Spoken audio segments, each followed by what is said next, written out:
Elazar is a truly troublesome illness.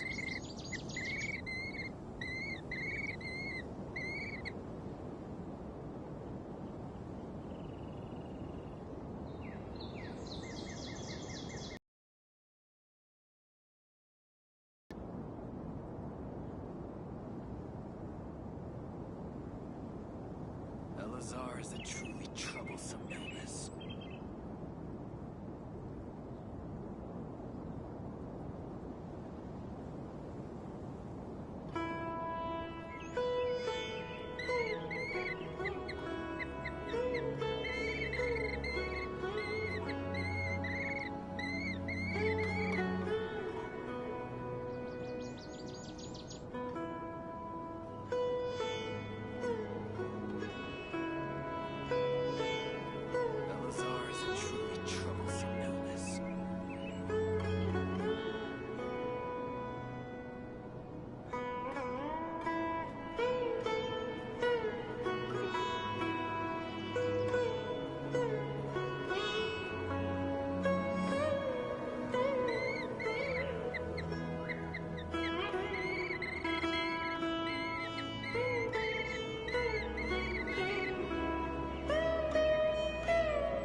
Elazar is a truly troublesome illness.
All right, next let's see your right hand.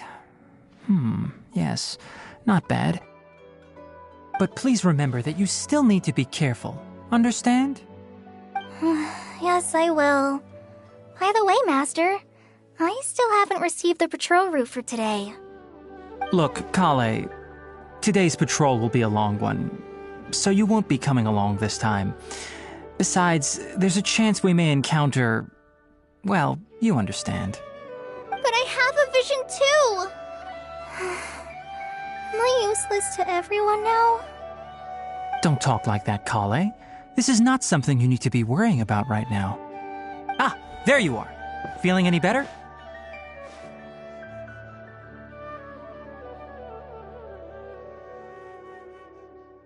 Yeah!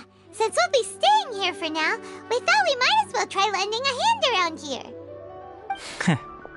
Seems you're not the type to sit back and take it easy for a while, huh? In that case, perhaps Kale could take you two for a patrol south of Gandharvaville for the day. And if you're feeling up to it, you can be responsible for cleaning the Statue of the Seven. Tighnari, we're ready to head out. Roger, I'll be right there. All right, we'll be heading into the forest now. I'll leave any further details to Kale. Yes, you can count on me. So, Kale, what exactly are we going to be doing today? Tighnari mentioned cleaning the statue just now, but, that doesn't really sound like the job for a ranger. Well, a forest ranger's responsibilities can be pretty diverse. They handle a variety of tasks, like checking the condition of outlying roads, maintaining forest facilities, ensuring fire prevention standards are met, and providing assistance to travelers and locals. As for Master, well, he has to handle more dangerous areas of the rainforest. Today we can perform routine checks on the pathway lamps as we make our way to the Statue of the Seven. Paimon, traveler, this way! You can leave the task of checking the lamps to me. In the meantime, you two can keep an eye out for anything unusual. I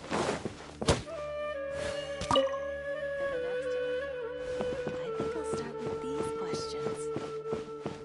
I'll have to grab a drink with Flame May when I'm back in the city.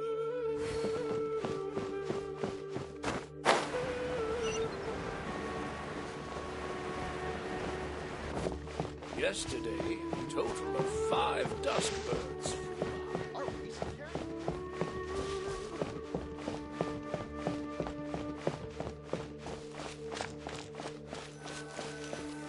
Nothing wrong with these 2 lamps. Let's move to the next ones.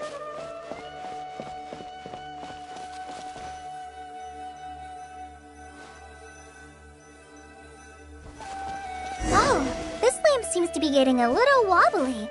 Let me make a note of it.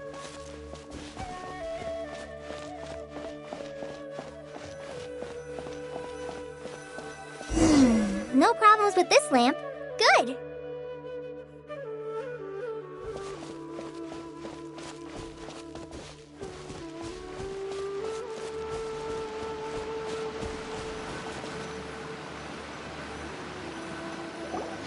The Statue of the Seven is up on top of that large rock formation. You must have seen it when you came down this road before. It's pretty high up there, isn't it? Don't worry. If you're afraid you can't make it up there, I'm sure Master wouldn't mind if you don't clean the statue.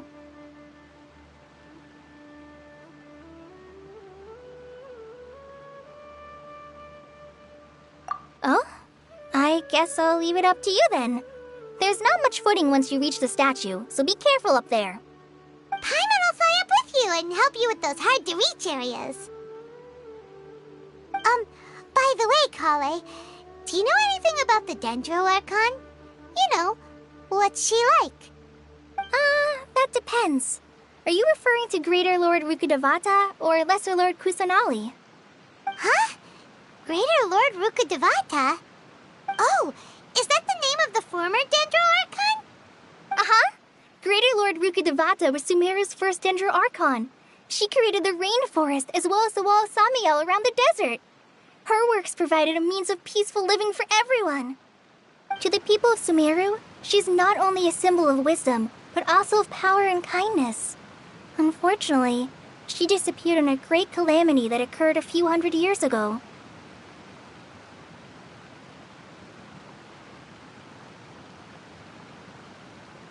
According to what Master has told me, the sages later found the newly born Dendro Archon and whisked her back to Sumeru. To celebrate the reinstatement of their lost deity, the sages dubbed her Lesser Lord Kusanali and let her reside in the sanctuary of Sirastana. Uh-huh. Then what happened? Well, and then... I'm not too sure what happened, to be honest. Huh? You're not too sure? But aren't you from Sumeru? Yeah, I'm from Sumeru. But... Maybe it's difficult to discuss this topic with strangers. If that's the case, then don't worry, we understand. No, it's not that. I'm not trying to hide something from you. Besides, I don't consider you two strangers. Because you two know Amber, right? Wait, Amber? You mean...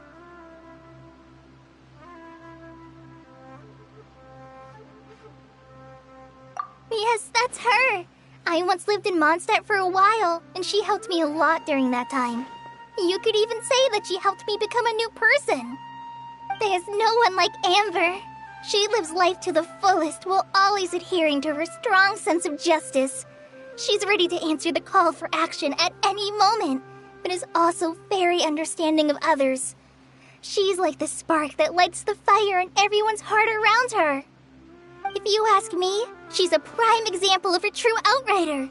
She's the first person anyone coming to Mondstadt will meet. You can't help but be enthralled by her charm and enthusiasm, causing you to fall in love with the lands of Mondstadt and...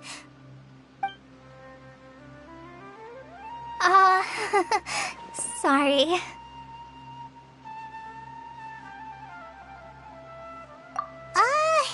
Paimon thought the work of Outriders was a little different from what you just described, but one thing's for sure, you really like Amber. Sorry. I was rambling on just now. It must have sounded kind of weird. It's alright, Kale. Knowing that you're a friend of Amber somehow makes Paimon suddenly feel a lot closer to you. So, how do you know that we've met Amber? Well, after I returned to Sumeru, Amber and I have stayed in touch by writing each other letters. In one letter, she mentioned that Mondstadt was attacked by a fearsome dragon, but the city was saved by a mysterious blonde traveler and their floating companion. I knew you two were the ones she mentioned in the letter the moment I saw you. But, considering everything you've been through that day, I thought it'd be inappropriate to bring it up. Ah, so that's how you knew. Yep, so please know that you two have my complete trust, really. I wish I could tell you more about the Dendroarchon, but I have been away from Sumeru for some time, and I haven't read any books. Sorry. That's alright. You've already helped us a lot. We had never even heard of Greater Lord Rukkhadevata or the Sanctuary of Surasthana until you mentioned them. Oh, I'm happy that was helpful. There is one thing I want to ask, though. Why do you two want to know about the Dendroarchon?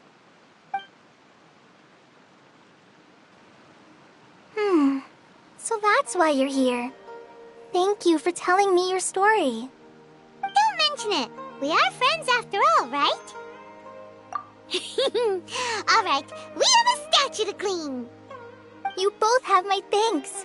While you two are up there cleaning, I'll go ahead and inspect the forest canopy. Let's meet back here shortly.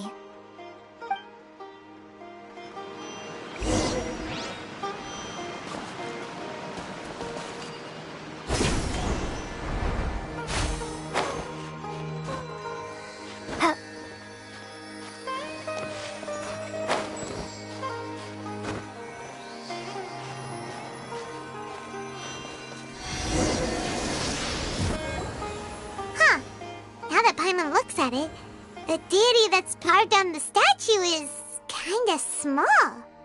Do you think she's supposed to be Greater Lord Rukkhadevata or Lesser Lord Kusanali?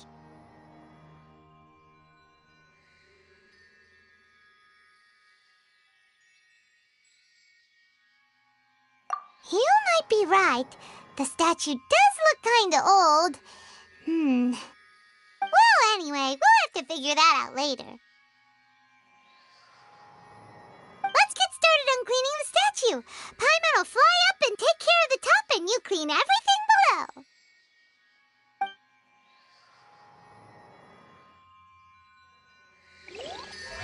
Nice work! That's one clean statue. Let's head down and meet up with Kale.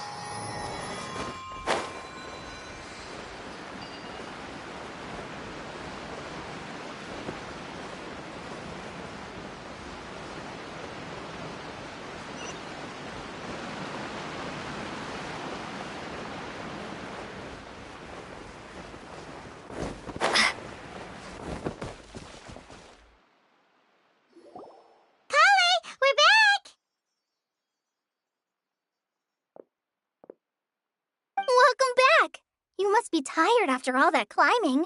Let's take a little break. I brought some fruit and water for us. Yay, food! What kind of goodies did you bring? Hey, don't be a party pooper. It's not like Kale is a stranger or anything. Besides, the best way to compliment a chef is to show passion for their food. Xiangling taught Paimon that. I prepared a nice portable dish that forest rangers like to eat called pita pockets. I hope you'll like them. Whoops! Ah, no! You dropped it on the ground! Not to worry. I wrapped a few layers of oiled paper around each pita. They should be fine. Oh, whew. Paimon nearly had a heart attack there.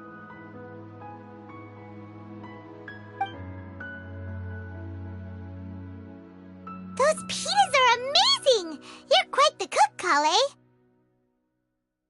Thank goodness you wrapped them in paper. Paimon wouldn't have been able to sleep at night knowing something so tasty had been wasted. You really know how to compliment the chef, Paimon. Since you liked it so much, I'll be sure to give you a copy of the recipe sometime. I'll even include all my personal cooking pointers, so you'll be making your own pita pockets in no time. Yay! Thanks, Kale! It's hard to believe someone as diligent as you could have clumsy moments, too. Oh, I guess it happens from time to time. So, Kale, don't you think that Tighnari's a little too strict with you? He won't let you touch anything without his permission. Paimon knocks stuff over all the time flying around the Traveler, but she's never said anything. Everyone has their clumsy moments. No, you've got the wrong idea about Master. Sure, he may seem a bit harsh at first, but with some time, you'll see that he's actually very kind-hearted. I've heard the veteran rangers say that Master is from some ancient and mysterious race that is known for their cunning wit and reclusive nature, but Master is actually very kind at heart. Oh, by the way, you've heard of the Academia, right? Well, there's a group called,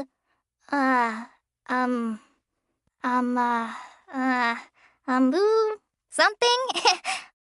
Well, anyway, because Master does a lot of research on plants, sages from the Academia have written him many times, inviting him to take up an official position there. But Master declines their offers every time, saying, Sumeru City is too noisy. It'd be bad for my ears.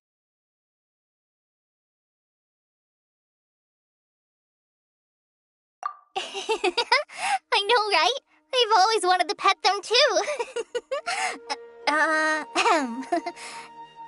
Anyway, Master could have easily left the rainforest to take up a position at the Academia, but he chose to stay here instead as a forest watcher, helping the locals every day and passing on his knowledge to trainees.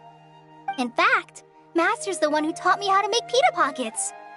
Really? Paimon would have never guessed that. Oh, speaking of Tighnari, he was the one who took care of you after finding you passed out yesterday. He even carried you all the way here. Paimon's still kinda upset, though. He kept scolding Paimon the entire way here. Oh no, I'm sorry. Master might have been overreacting a little. But, it's mostly because Paimon wouldn't stop yelling, Why, oh why? Is she going to die? It probably started to get under Master's skin after a while. Hey! Don't laugh! Paimon was genuinely concerned about you.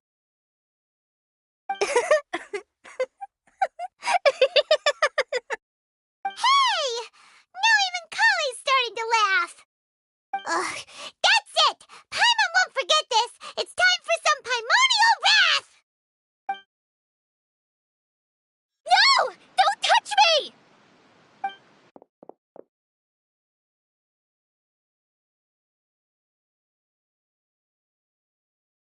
Oh, sorry, Kale. Paimon didn't mean to scare you. No, I just... I didn't mean that. Kale, are you okay? What's the matter? I'm... I'm fine. I'm sorry.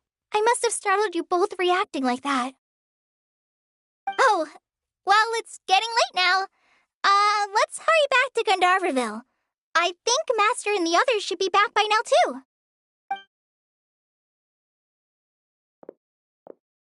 Huh? What was up with Kali just now? And why is she in such a hurry all of a sudden? Look, she's practically running back. Paimon can't even see her now.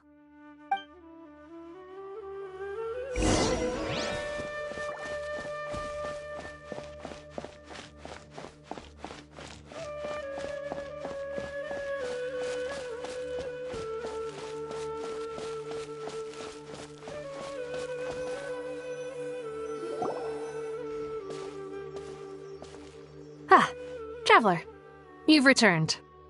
Yep, we're back. Have you seen Kale by any chance? Oh, Kale? Yes, I saw her go into her room just a moment ago. Oh, okay. Guess we'll just have to wait and talk to her tomorrow then.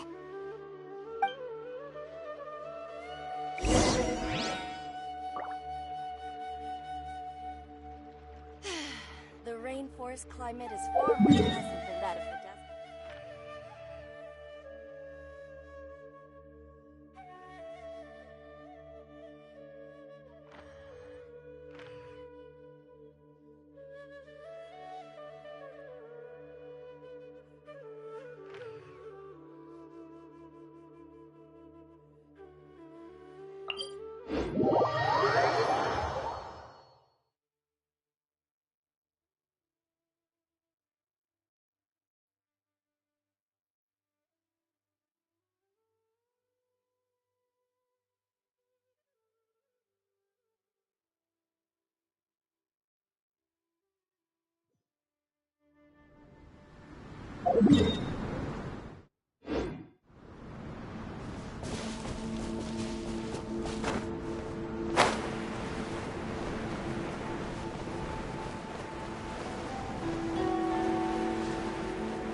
Dodge this!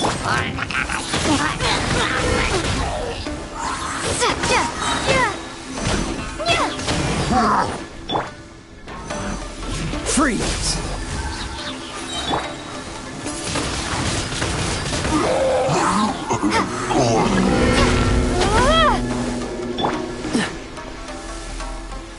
Dodge this!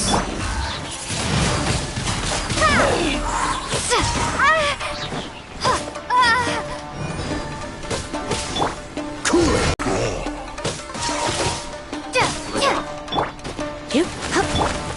Dodge this! Wingblade!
Freeze! You're open! Yeah!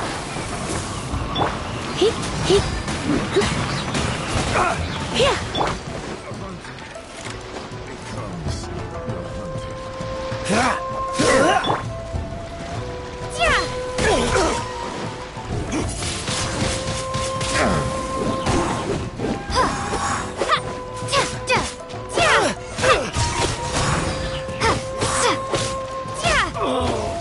Such a... Dodge this!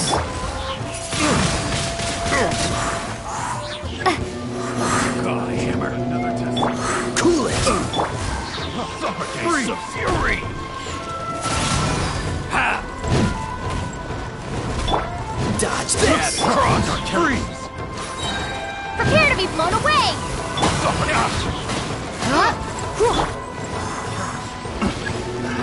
Another test.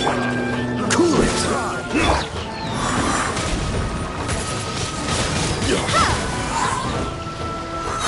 That tingle? Be gone!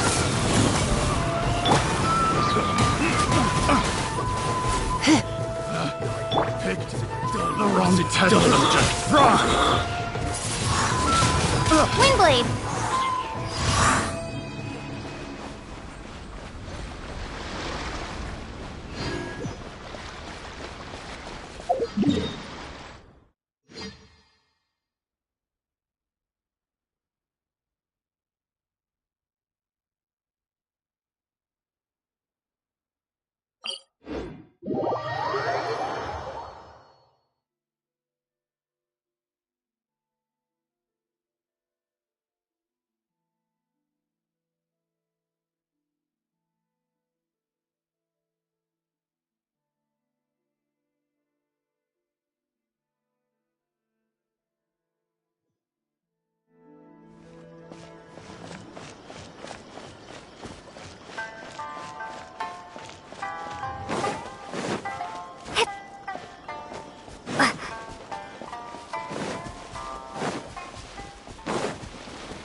Freeze!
offering the latest in fashion. Come and have a look.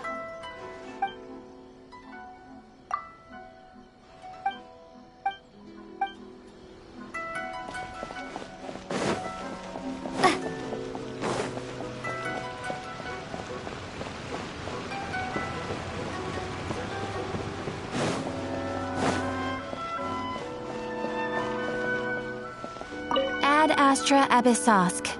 Welcome to the Adventurers Guild.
What's my first step?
Hyman was thinking all night about what happened with Kale, and still can't figure out what the problem might be.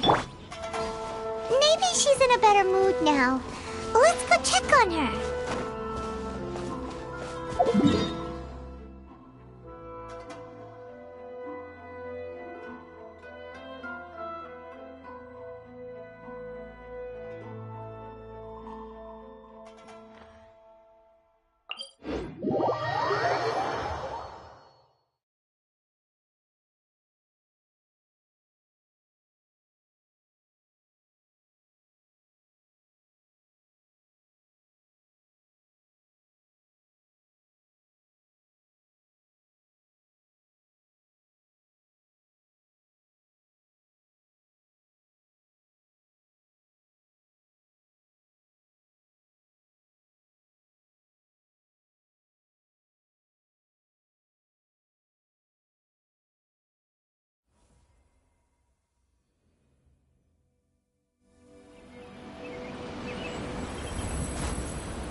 Ah, it's you two.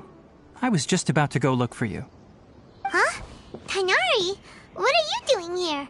Where's Kale? I came to check on Kale's condition. To put it simply, she's not well.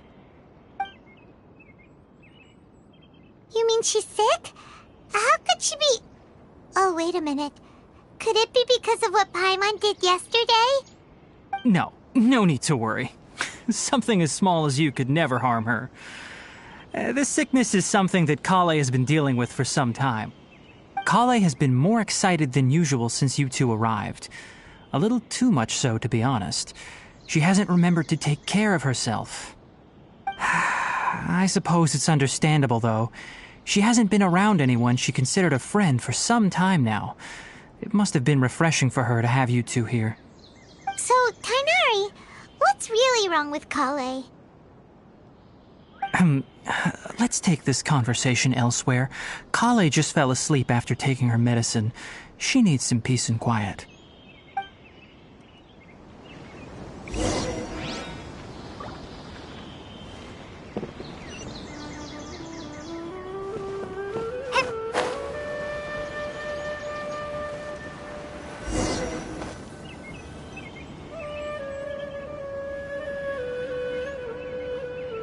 All right, let's continue our conversation here, shall we?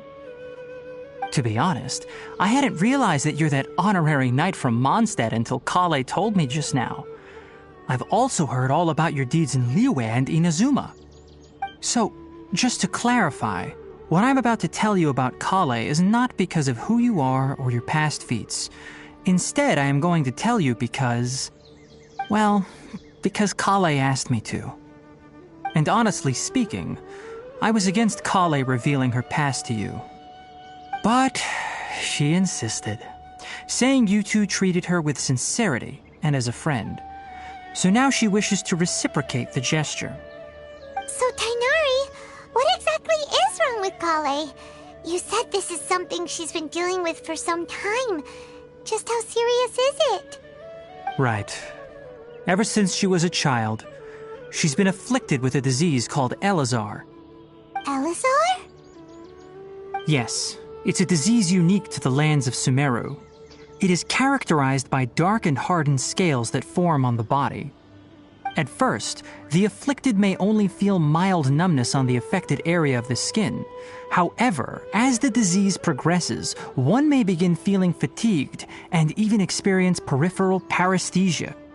In its final stages, the disease strips a person of the ability to control their own body, and they effectively become completely immobile. That sounds terrifying.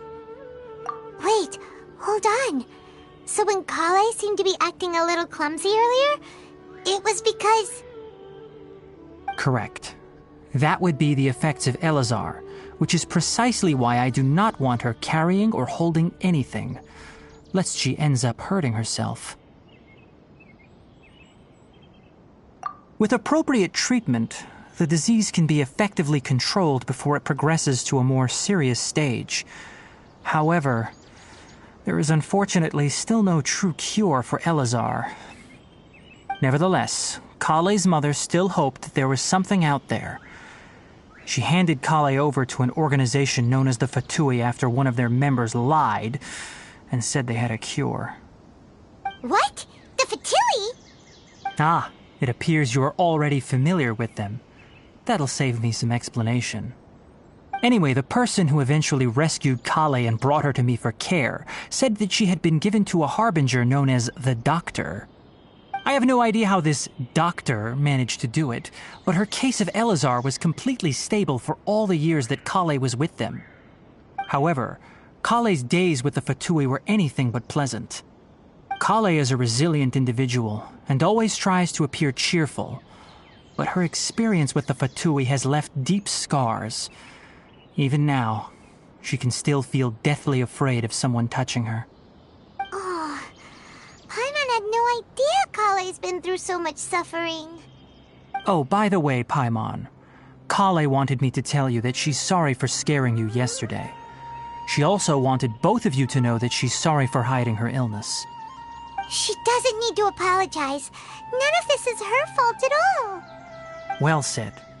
I hope you'll get a chance to tell her that in person the next time you see her. Kale once thought that it would be impossible for her to have any real friendships.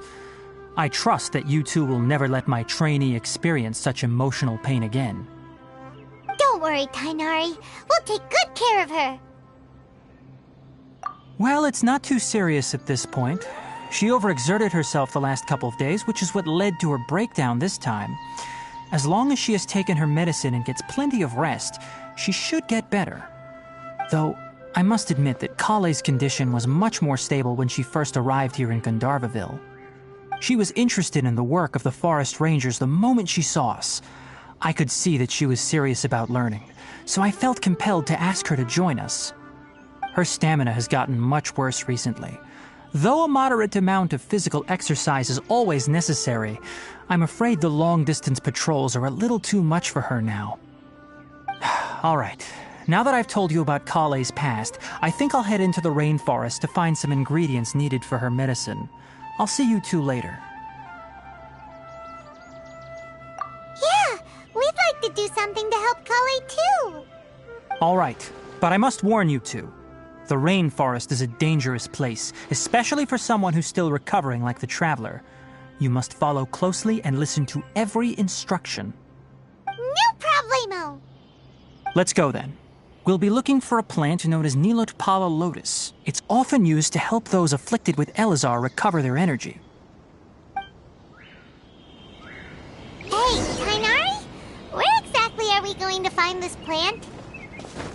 Nilotpala lotuses can be found all over the rainforest, but it often grows right here around Gandharvaville. Given the name, it sounds like we should be looking for it in the water. You are correct. Nilotpala lotus grows in the water. When fully matured, they look like giant blue flowers floating on the water's surface. Quite an attractive species, if you ask me. The large petals are actually the plant's leaves and sepals, which surround a very small flower. You should note that many of the plants found in Sumeru have names that are contrary to their species. Take the Kalpalata, for example. The plant is not a lotus at all, but rather a vine. And then there's the Sumeru rose, which is not a rose, completely contrary to its name. Oh, okay then. Note to Paimon, never bring up the topic of flowers with Tainari.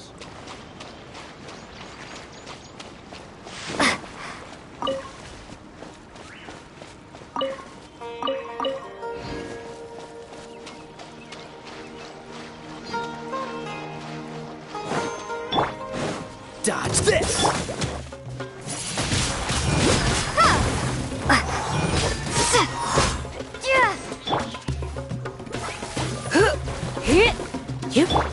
Cool it!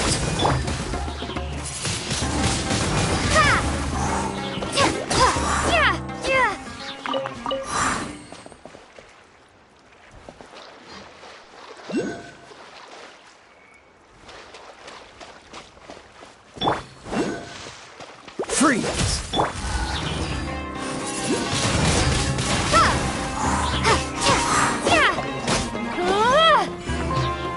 What's the hurry? Dodge this!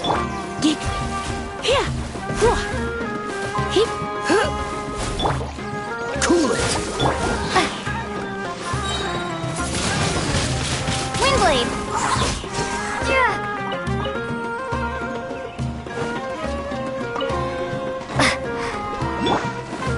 Freeze!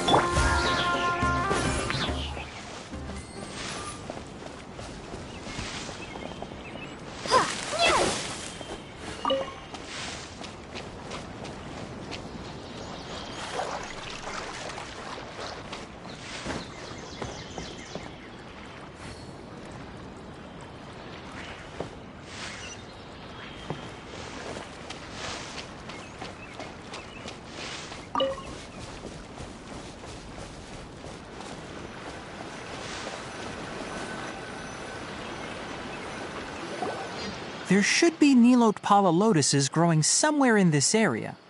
Let's split up and begin searching. If you could manage to gather 4 of them, that would be sufficient. We'll rendezvous here once you've gathered the needed amount.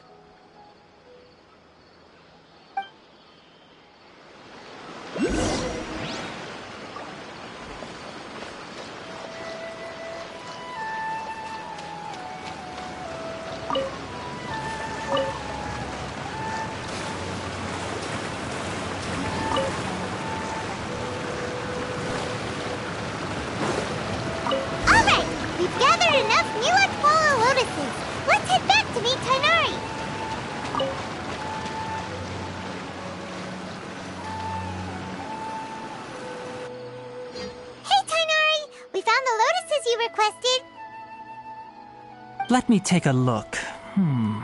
Good, very good. These are all excellent quality. I'm quite glad you two came along. Your exploration experience helped save me a lot of time here. It seems we even have enough time to stock up on some other things I need. Hey, Tainari!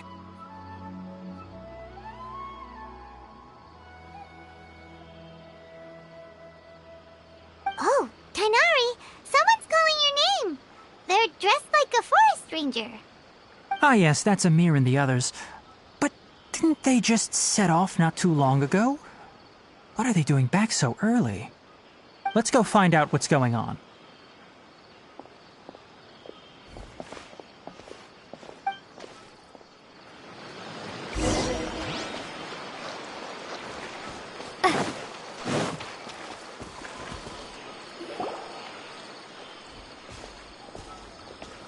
Tainari, thank goodness we found you here. We were just about to head back and find you at Gandharvaville.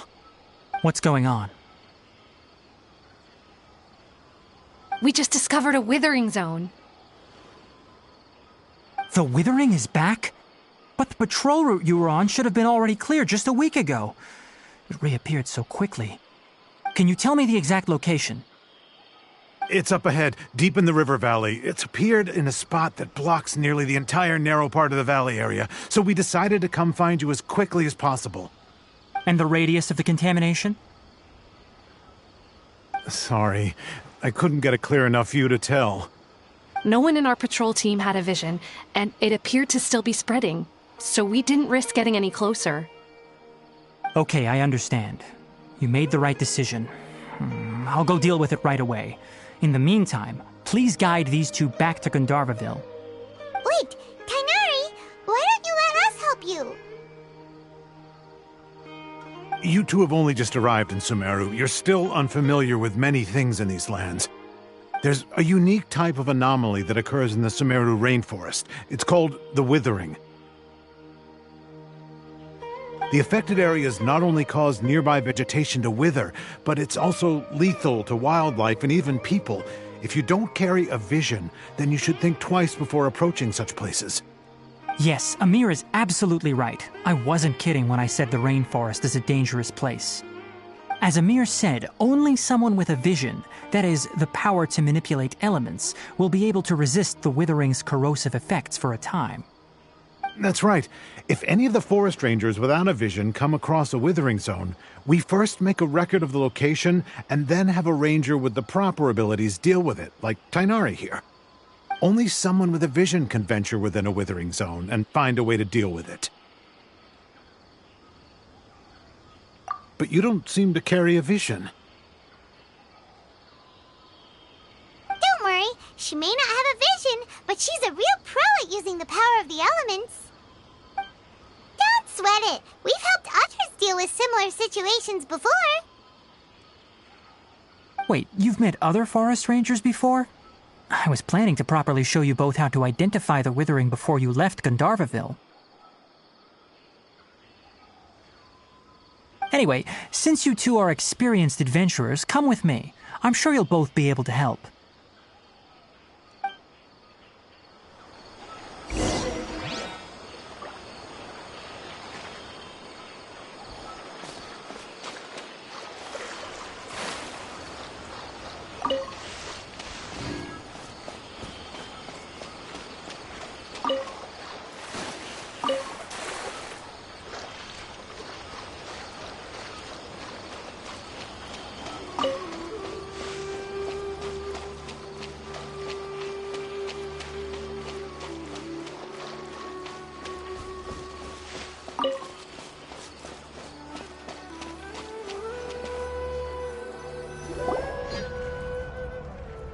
Hey, look! That gloomy area over there looks like a withering zone. Even though Paimon's seen one before, it's still kinda scary. All right, Traveler. We're about to enter the withering zone. Since you already have experience dealing with these things, you should already know what to do. But please remember, don't push yourself. If at any point it becomes too much, return outside the zone and take a breather. It could become a matter of life and death. You ready then? Let's go.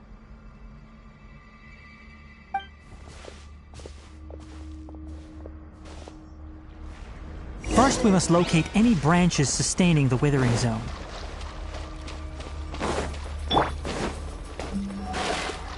Cool it!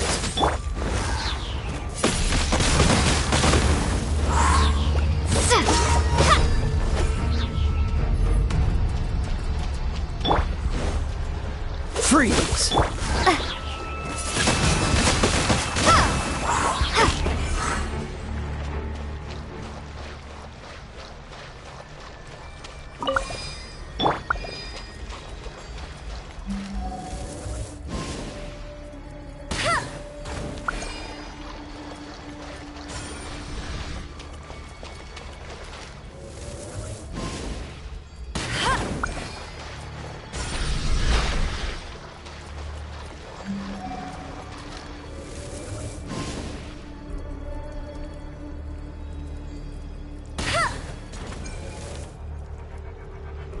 Great work. Now that all the branches have been cleared, we'll need to take care of the tumor.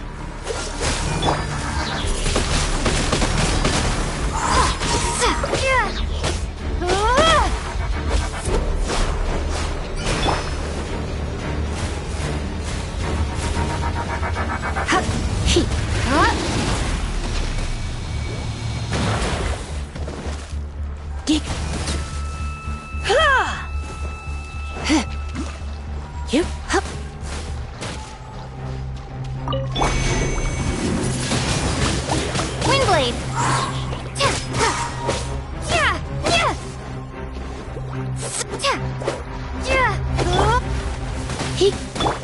Freeze!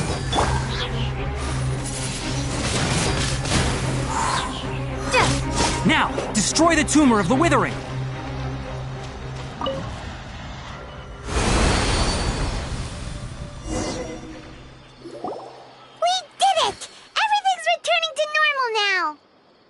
Yes, thanks to you two. We were able to quickly restore this area back to normal. Tighnari? You make it sound like we did well, but why does Paimon have the feeling you're worried about something? It's that obvious, huh? Alright, it's like this. Recently, the rate at which the withering zone appears has been increasing. Even though we were able to quickly clear that withering zone, it won't be long before another one appears. If that simply meant more work for me, then that wouldn't be an issue. But it's far more severe than that. The withering is leaving lasting effects on the rainforest itself. For instance, even though we cleared out the withering zone, many of the plants that were affected will not recover. This presents a crisis for the ecosystem itself. Many plants in the rainforest are already in decline, directly impacting the wildlife that depends on those plants. And most disturbingly, as the appearances of withering zones have started to increase, Kale's case of Elazar has also become more serious. Huh? Well, why's that? I'm still not sure of the exact reason. However, I've received word from acquaintances at the academia that similar cases are being reported for patients with other conditions. No, none that we know of. The withering has been recorded in Sumeru for millennia. It's said that it originates from the depths of the world. By the way, have you heard of Irminsul before?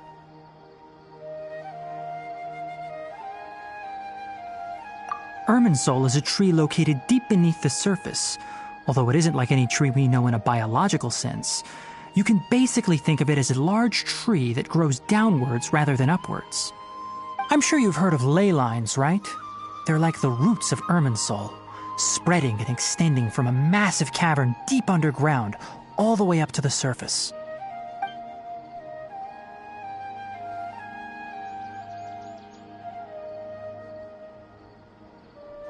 Ley lines continually absorb the memories of this world, which are then funneled into Irminsul, allowing it to collect knowledge and wisdom from ancient times to present day.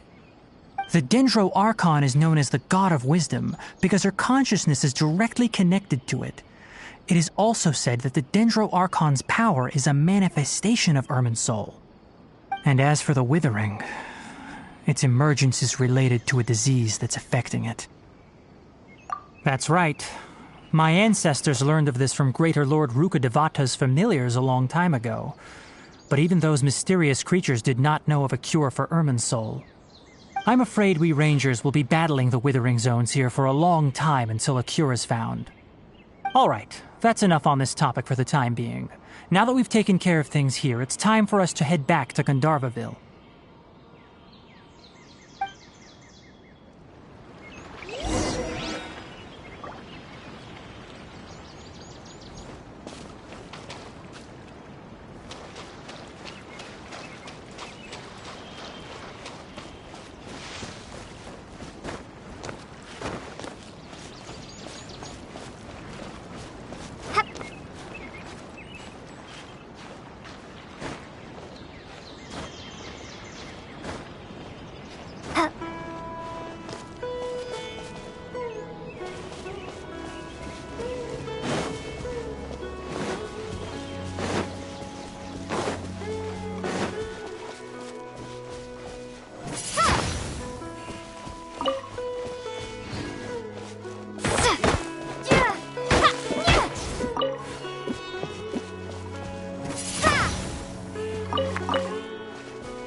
Oh, Tighnari, you all made it back.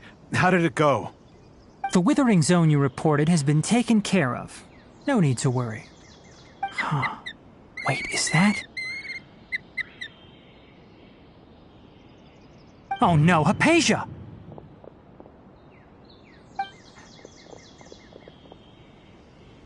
Huh? What's wrong, Tighnari? This Duskbird is Hypatia's designated courier for urgent news. You do remember her, don't you? She's the scholar you and Paimon were following when you first arrived in Sumeru. Oh, her? How could we forget? So did something happen? Let me see what's written in the letter first. Oh.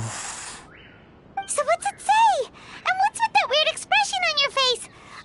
Just let Paimon read it. Huh? All Paimon sees are 3 squiggly lines. Yes, allow me to explain. After we brought you from Hypatia's cave to Gandharvaville, Hypatia resumed her meditation. She must have just finished. It's been nearly 3 days since she's had anything to eat, and it appears she's forgotten to prepare some rations. This letter is her asking us for help. We need to go. What? You mean she's been sitting there for 3 days? Hey, wait, how did you know all that from just a few lines on the paper? Well, obviously because this has happened before. Last time she drew 5 lines, and by the time we found her... Well, I'd prefer not to remember that. Needless to say, Hypatia's been through worse, but we should still get to her as quickly as possible. I've got some emergency rations set aside for times like these. Paimon, Traveler, could you two bring these to her? Wait, you want us to bring her the rations? But will the Traveler be okay if her cave is still filled with that funny incense? Let's find out. Here, traveler, take a smell and see. So, how do you feel?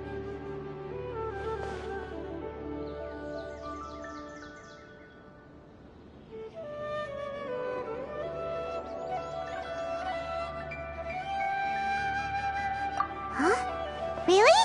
You're not feeling even a little drowsy?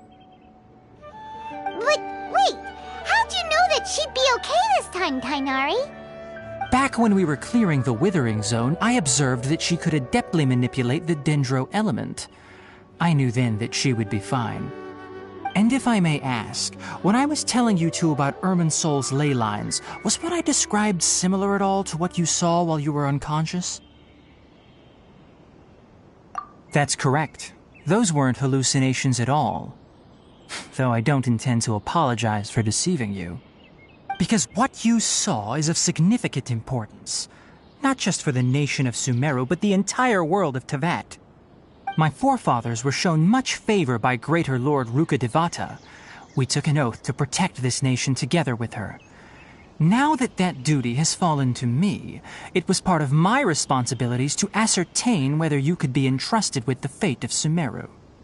Now, after seeing you in action with my own eyes, you have earned my confidence, and I no longer feel the need to hide any secrets from you. When you passed out, your consciousness had connected directly with Irminsol. What you witnessed were actually real memories contained within Irminsol itself. I could try to tell you more, but it would be better if you went to ask Hypatia instead. Her focus on meditation and use of Spirit Borneol are aimed at establishing a connection with Irminsol, just as you did. That sounds nice and all, but will she really help us? Seriously, she completely ignored us the last time we tried talking to her. That was because when you ran into her, she was in a special phase of her training. During that time, she must avoid communicating with others. Please, wait here for a moment.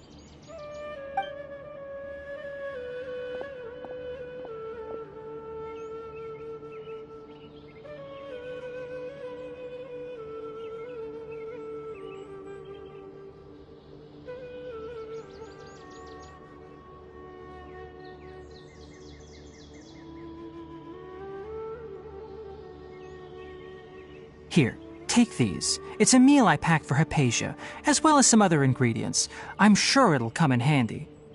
Also, here's a letter that I would like you to give to her. Just show it to her and she'll answer any questions you may have. No, I should be the one thanking you. You've both been a great help these last few days.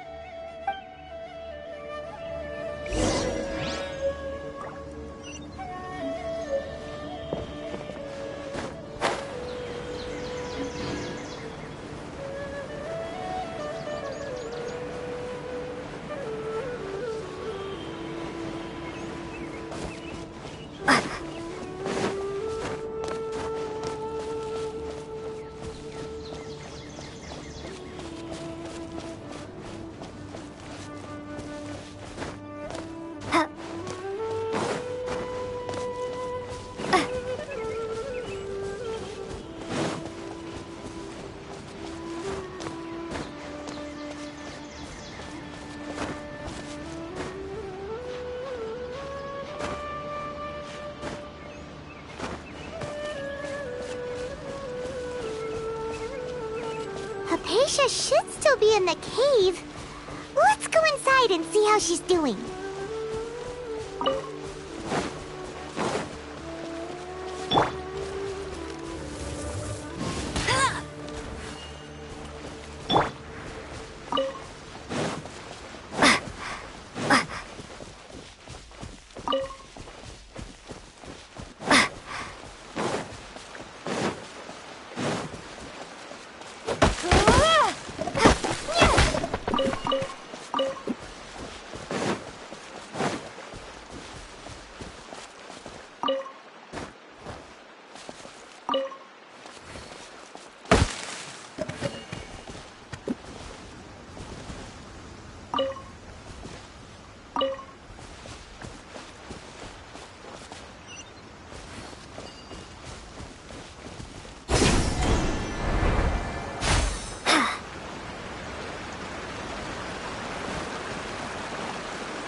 Asha, are you alright? So hungry. Need water.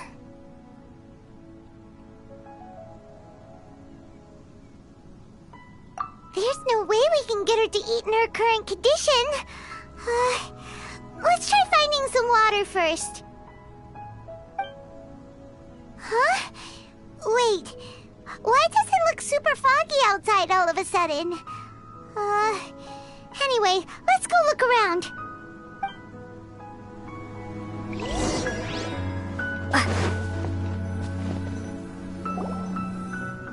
Huh? How'd things out here end up looking like this? What happened? And where are we? Really? Oh, maybe you're right. Let's go investigate the area.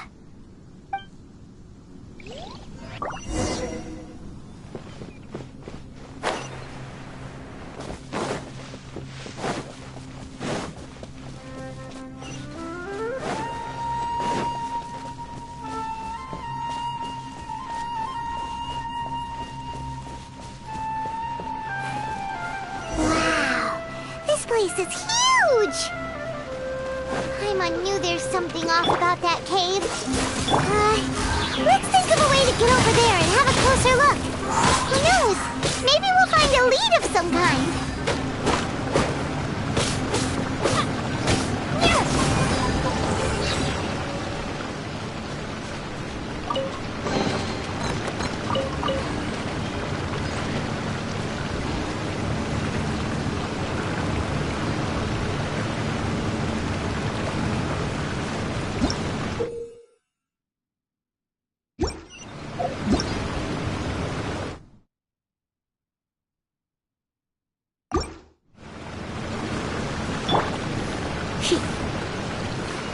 Come a little closer.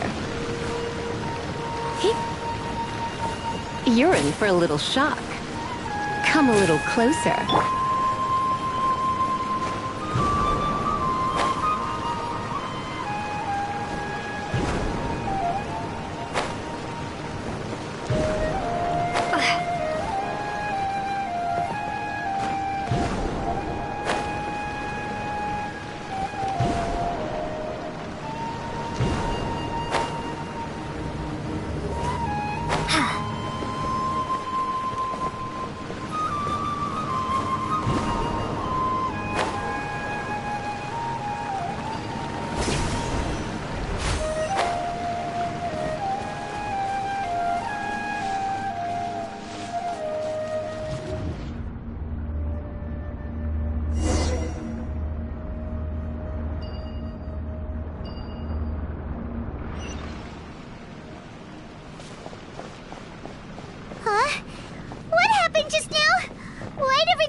Cool it!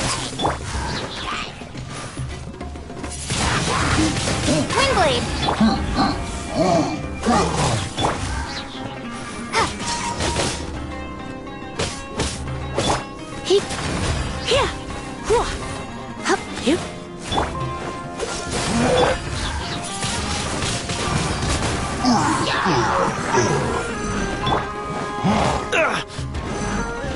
Dodge this!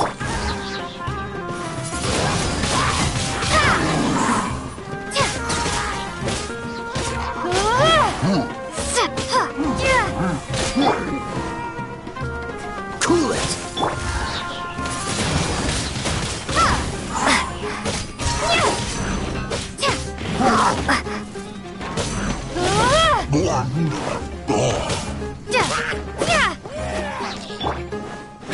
Freeze!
That is going on here! This place is getting weirder by the minute! Hey, what's the matter? You don't look so good.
Well. Looks like we meet again, traveler. The Abyss Herald! What are you planning to do in this strange place? Strange place. Plotting. You needn't worry about such things. They don't concern you.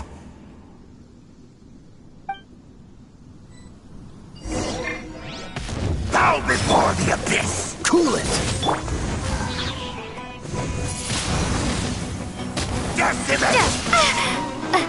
This moment will be frozen in time. It's a roar!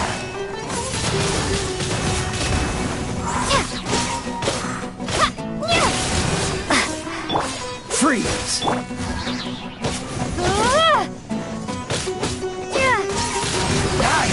Windblade!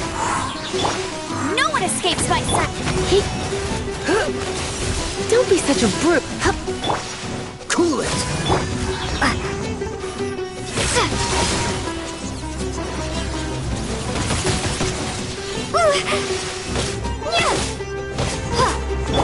Freeze!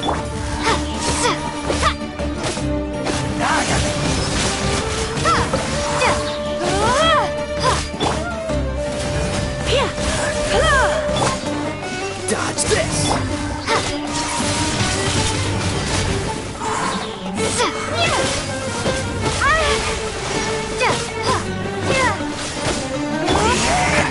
Freeze!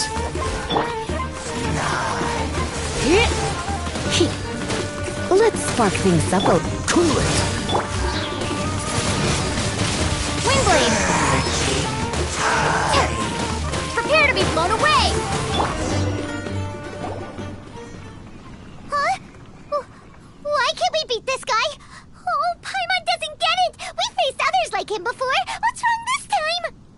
Traveler, though you may have managed to avert countless crises before, your good fortune was bound to end sooner or later.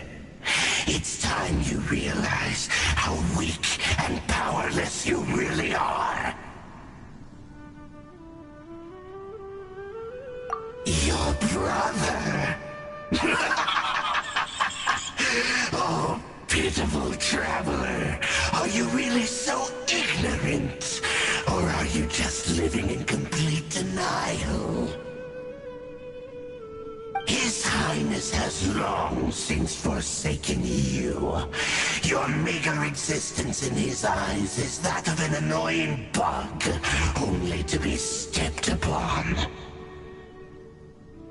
The bonds of love and family which drive you to find your sibling are utterly gone. Your journey is meaningless. But don't you fret now.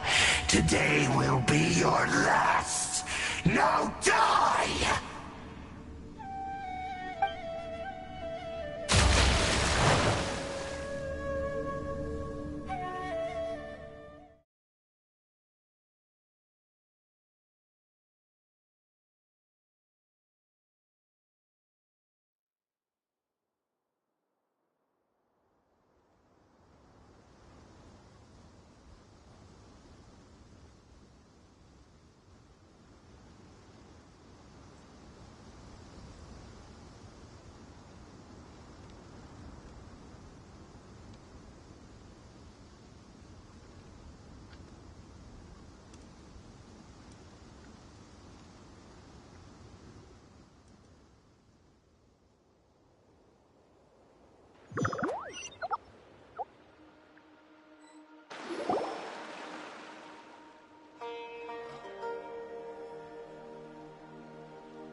What do we do?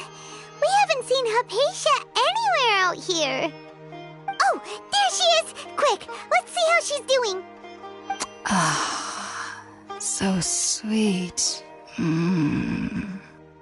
Well, the good news is that she's still conscious. Hey, why'd you drop her food on the floor like that?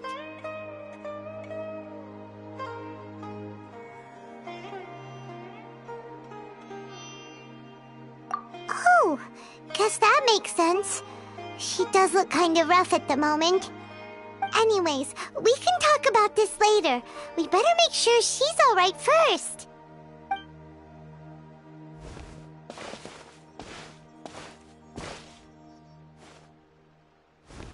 Whoa, wait a sec. Look at all this fruit lying around her. We can put that to good use.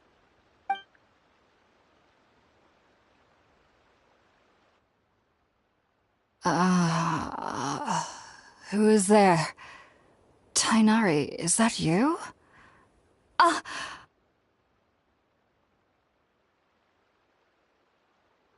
Huh?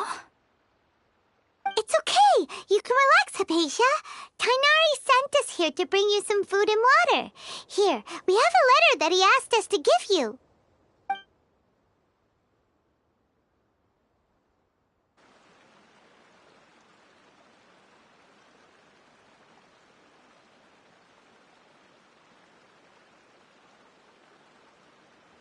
I see.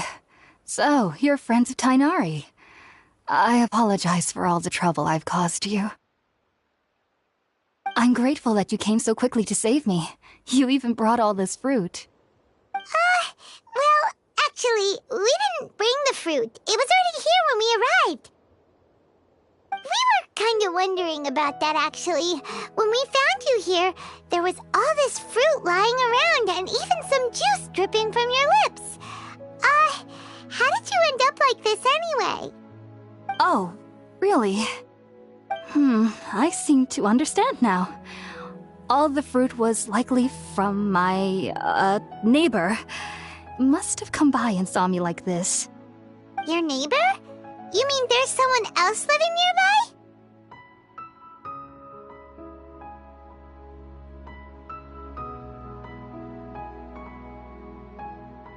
Oh? So you're able to see them too?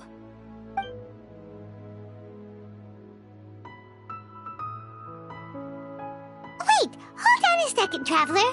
You say that before we arrived, you saw some mysterious creature and suddenly had a strange dream? Isn't that a little too crazy to believe?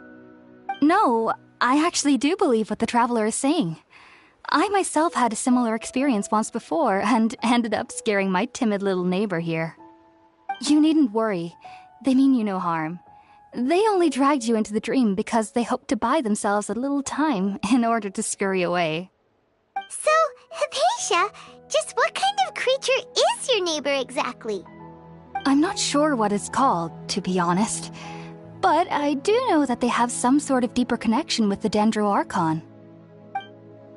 I know this because the first time I saw them was also the exact day my consciousness was able to form a connection with Irminsul. Even after I opened my eyes and stopped meditating, my heart was still pounding, and my mind was racing with all the knowledge that I had touched. And at that very moment, I suddenly noticed a small figure at the opening of the cave. In my curiosity, I began to walk over to the creature. They must have already been used to me living in the cave, because they didn't seem to mind me approaching them. They just kept doing whatever they were up to. It wasn't until I crouched down next to them that they suddenly realized that I could see them. Oh! And then? And then I had a dream. By the time I came to, they were nowhere to be seen. I was convinced they'd never show up again. But sure enough, I saw them nearby a few days later, and they weren't alone. I feel like they aren't as afraid of me as the first time I approached them, but I never would have expected them to save me. Yes, no doubt about that. By the way, Tighnari mentioned in his letter that you had questions for me regarding Irminsul.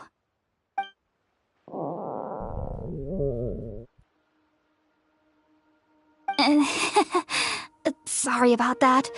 Sounds like just drinking juice still isn't quite enough for my stomach. Well, if somebody hadn't dropped the food earlier... Anyway, looks like we'll need to prepare something ourselves. Besides, Paimon's getting hungry too. Let's eat first and talk about Irminsul later. Alright, we're up, Traveler. Today's menu will feature Sweet Madame and a radish veggie soup. You'll love them, Hypatia. They're our specialties after all. Sounds good. I've never tried any dishes from other nations before. I certainly look forward to it. It's been so long since I've had a decent meal, too. To be honest, the last time had to be when Tighnari came to visit.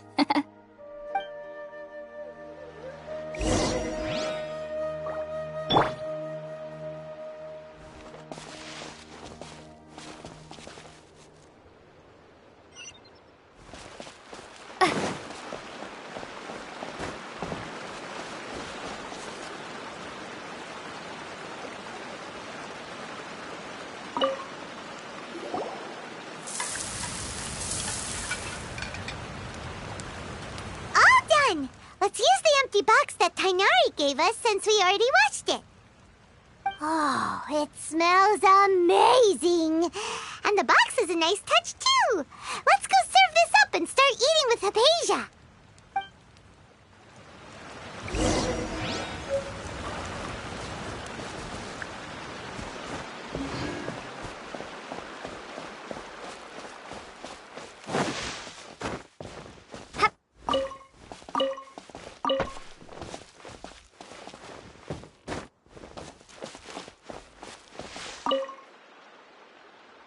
Are you already finished cooking? Smells delectable. I'm truly thankful whenever I can enjoy a proper meal like this. Cooking really isn't my forte.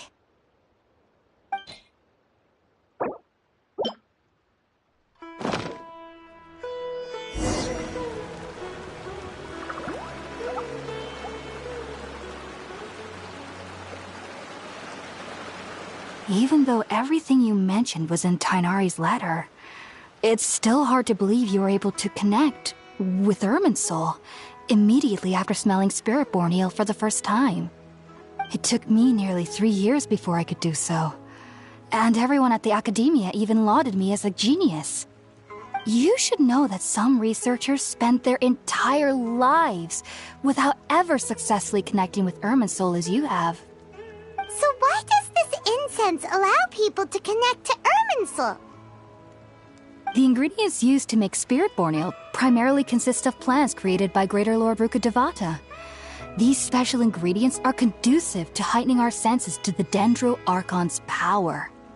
Since the root of the Dendro Archon's power lies within Irminsul, we can occasionally tap into her powers to peer into the depths of the earth.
Naturally. Anyone who can establish a connection with Irminsul in their first ever attempt must be a person of great understanding. Makes sense. But Paimon's got a question. Why was she sensitive to the smell of those plants for such a long time? That was primarily due to her body's unique constitution. Stimulated by the incense, she could perceive the Dendro-Archon's power and experience the sensory overload, hence the adverse reactions. Taking in any scent similar to the ingredients of Spiritborn Ale would cause adverse effects. Not to worry, though. It appears you've already fully recovered. Technically, your body should still be sensitive to the powers of the Dendro-Archon, but unless you're using intentional meditation techniques, the scent of Spiritborn Ale should no longer trigger such reactions.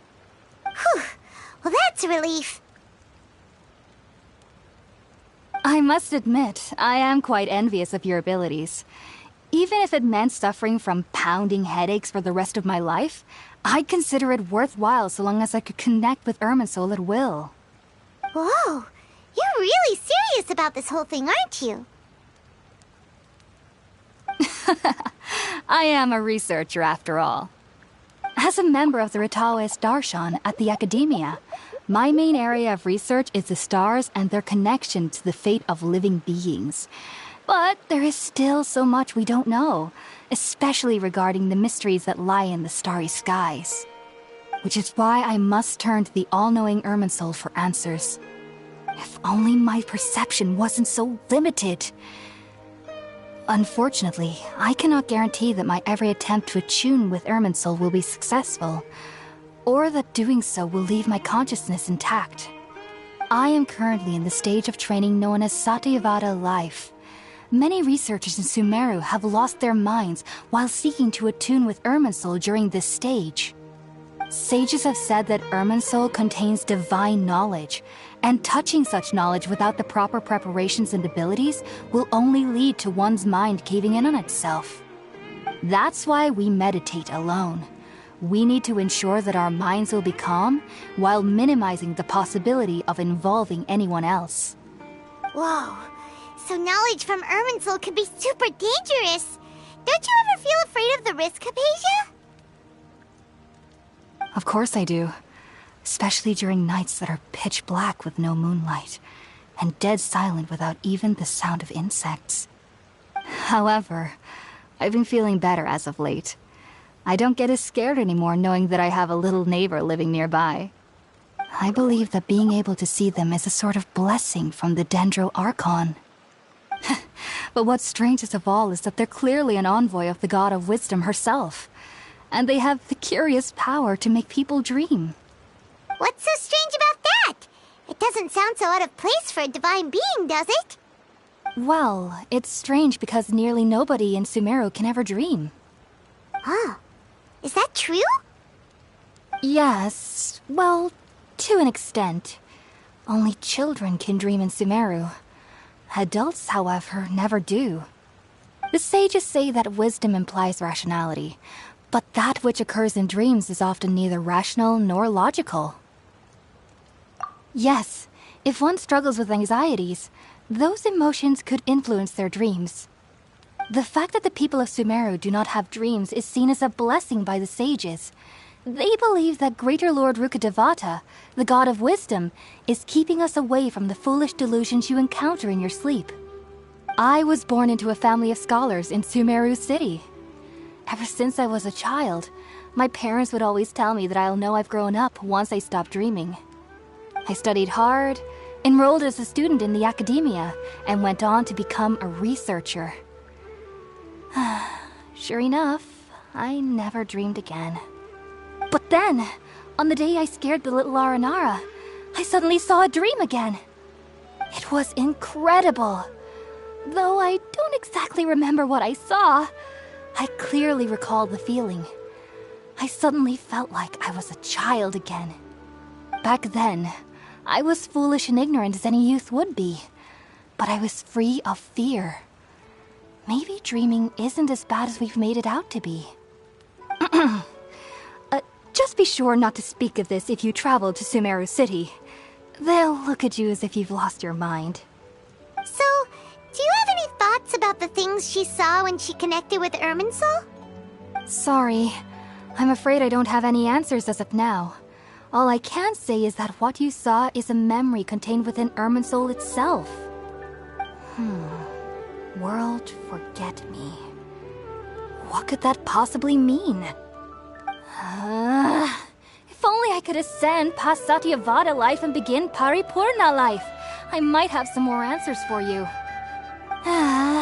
If you two are ever in the area again, please be sure to come and see me. There's no need to be thanking me. You two are my saviors. Besides, I'm already looking forward to tasting some more of your cooking.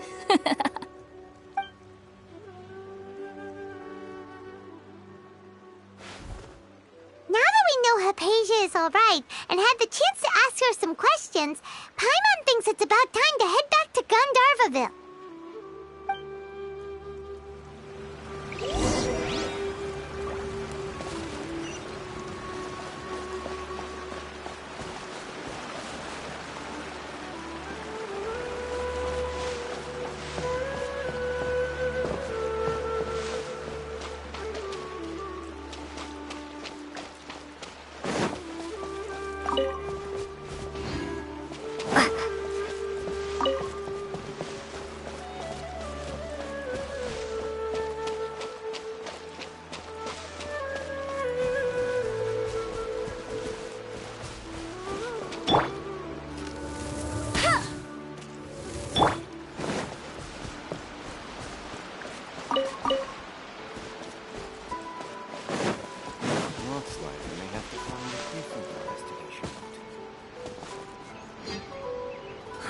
When can I leave this soggy place behind?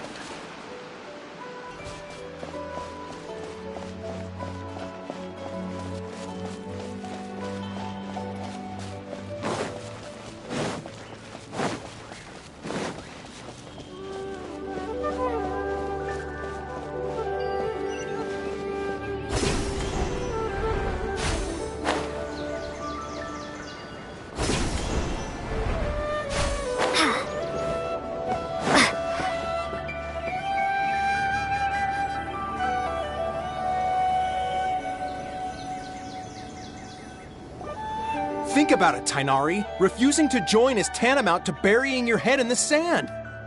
I understand that you're a forest watcher and that it's your duty to combat the effects of withering zones. But isn't it evident that such work is not a lasting solution to the problem? As Sage Kage clearly stated, your presence and guidance in Sumeru City is pivotal in finding a cure for Irminsul. How could you possibly refuse? Keep your emotions in check, Ghulam. Let's at least listen to Tainari's reason for declining. We're here to invite him to the Academia, not to cause a scene. Sage Kage, I am truly honored that you came here in person, but I'm afraid I must still decline your invitation. I am merely a forest watcher. How could the great minds of the Haravatat have any need of someone like me? Well, it turns out that your refusal letter had some implications on your master's reputation. He is a renowned sage of the Immorta, after all. So now I've come here in his stead. I see. Huh. And I figured that given his temper, he would come here and berate me personally. Tainari, your master is an integral part of this effort, and now he requires your assistance. And what exactly does my master need of me, Sage Kage? You'll know, once you've arrived in Sumeru City, that is. And how long will I be required to stay? There's no definite answer as of now. Do you mean to tell me that despite coming all the way here to Gandharvaville, you still can't answer the questions I laid out in the letter to my master? If that's the case, then I'm afraid I cannot give you a definite answer either. Tainari, but you... So be it. Come, Ghulam, we're leaving.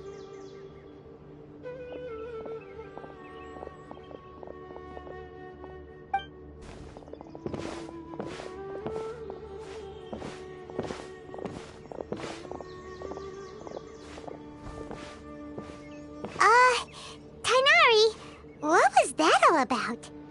It's nothing.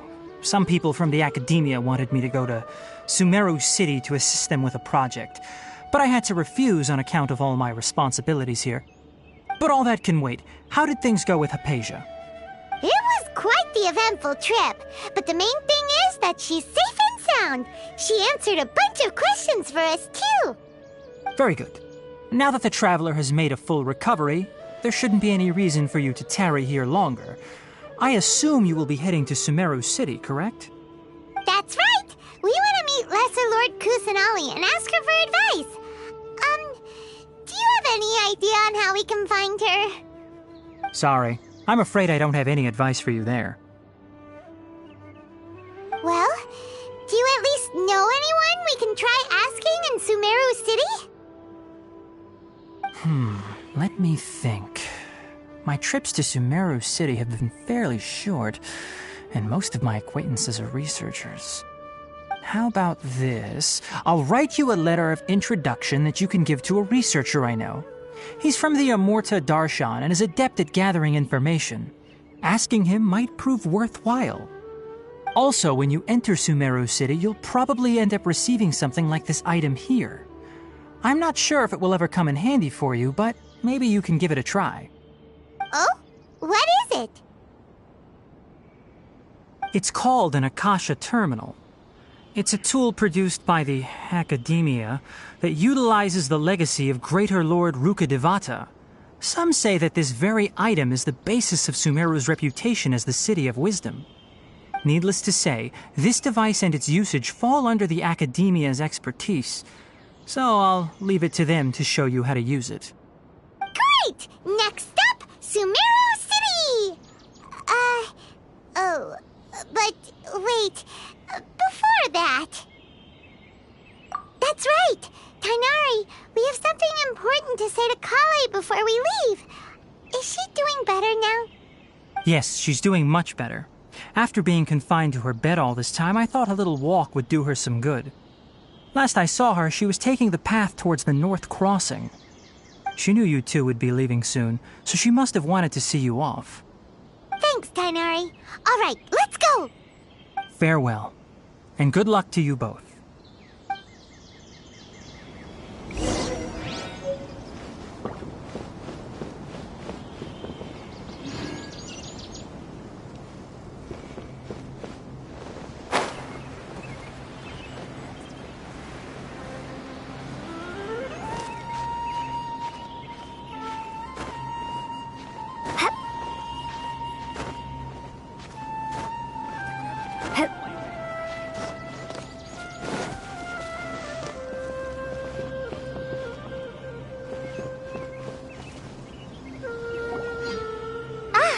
I've been waiting for you two.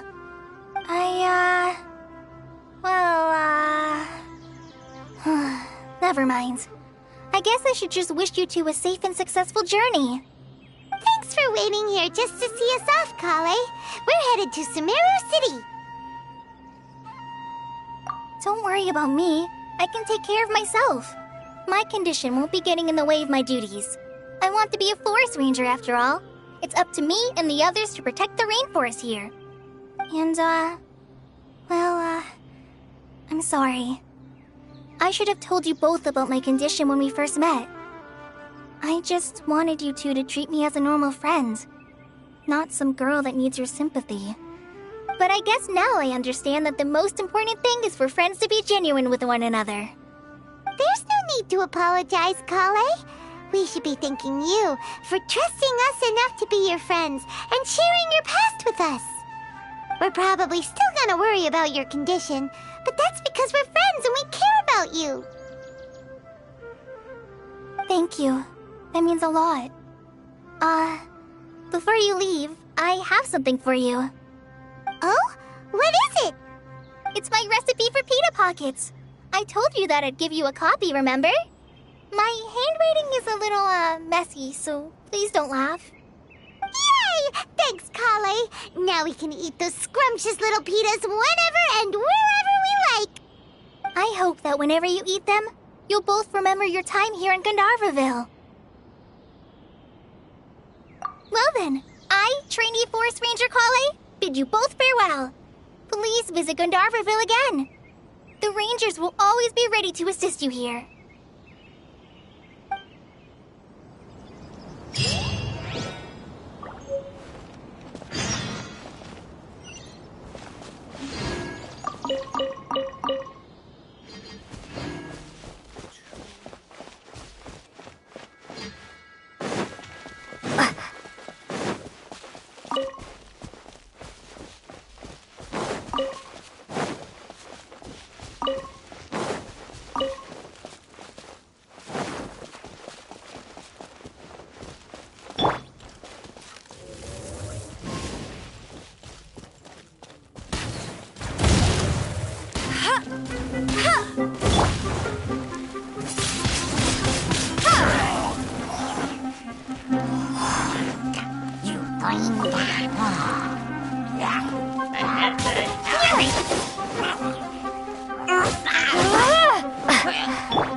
Dodge this!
Try to keep up! What's the hurry?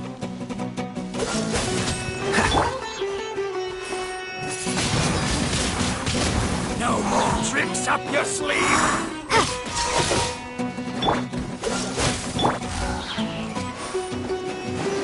Try to keep up!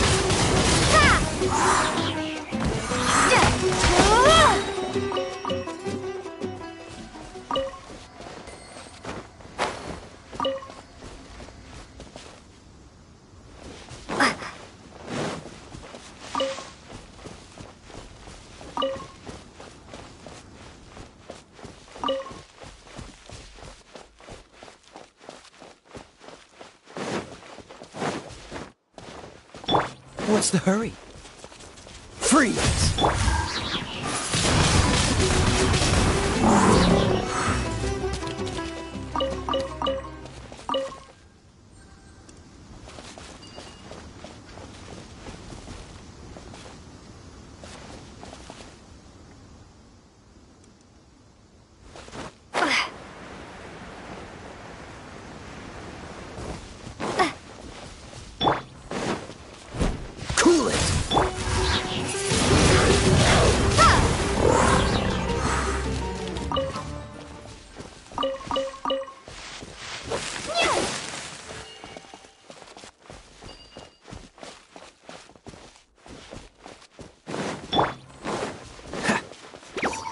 Freeze! Be gone! Here! Here! Ha!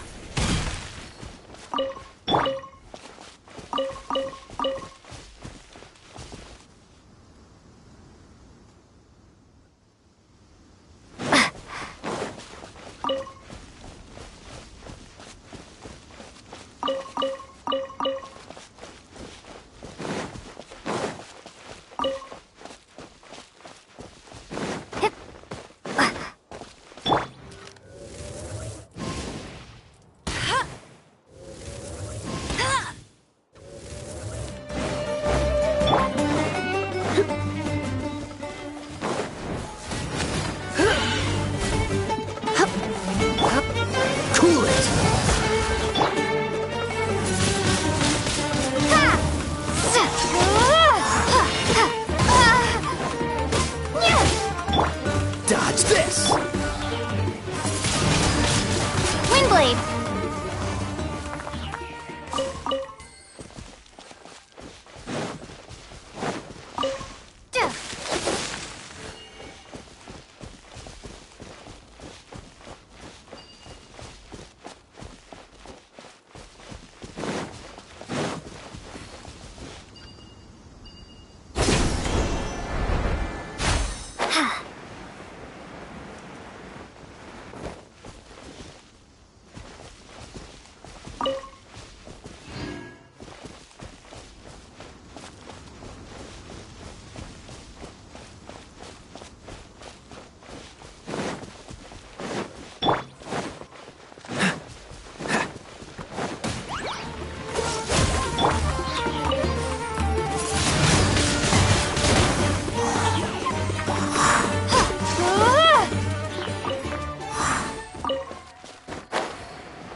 Dodge this!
One moment, please, you two. It appears this is your first time visiting Sumeru City.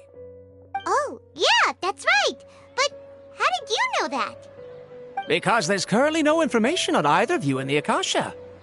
But no need to worry, that won't prevent you from entering the city. In fact, the Academia conveniently provides each traveler to Sumeru City with a device. Perhaps you two have heard of the Akasha before. It's our beloved Greater Lord Rukkhadevata's lasting legacy, a treasure trove of collected knowledge. After centuries of tireless research on the Akasha, the Academia created one of its most ingenious inventions, the Akasha Terminal. As long as you are within Sumeru's borders, you may use an Akasha Terminal to connect directly to the Akasha and access any knowledge you need. I should mention that due to technical limitations, the operation of Akasha terminals will be much smoother and more effective in large cities such as Sumeru City and Port Ormos. Oh, so this is the thing that Tainari was telling us about. It sounds pretty amazing. You two are quite fortunate. Until recently, it was standard practice to only issue Akasha terminals to outlanders who spent an extended amount of time in Sumeru. However, this policy was recently changed, and now all travelers are issued one upon arrival. Here are your Akasha terminals. Please handle them with care. It kinda looks like a leaf. To activate it, simply hold it in your hand and say the following phrase to yourself. May the mighty God bless us with their voice of wisdom. Oh, since this little doodad lets you access knowledge, maybe we can use it to find a way to meet Lesser Lord Kusanali. Let's give it a try. Ahem. May the mighty God bless us with their voice of wisdom.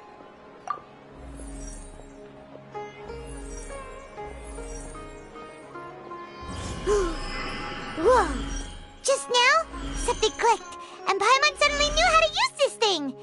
It seems all we need to do is concentrate on what we want to know, and bam! You get it. Oh, that'll come in real handy. Exactly. That is the power of the Akasha. And with that, let me officially welcome you both to Sumeru City. May the wisdom of the Dendro Archon always be your guide. Okay, now that we're in, we can check the Akasha about Lesser Lord Kusanali. Let Paimon try. 500 years ago, the sages found a newly born deity from within some scorched ruins. The deity now resides in the sanctuary of Suristana. Seems pretty similar to what Kale was telling us. Okay, next, let's concentrate on asking how to meet her.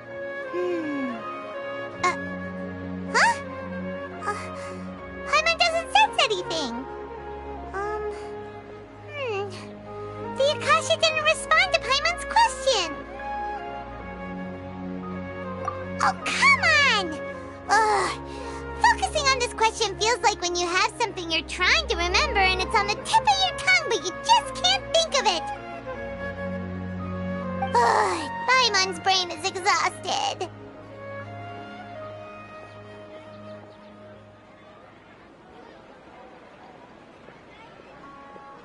Oh, smart idea! But what are you going to ask it?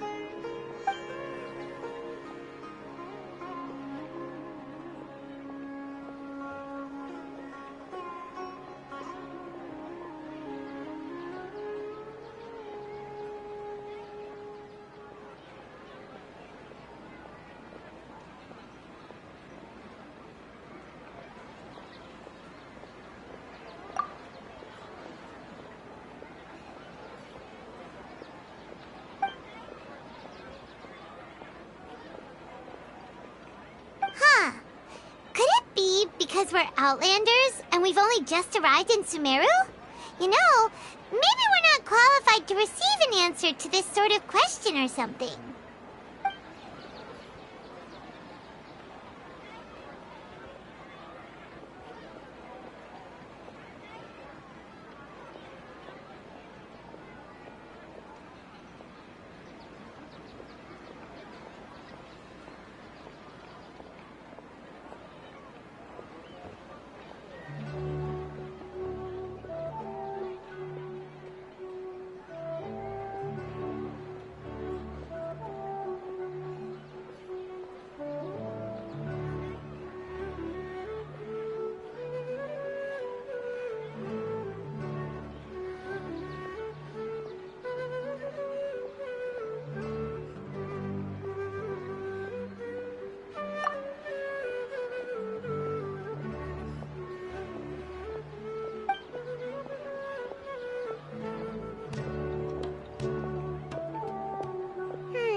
You too? Well, glad it's not just Paimon.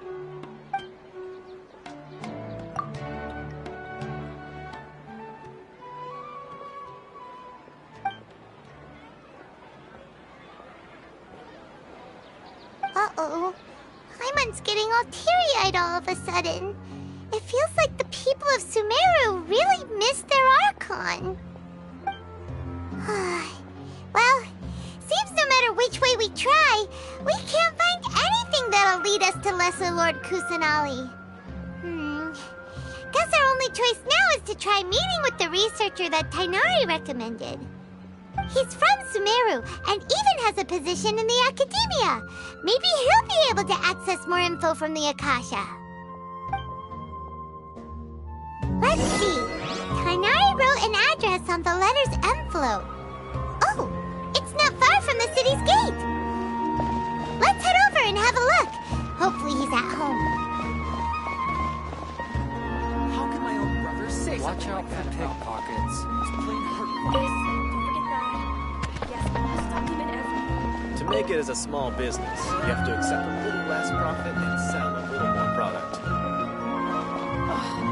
Once again, I think I'm gonna overshoot this month's budget.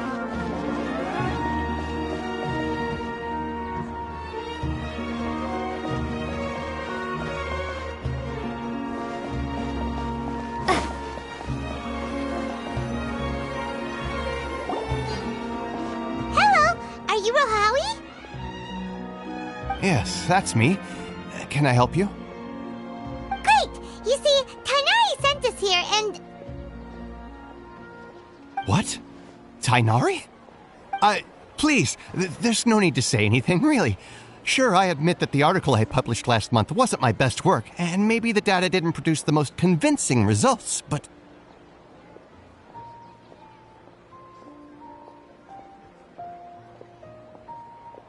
Here! This is a letter from Tainari! Oh, let me see. Oh! Ooh, what a relief. You two nearly scared the life out of me. So you two just have some questions for me? Seems even Tainari acknowledges my innate ability for procuring information. So, what is it you two would like to know? We want to meet with Lesser Lord Kusanali. Do you know a way we can do that? You mean you want to meet the Dendro Archon herself? This isn't exactly my area of expertise, but let me see what I can find in the Akasha.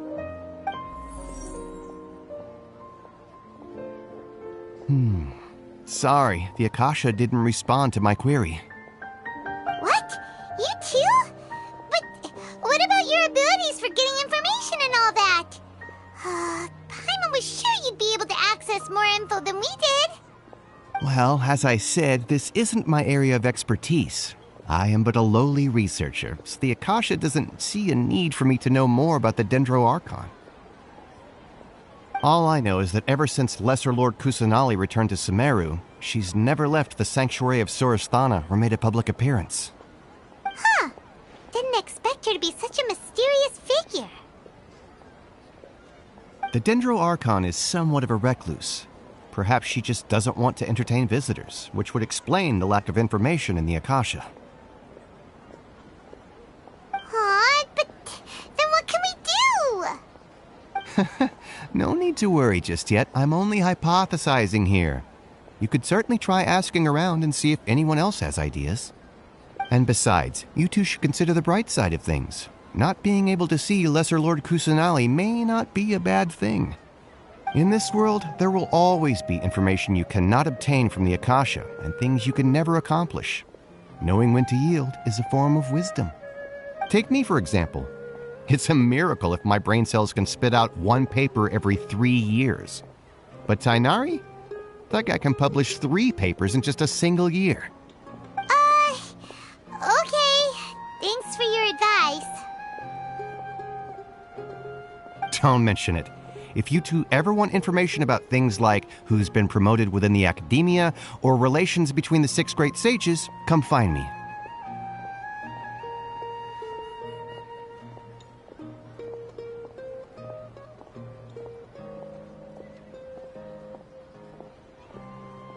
Hey, come on!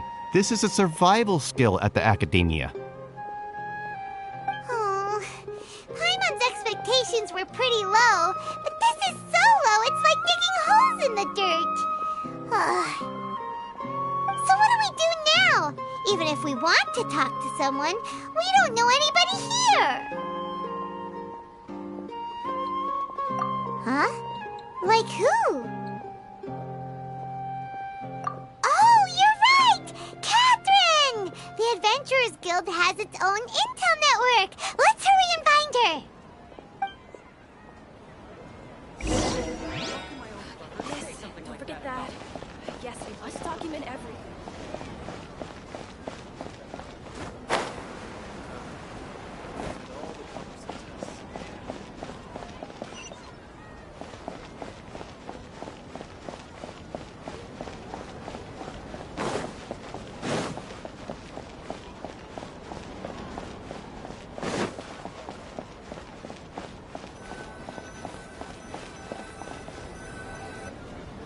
Ad Astra Abyssosk.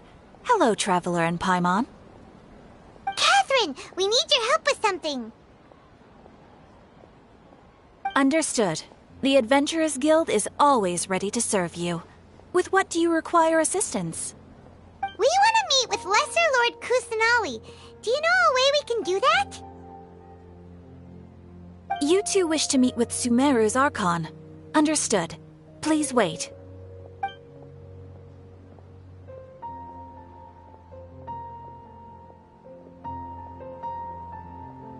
I apologize, but I am unable to call up any relevant information in the Akasha.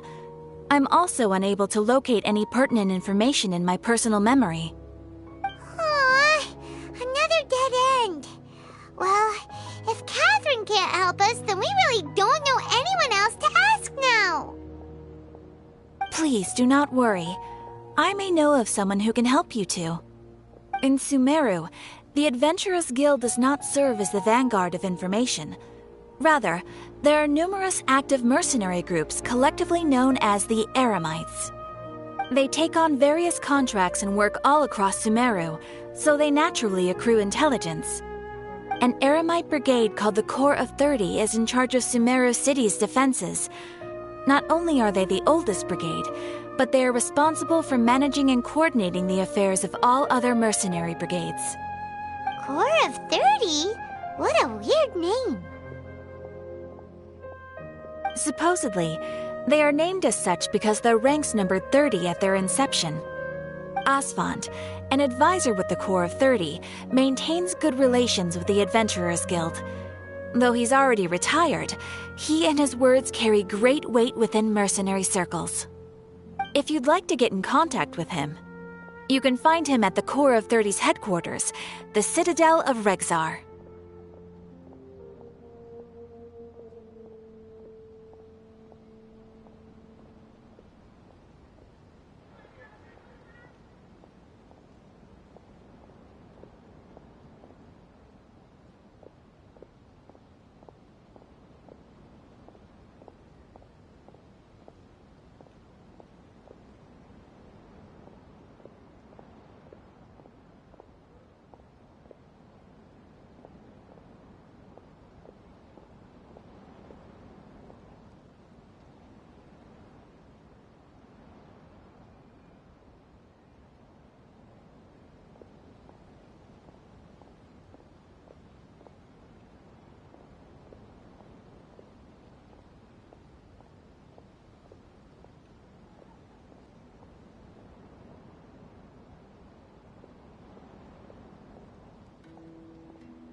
You're welcome. I wish you two the best of luck. We look forward to your exploits in Sumeru. Alright, off to the Citadel of Razor we go!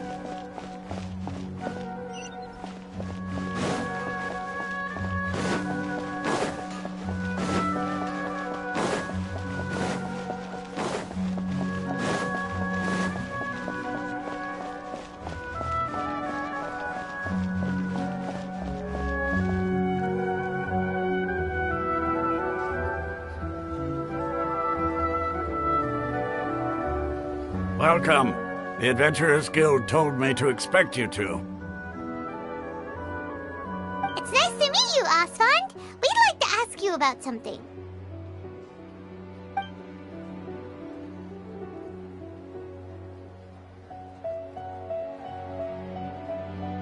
I see. So, Catherine's the one who sent you this way. Ha! It's true that the Eremites' network is vast, but even I can't help you meet the Dendro Archon. Wait, seriously? That's it? Afraid so. The Eremites aren't terribly religious, so we don't know much about divinities. As far as the Akasha goes, we can access even less than you. We originally came from the desert. The gods there died off long ago. Since those days, we've used our own two hands to carve out a living. We don't beg gods for their aid. It isn't just us, though. If you ask me, I think most in Sumeru aren't interested in Lesser Lord Kusanali. Oh? Why's that? Just take the Academia, for example. They're the ones who truly rule Sumeru. Although they believe in gods, most of them only care for the late Greater Lord Rugadavada. In their eyes, she was the one who founded Sumeru and gifted us with the Akasha. Lesser Lord Kusanali just happened to inherit her legacy. Because of the Academia's influence, most citizens are more familiar with Greater Lord Rugadavada and hold her in greater esteem. Not to mention that Lesser Lord Kusanali never makes an appearance, and the Academia never announces anything about her. As far as the people of Sumeru are concerned, she's just a god that exists. And that's all. Really? After hearing all of that, Paimon sort of feels bad for Lesser Lord Kusanali. Ha! But who knows? We're all just guessing when it comes down to it. Besides, I'm sure the God of Wisdom doesn't worry about her reputation among people like us. All right. Well, thanks for the info, Osfond. No problem. Always happy to help out the Adventurers Guild.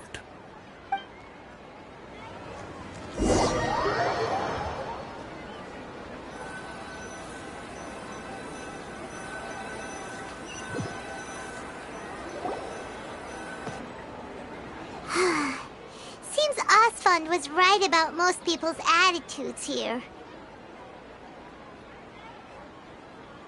Not only are they not interested in the Dendro Archon, they even say stuff like, if the Akasha doesn't think I should know, then I don't need to know about it.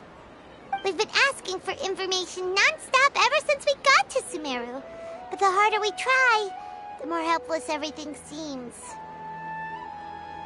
Isn't there at least one person in this entire city who cares about Lesser Lord Kusanali? Oh, you two are interested in Lesser Lord Kusanali? Huh? Who are you? From the sound of it, you two are Outlanders who recently arrived here. You've been asking around for information on Lesser Lord Kusanali, right? Oh, I'm sorry. I forgot to introduce myself. I'm Dunyarzad, one of Lesser Lord Kusanali's faithful followers. Whoa, really? Then do you know how we can meet with her? I'm afraid I can't help you with that.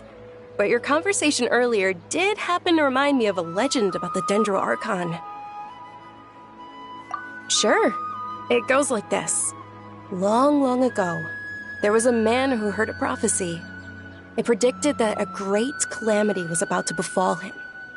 Panicked by what he heard, the man sought out the Dendro Archon in hopes that she would bless him with the wisdom to help him escape his predicament.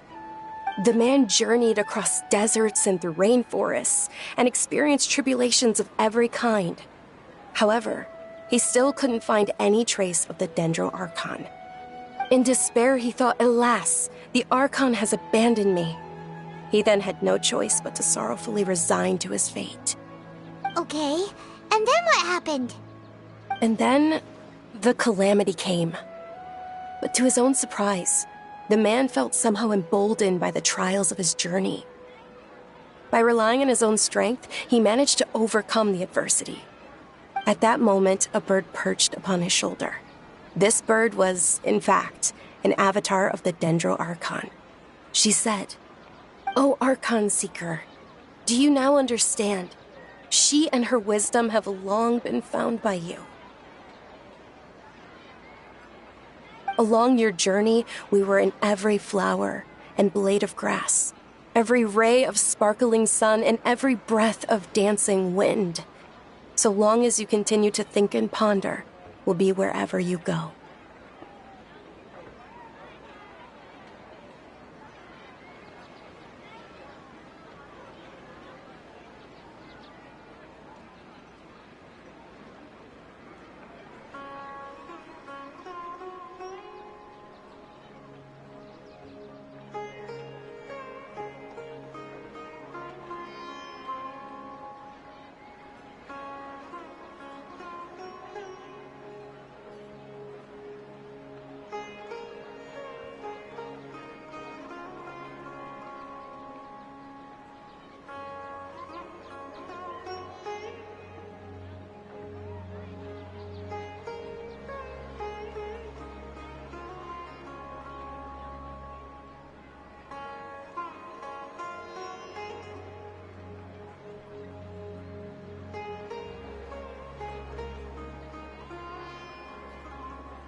Thanks for the story!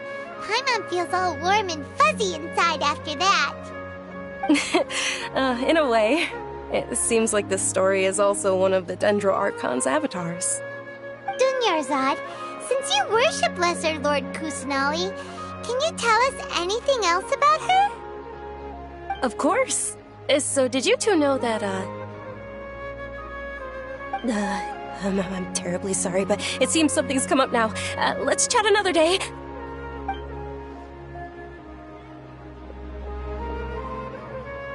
Hey, wait! What the heck just happened? It looks like they're searching for someone. Dunyarzad was acting super nervous just now. You think they're looking for her? This stinks! We finally managed to find a lead about Lesser Lord Kusanali! We can't let them get in the way now! Let's see if we can get rid of them. Then we can catch up with Dunyarzad! Hey, have you two seen a brown-haired girl wearing a purple top and a long blue dress? We're looking for her. Did she have bandages wrapped around her wrists? Yes, that's her. Did you see which direction she went? Yeah, she went that way. Quick, after her!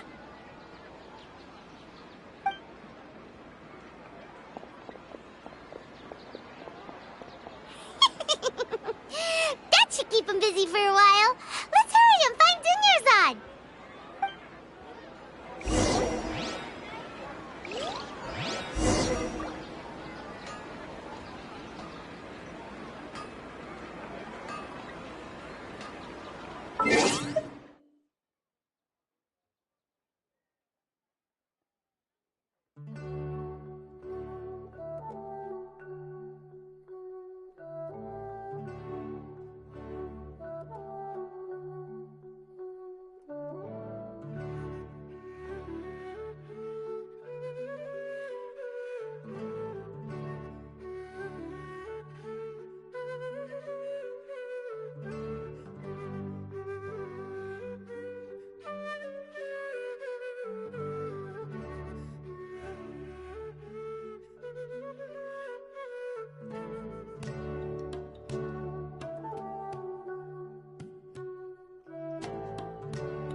Thanks, you two.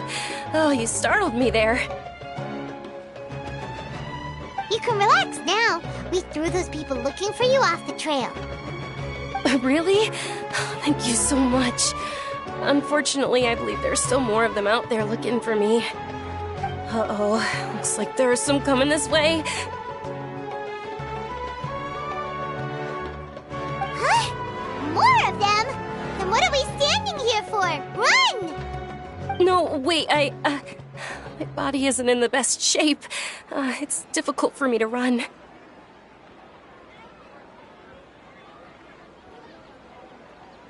Okay, sounds good. There's a tavern on the other side of the port we can go to. They probably wouldn't expect me to hide in a place like that. All right, let's move out. Stay behind us. We'll keep an eye out for anyone looking for you.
We made it. Oh, they shouldn't be able to find us now. Wait! Stand down, Dia!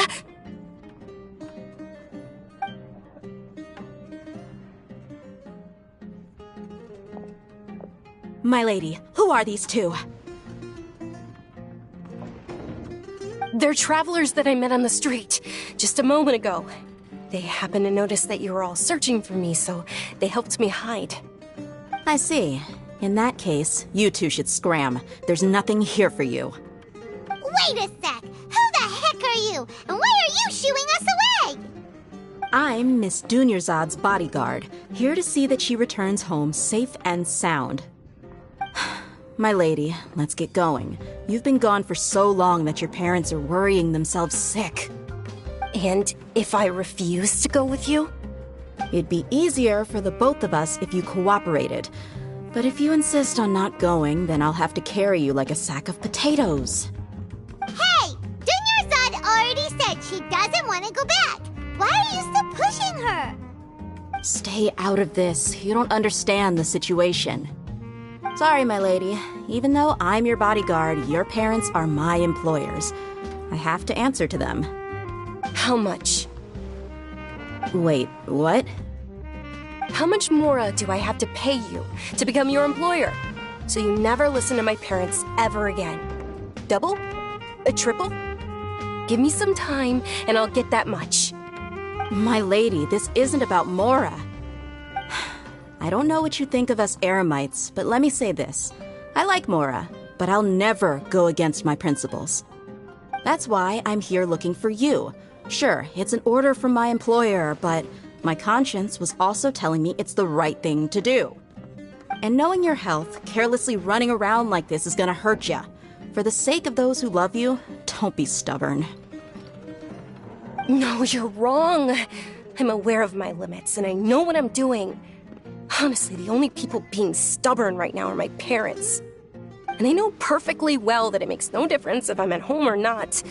I still won't accept reality. And every time I bring this up, they just change the subject. Dia, you've been living with us a long time already. This should be old news to you. Dia, I know it hasn't been easy for Mother and Father, and I'm grateful for everything they've done for me. But there's someone else in this world I'm also grateful to. Because she saved me. The love I have for her is the same I have for my parents. This is my life and my last chance. So I want to do something meaningful.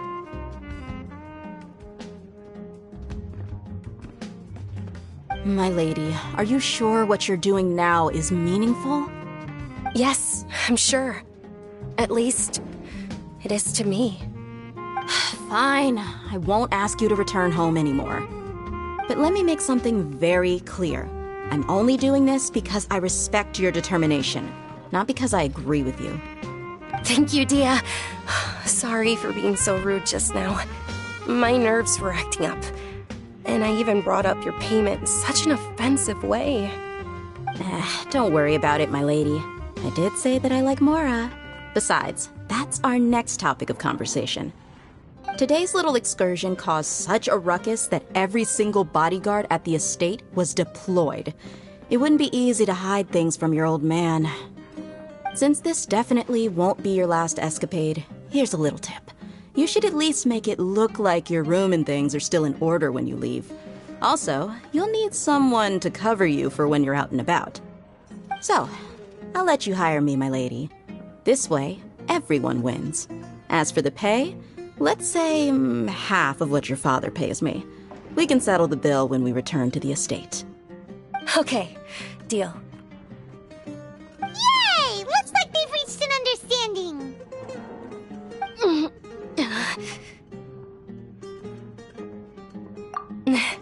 I'm fine, really. I just feel a little tired now that things have calmed down. My lady, stop trying to look tough. We're already in a tavern, so let's rest up and grab some grub. I'm sorry for worrying you two. If you don't mind, I'd like for you to join us. Sure! After you rest up, we want to hear more about Lesser Lord Kusanali.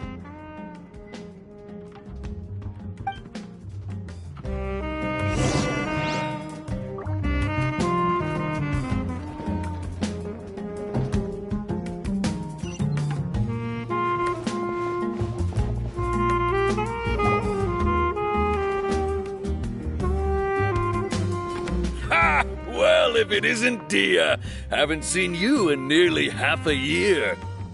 Word on the street is that you're a bodyguard for the Homayani family now. Don't you find that kind of work boring? Nah, you get used to it. How about a menu over here? You got it. Huh? Isn't this little Miss Homayani herself? We don't get to serve personages like you very often. We'll be sure to prepare our very best. Thank you, sir, but there's no need. I don't have a lot of Mora on me, and I really ought to save as much as I can. But please bring these two the best food you have. They're my new friends, so I want to be a good host for them. Yeah, we're already super grateful for everything you told us about Lesser Lord Kusanali. How about our charcoal-baked agelenach cakes? They're our signature snack, and they run cheap. Look, other customers over there are eating some now. They look kind of burnt and dry. Paimon will pass.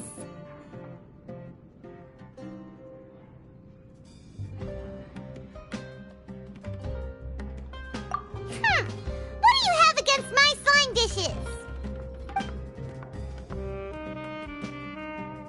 Dunyarzad, we asked a lot of people when we first arrived, and almost nobody was interested in Lesser Lord Kusanali.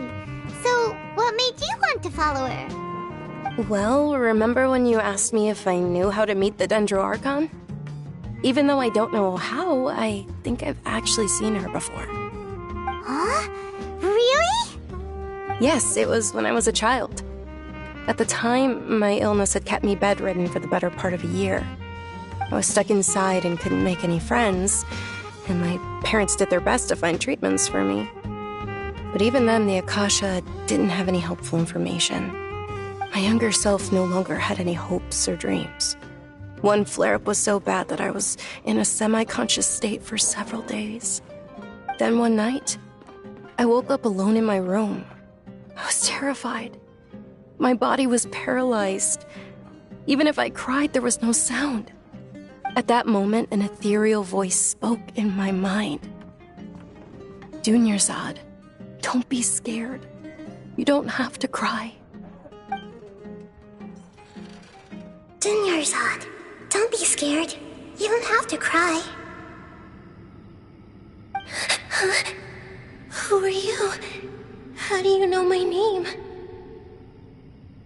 How do I explain this? You might not be able to understand, but actually, I know everything about you. Really? Of course. I know that you're scared of thunder, that you hate taking medicine every morning, and that you love counting the petals on your mom's skirt. Wow, you really do know everything. Dunyarzad, is there anything you want? Want? Not really. I can't go anywhere or do anything. Huh? But aren't you a child? All children have wishes. Tell me what you want, and maybe I can make it happen. But can you make my illness go away? Oh. I'm sorry. But I'm not powerful enough to do that right now. Then, can you be my friend? After that, the voice said, "Okay, I'll be your friend." Although my body was suffering during those days, that voice encouraged me and told me many wondrous things. Beyond my window was the flourishing Sumeru city. Beyond the city was a lush rainforest. And beyond that was the wall of Samiel, deserts, and all of Teyvat. Once I finally made it through that bout of illness, I couldn't hear that voice anymore. I told my mother about it, but she said that I must have been dreaming. But I know that that voice wasn't a figment of my imagination. Before that, I had never heard of Teyvat. Yes, for sure. If it weren't for that voice, I would have never grown curious about the outside world, nor would I have learned how to read and enjoy so many books. That voice sparked a desire for wisdom. It had to have been the Dendro Archon. I've been hoping for a chance to repay her kindness. In fact, I was running around today to help prepare the Sub-Zerus festival for her. What's the Sub-Zerus festival? It's Lesser Lord Kusanali's birthday, which was the day that she was found by the sages. It's actually an old holiday that originally celebrated Greater Lord Rukkhadevata's birthday. When she passed away, the holiday eventually became a celebration of the Lesser Lord's birthday. I heard everyone was overjoyed when they welcomed her back to Sumeru. In those days, the festival was a huge deal. But because of the Academia's influence, people have gradually lost interest in the festival. The Academia actively participates in Sumeru's many holidays dedicated to Greater Lord Rukkhadevata. But when it comes to the Sub-Zerus festival, forget any funding. They practically act like it doesn't exist. Maybe they see Lesser Lord Kusanali's birth as confirmation of Greater Lord Rukkhadevata's death, so they're reluctant to celebrate it. Aww, but that's awful. It is. It's absolutely terrible. Sure, the Greater Lord founded Sumeru, but hasn't Lesser Lord Kusanali been the one quietly protecting us for the past few hundred years? Just remember that we're still out in public. Don't get too carried away now. I know that people over by the Grand Bazaar still hold the Sub-Zerus festival to this day. But I hadn't met any of them before, so I was never able to contribute. But recently, I made a friend there who also follows Lesser Lord Kusanali. I gave her my savings because I want her to throw a wonderful festival this year. That's the least I could do for Lesser Lord Kusanali. Hold on, my lady. Does this friend happen to be Nilu, the one who sends flowers to the estate? Yes, that's her. I saw her leaving the other day with a nervous look on her face. It seemed like she was hiding something in her arms. Did you give her something? Yes. Initially, I didn't have much Mora prepared, so I had Nilu sell one of my skirts. I've agreed with Nilu to meet up at the Grand Bazaar today and see how things are coming along. Dia, would you accompany me? Sure. That's quite the trip, though. I'll carry you. No, that would be too much. Even for you. You might as well just accept the lift. If I let you walk, who knows how long it'll take us. And if anything happens to you, then I'd really never hear the end of it from your father. But of course. Nilu will be thrilled to hear there are more people interested in Lesser Lord Kusanali.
Sorry I'm late, Milu.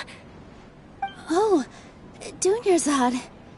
It was taking you so long that I assumed you got trapped at home, but you made it in the end. Uh-oh. But if Dia's here, that means you got caught, right? You could say that, but everything worked out. She's on our side now. Not completely. Oh, and who are these two? Oh, meet the Traveler and Paimon, my two newest friends. They're visitors who just arrived at Sumeru City and are looking for information on Lesser Lord Kusanali. So you're followers from another land?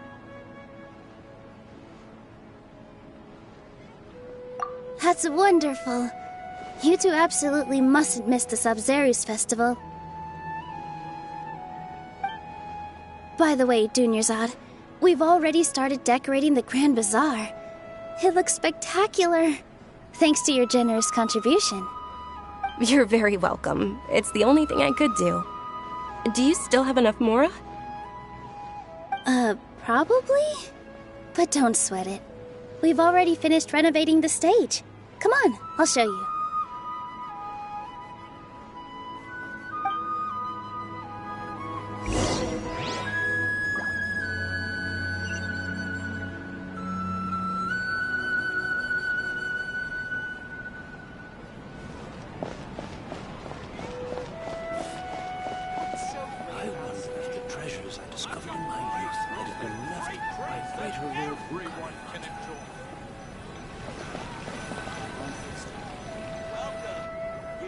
Wow! This place is amazing! Not bad. Last time I was here, the stairs were full of holes. The stairs were nothing. A little while ago, we discovered that the tree above the stage had a huge chunk of bark ready to fall off. Mr. Zubair was worried sick. We reported it to the academia many times, but they never sent anyone to deal with it. We didn't want anything bad happening, so we were going to cancel all the stage performances. Oh, probably because it was the theater asking. The academia looks down on performers like us. They probably think it would be best if the theater closed down completely. We can't let that happen, though. Not only would everyone involved in the theater go hungry, but then we wouldn't be able to hold the Sub-Zerus festival anymore. Thank the Dendra Archon for Dunyarzad. With the Mora she gave us, we hired someone to patch up the tree, and we also gave the stage a much-needed makeover. The stage is going to be even prettier when it's festival time. I can't wait for you to see it. And I can't wait to see you on the stage. You've been practicing so long already. It's almost time for your dream to become reality. It's our dream. I'll do my best for the two of us. Milu, what are you gonna be doing at the festival? She'll be dancing the dance of Sub-Zerus, the most important performance at the Sub-Zerus festival. Dunyarzad, have you told him the origin of this holiday? I only told them about the Greater Lord and Lesser Lord so far. Okay, then I'll tell you two about how this holiday came to be. According to legend, the Sub-Zerus festival was originally the Goddess of Flowers' birthday celebration for the Greater Lord. A long, long time ago, on one of Greater Lord Rukadevata's birthdays, her friends threw her a celebratory banquet. Some of the gods got drunk. One started playing music, and the Greater Lord started singing, so the Goddess of Flowers began to dance.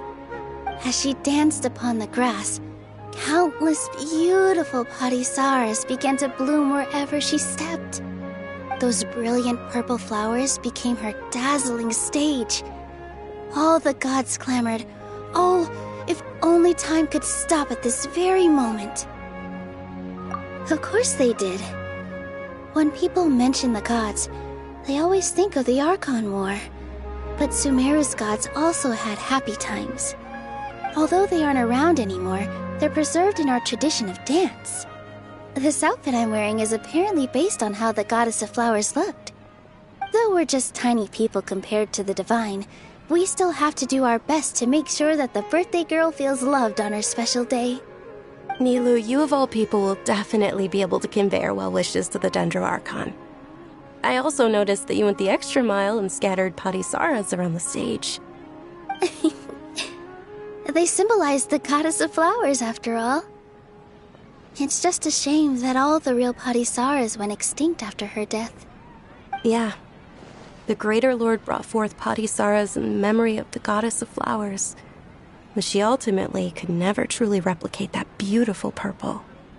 Thinking about the goddess of flowers dance makes me wish I could have seen it. If my stage were anything like that, I'd be thrilled if I had just 2 real Patisaras on the stage.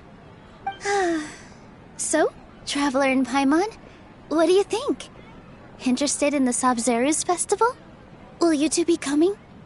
All of Lesser Lord Kusanali's followers will be there for her birthday. It'll be a good opportunity for you to learn more about her.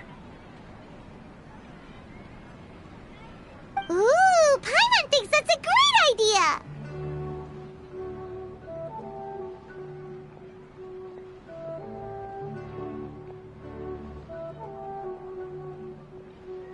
Of course Paimon wants to watch. Those two things aren't mutually exclusive, you know.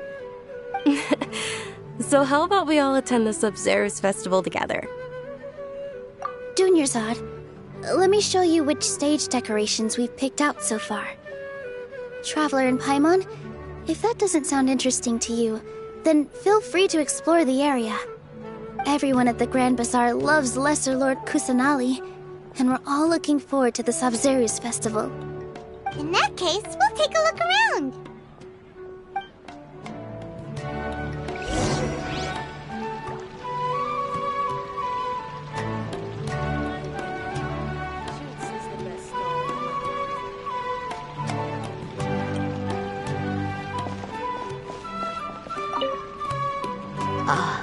Dancing at the Sabzeruz festival. You know, I also danced when I was younger. As a child, I even asked my grandmother why we performed the dance for the Lesser Lord when it was originally done to honor the Greater Lord. My grandmother said that Greater Lord Rukkhadevata is a beloved deity and honored by all. And Lesser Lord Kusanali is too. If the goddess of flowers ever knew Lesser Lord Kusanali, then she would certainly have wished to be her friend and hold celebrations for her too. The Sabzeruz festival has been losing its appeal over the years. That is, until a wealthy benefactor stepped in this year and brought the festival back to life. I heard she forked out a lot of mora to make it all happen.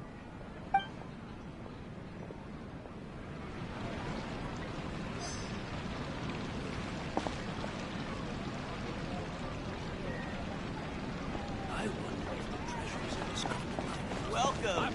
Get your spices here. We've got all kinds. Everyone can enjoy.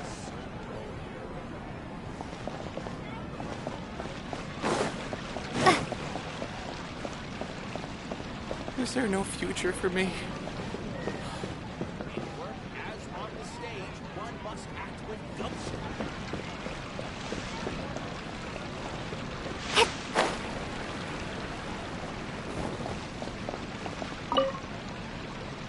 Whoa!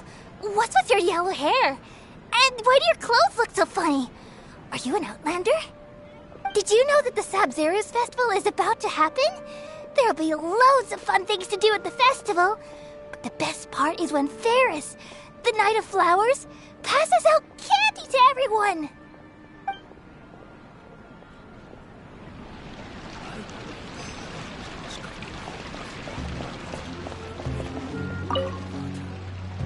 Things are really shaping up, and there's a buzz around the festival this year. We're expecting people from all over to come by this year and buy things during the festivities. Don't be fooled into thinking that Sumeru City has the best of everything. Some festival snacks are only offered here in the Grand Bazaar. And when it comes to musicians, dancers, or singers, the Grand Bazaar's got the best of the best. Sure, those folks at the Academia might not like it, but what's a festival without song and dance?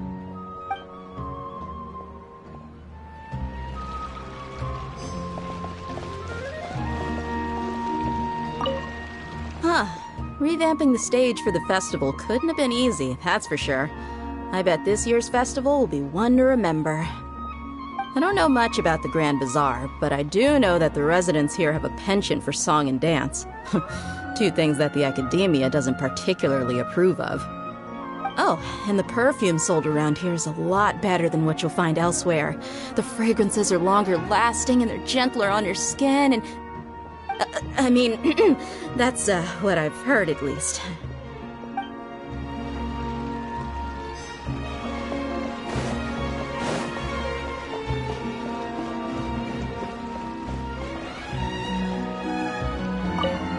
Nilu, your outfit looks amazing.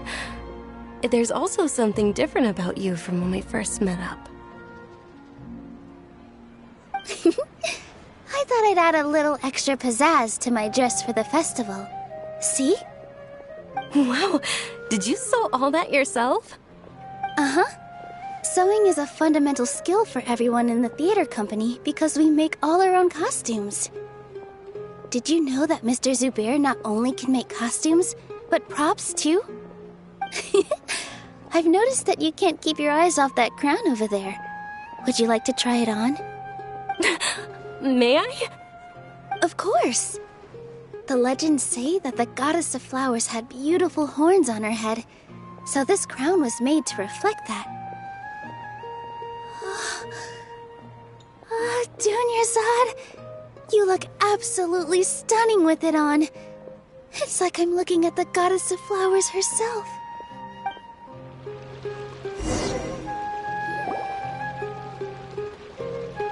Hey! Is that who Paimon thinks it is? It looks like... Catherine!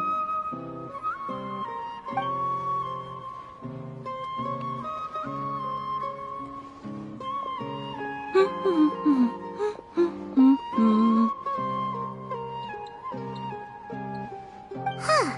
Come to think of it, Paimon's only ever seen her behind the counter at the Adventurers Guild. This is the first time we've ever seen her taking a break. Hey, Catherine! Huh? Oh, hey! It's the Traveler and Paimon! What's shaken? Whoa.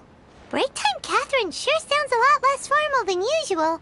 Paimon was still waiting for her to say Ad Astra Abyssosque. Sure. Standing behind the counter at the Adventurers Guild doesn't require any complicated functions.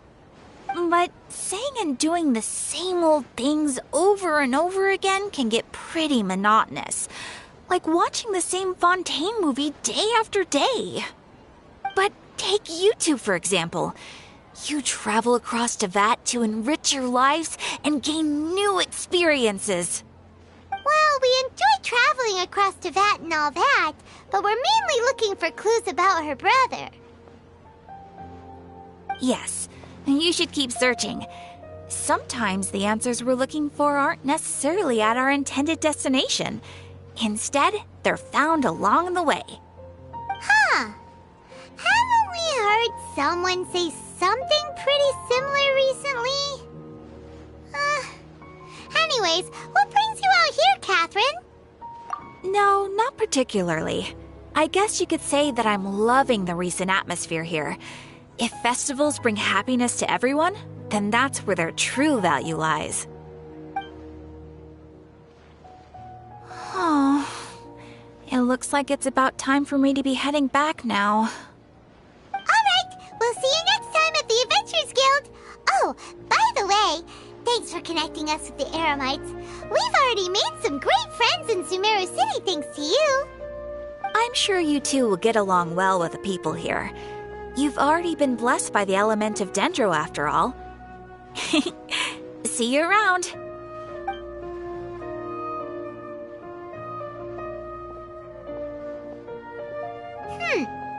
There's something really different about Catherine today. Hey, Traveler. Paimon. Oh, hey, Dia. What's going on? I've got something to tell ya. My lady knows you're looking for ways to meet Lesser Lord Kusanali, and she's been trying to come up with a way to help you. Well, I have an idea that might help. Are you serious? We'd love that! It might not necessarily pan out, so don't get your hopes up too much.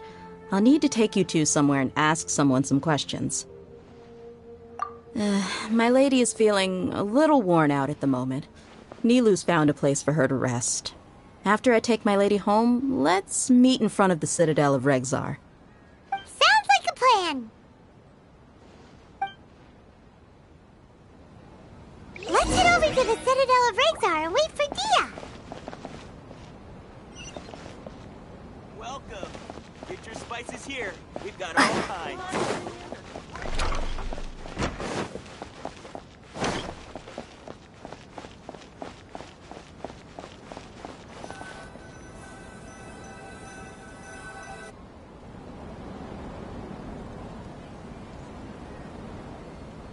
Sorry, I'm late.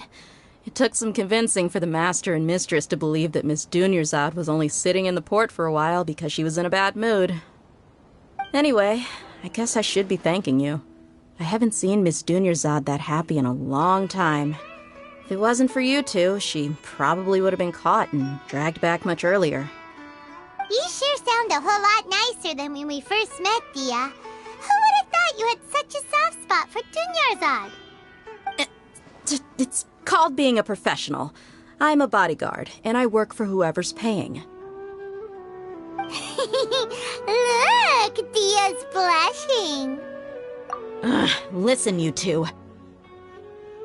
I don't expect to be working for Miss Dunyarzad very long, but I hope to finish things on a positive note if possible. Let's cut the chit-chat and head into the Citadel. We'll see if the person I know has a way for you two to meet with the Lesser Lord.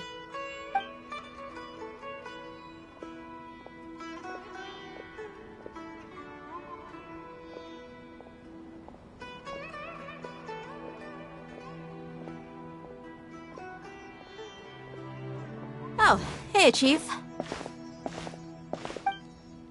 Ha, Dia! What are you doing here? And well, didn't expect to see you three together. I take it you all know each other already? Mm-hmm. We met this morning after the Adventurers Guild pointed us to Ozfon for more info. No kidding. Huh. So, where's Ruksha? I thought I'd help these two out by asking about the theft. Anything you can tell him? Ruksha's gone over to the Academia. The Grand Sage recently ordered Sumeru City to begin bolstering its defenses, so people from all over have been called back to the city. Since you've already mentioned the theft, I suppose I might as well tell him what we know. Appreciate it, Chief. Theft? Sorry, what the heck are you guys talking about? Just recently, the Academia lost something, and there's a chance the item is connected with the Dendro Archon. This case might just somehow help you in meeting her. I suppose that's one way to look at it. But if you ask me, the case is more about the Academia than anything else. Let me fill you in. The Academia recently sent a convoy to pick up an important package from Aru village. Word got out, and the convoy was robbed on its way back. The Grand Sage took the whole matter very seriously. Not only did he dispatch the Matra, but also enlisted our help in the search for leads. All we know so far is that whatever was stolen is currently in Port Ormos. You two have heard of Port Ormos, haven't you? It's the largest commercial port in all of Sumeru. You can travel there by leaving Sumeru City and heading south along the river. The Academia's grip isn't long enough to reach all the way to Port Ormos, so the city's a little more laid back, meaning the population's also a mixed bag. You never know who you'll meet there. Apparently what was lost has a great deal to do with the Akasha, knowledge, and even the gods. I'm afraid I don't have any other details for you, though. If you're interested, maybe you could head to Port Ormos and ask around yourselves. If you want my advice, try introducing yourselves as students of the Academia once you're there. Are you serious, Chief? All the Academia students are in Sumeru City, you know. Why should they pretend to be students in Port Ormos? If you're also interested, just go there and see what happens. count me out. I've got plenty of work to do here for the Homayani family. And take it from me, if you two really do decide to visit Port Ormos, you'd best watch your backs. Let's just say that the Eremites there aren't nearly as friendly as those here in Sumeru City. There are even some extremists who go around shouting slogans like, "Retake Sumeru for King Deshret." Word is that more and more are joining their movement. They're becoming a real headache for Chief and the others. You bet they are. King Deshret's been dead for thousands of years. Now they start spreading rumors of his return. Ridiculous. Not everyone's like you, Chief. Even the desert natives who abandoned their homes in the wilderness still wish to have a god of their own. Well, Traveler, that's about all the information we have for you. Thanks, Dia, and you too, Osfond. Since we've gathered all we could for the moment in Sumeru City, let's head to Port Ormos and see what we can find next. Miss Dunyarzad is looking forward to seeing you both at the Sub-Zeru's festival, so be sure to get yourselves back here in time for that. Good. Then we'll see you both at the Sub-Zeru's festival.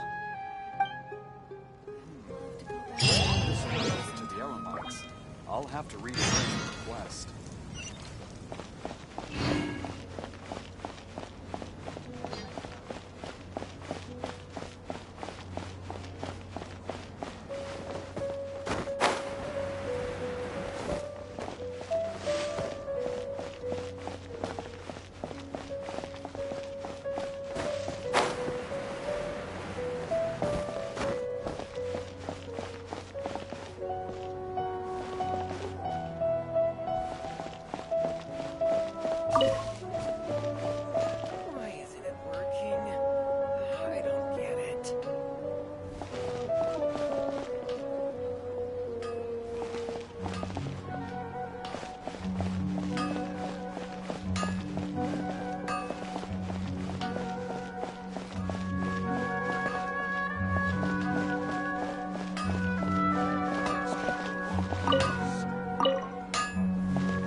Trust me. Just...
You're in for a little shock.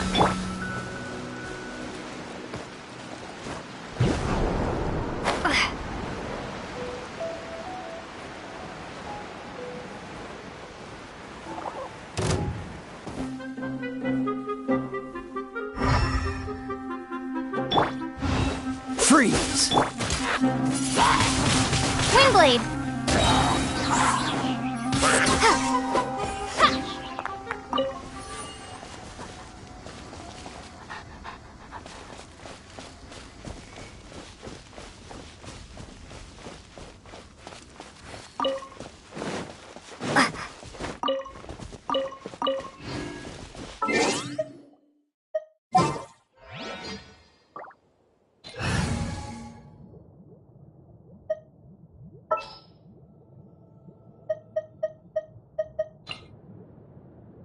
Let the wind lead.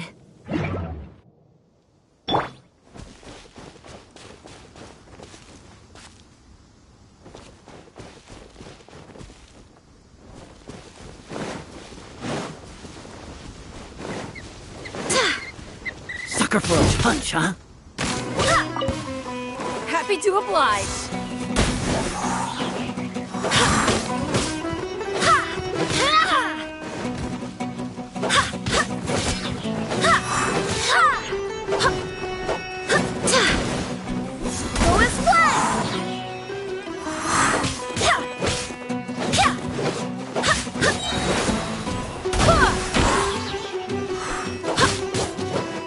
Barbados, guide us.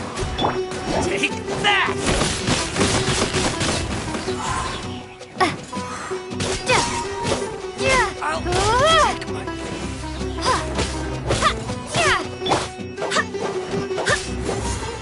Go as one!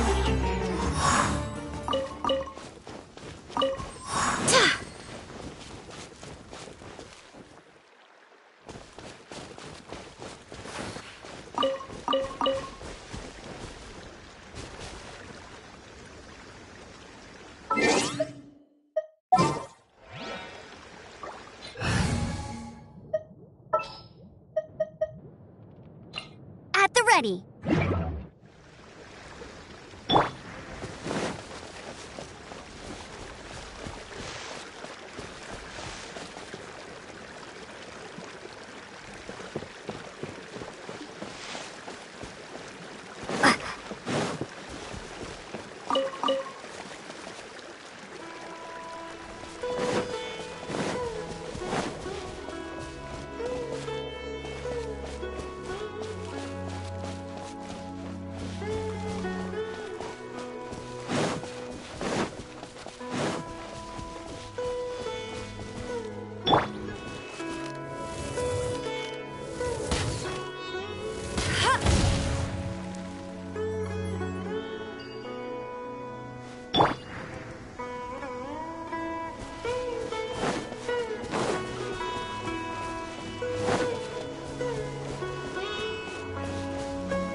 Victory is almost ours!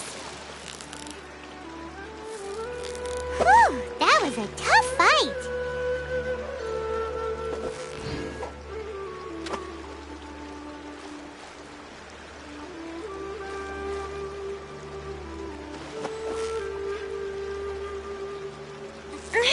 So close, so close! Stay cool! Whew, that was a tough fight!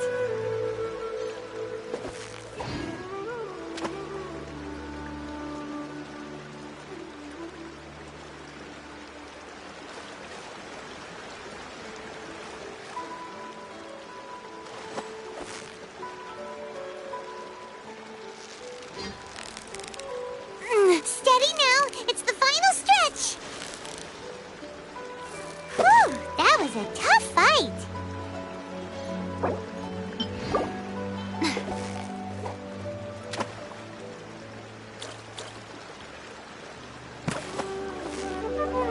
You've got it! Wow! Paimon's stomach is rumbling already!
this!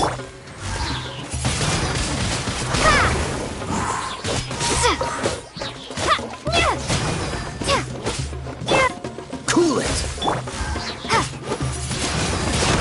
Windblade! Dodge this!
Another technology.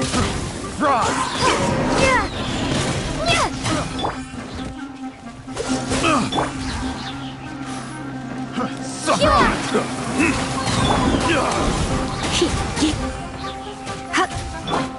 Pick freeze the wrong test subject. I wasn't done.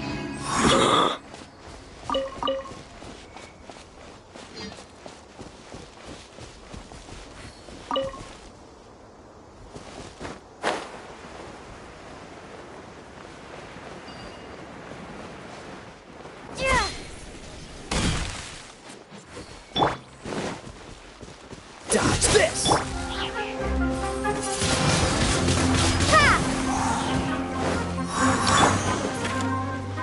Freeze!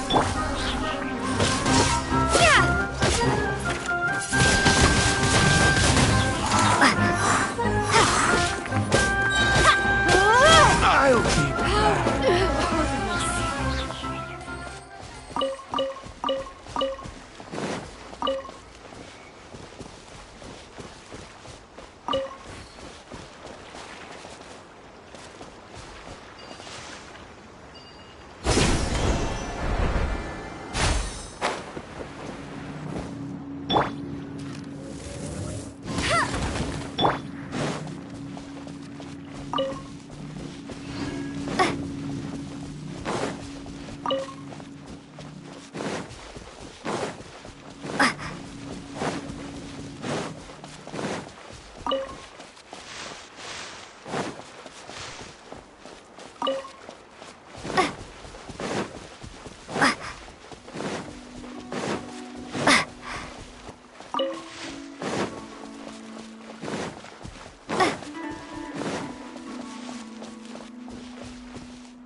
Try not to enjoy this. Don't get frostbite. Cool it. Let it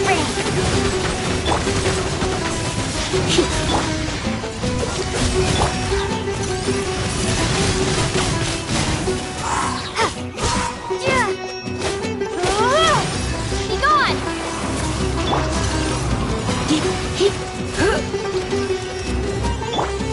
Dodge this.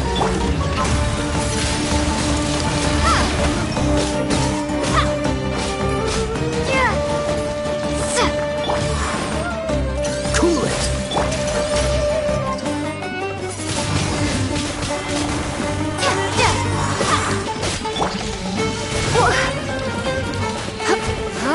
Dodge this.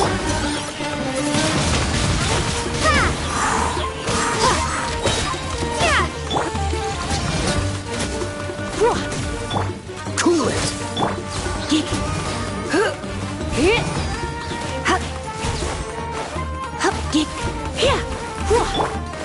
Dodge this.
What's the hurry?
Come and have a good look yourself.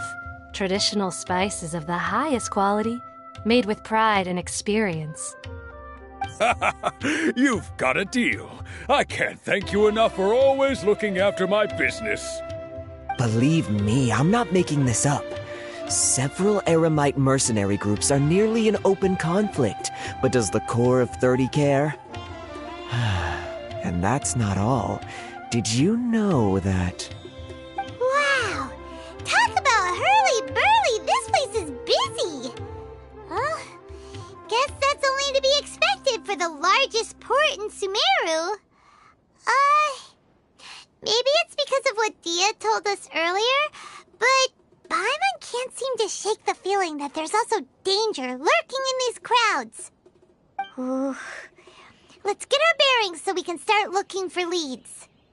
We know that whatever the Academia lost is related to the gods.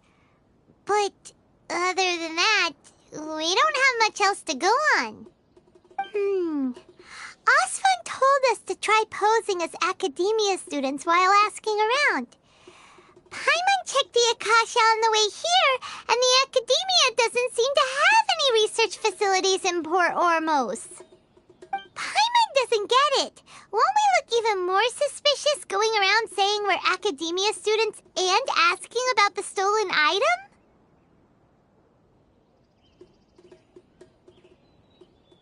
Well, given all the people that come through here every day, if there's any information to be found, Paimon bets we could find it in the market. Let's ask around and see what we come up with.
Welcome. Welcome.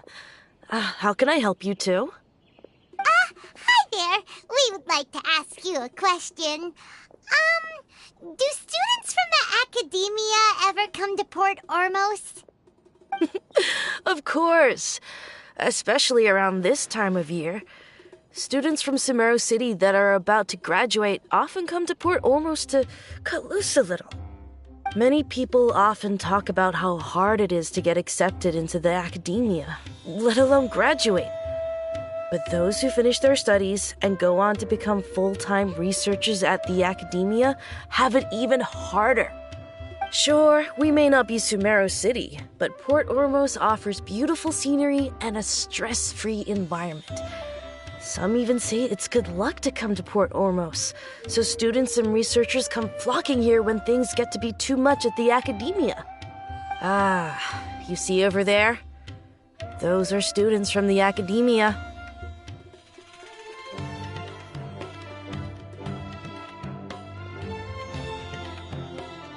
They've been looking worried and miserable ever since they got here a few days ago. If you ask me, the life of a merchant is better. So long as the Akasha teaches us what we need, then life is good. Those students seem to be discussing something. Let's see if we can listen in.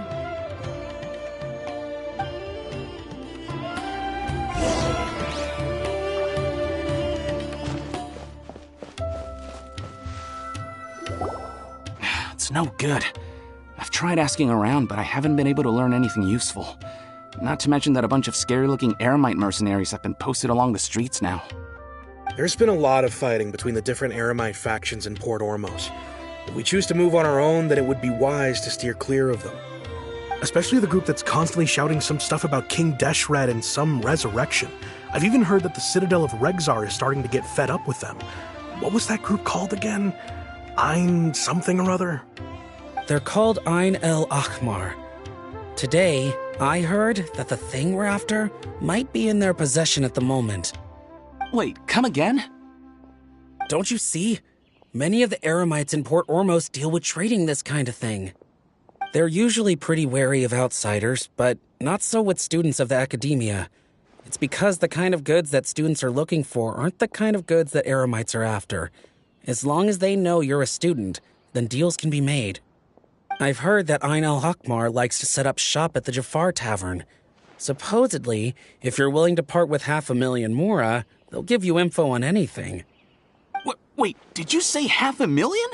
If information alone costs that much, then how could we ever afford to buy what we're looking for?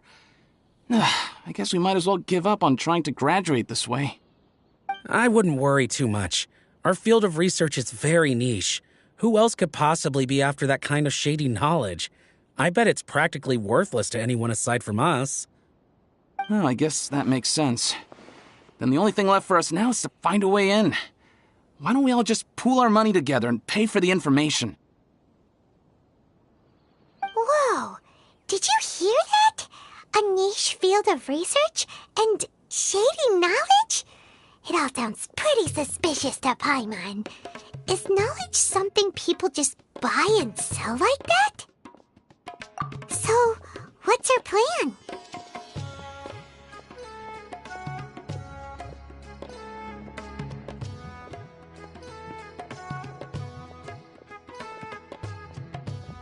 Wait! Didn't you hear what they just said? Buying information is going to cost us 500,000 Mora! Have you lost your mind?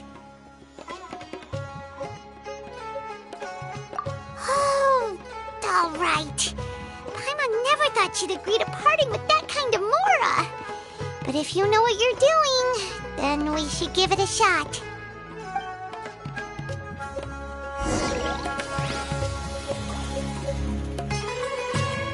Out of all my commissions, I enjoy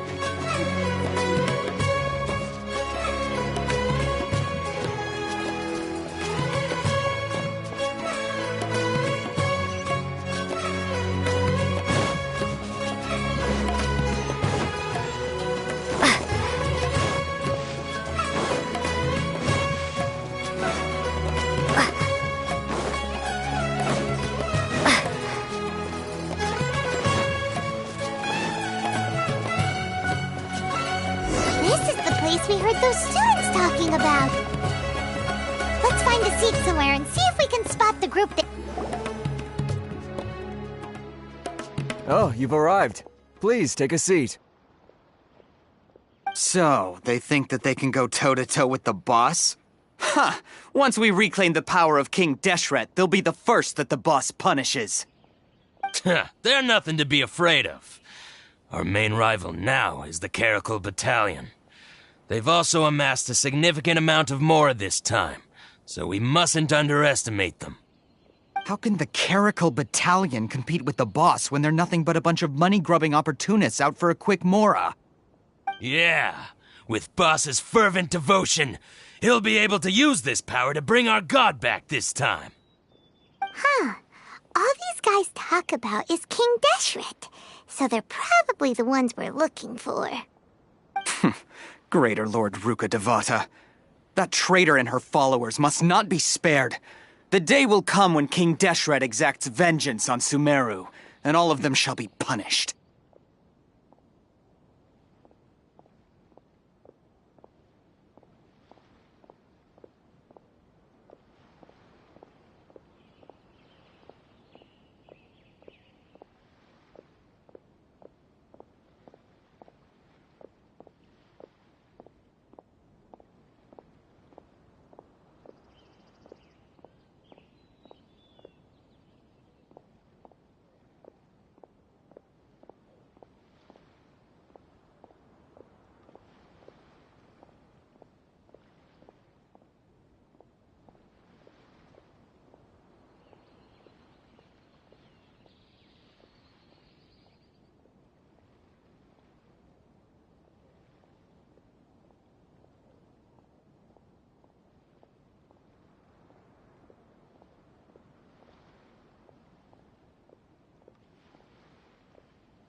Paimon was wondering what they meant too. We should ask about that if we get the chance later.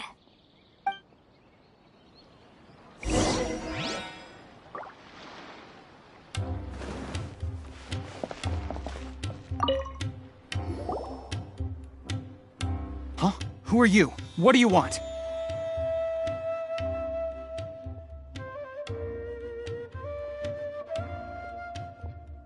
A student? What's a student from Sumeru City doing in Port Ormos?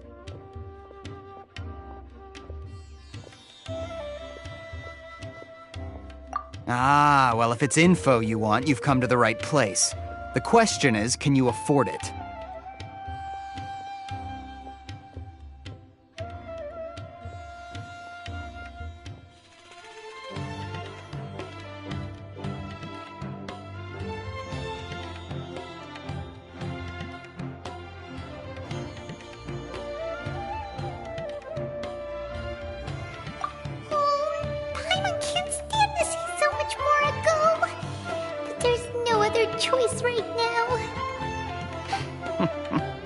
Here, this is the merchant's address. Whatever you're looking for, you'll find it there. Well, what are you waiting for?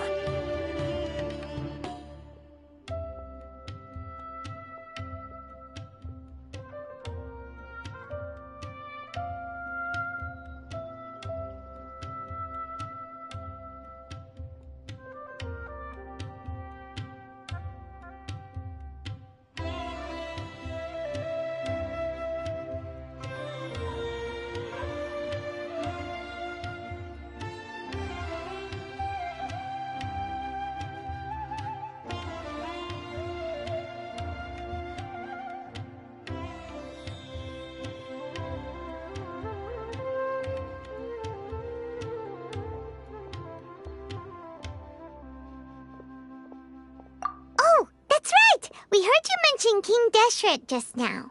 We're actually interested to know more because we're, archaeology students! Fine. Since you've already handed over the Mora, I guess I can throw in a little extra info.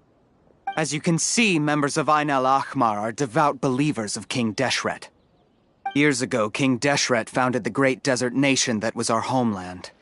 It was an advanced civilization, far beyond anything you'll see in present-day Sumeru. King Deshret was the rightful god of wisdom, but he was betrayed by a companion he trusted. She even stripped him of his title, God of Wisdom. So, you mean the traitor was... Greater Lord Rukkhadevata, yes. That shameless wretch destroyed King Deshret's civilization, and our ancestors were forced to flee to this land where we were made to suffer the tyranny of our enemies. Furthermore, she conspired with the Academia to cover up the truth of her actions, and create the merciful and benevolent facade for which she is now known. Ugh, just thinking about it sickens me. But the story doesn't end there, oh no. King Deshret isn't truly dead. The voice of the Oracle has been heard in the desert, prophesying his resurrection. Mark my words, our god shall return. And when that day comes, all followers of the traitor and all the desert dwellers who have forgotten their true god will suffer retribution together. If what I'm saying makes you shiver with fear, it might not be too late for you to become a believer of King Deshret.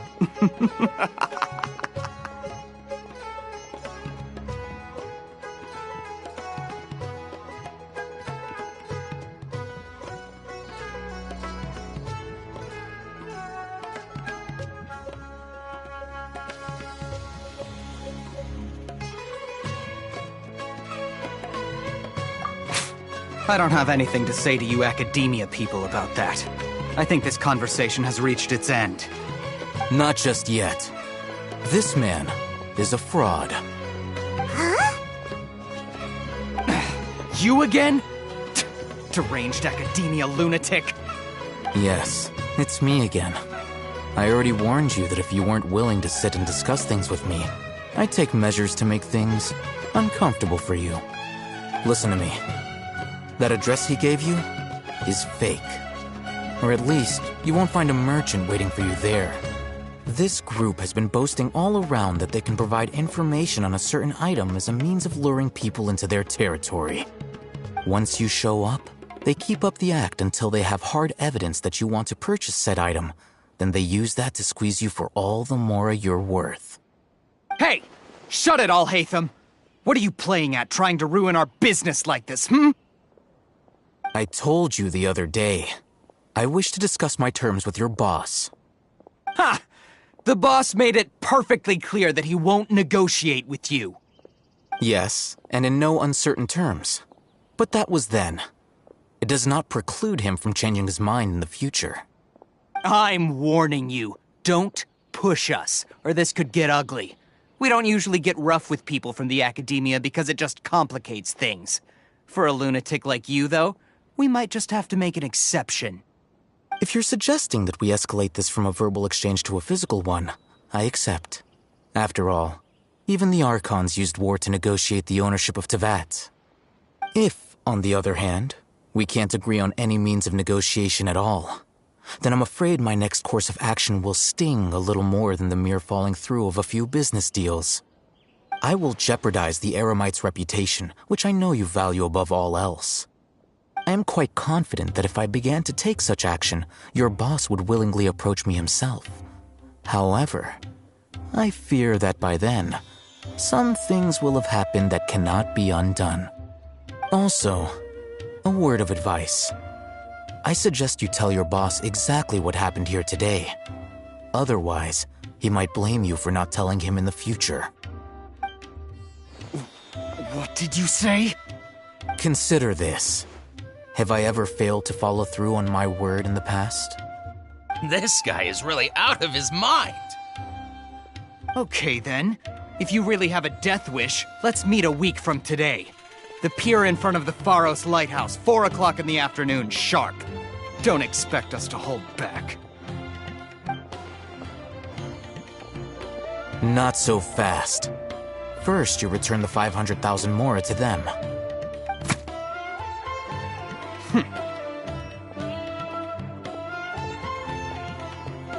Please, I beg you, don't provoke them. We can't afford any trouble with this crowd. They haven't even paid for their food yet. Ah, Mr. Iman.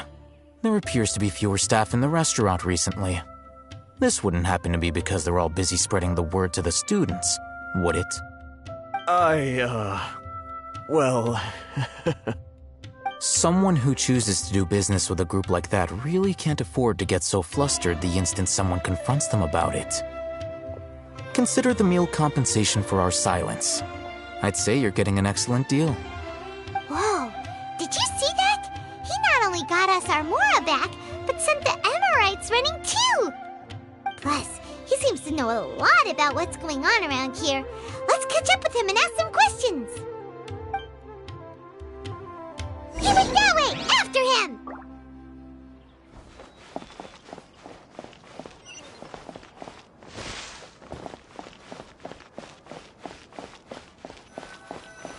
Fresh fruits and veggies, both quantity and quality. Wait up! It's Al-Haytham, right? What do you want?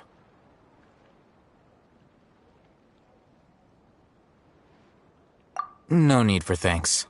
My goal was to get to them, and you two gave me just the opportunity I needed. We're even. Oh, I advise you to keep your distance from them. Since they weren't able to make off with your Mora in the end, they might harass you again in the future. All right. Goodbye. Hold your horses! We still have something to ask you about! Since you tore through their scam right in front of them, you must know the real story about certain something, no?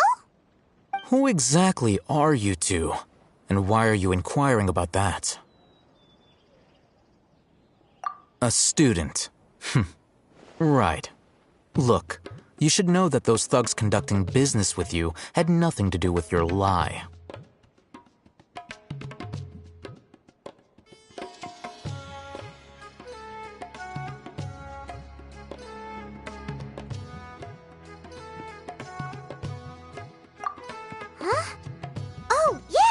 She's really strong. Weren't you saying something about a physical exchange? We can help with that. She doesn't even have a vision. Forget it. Maybe not, but she can still use elemental energy. Otherwise, there's no way we'd go asking for info from from guys like that.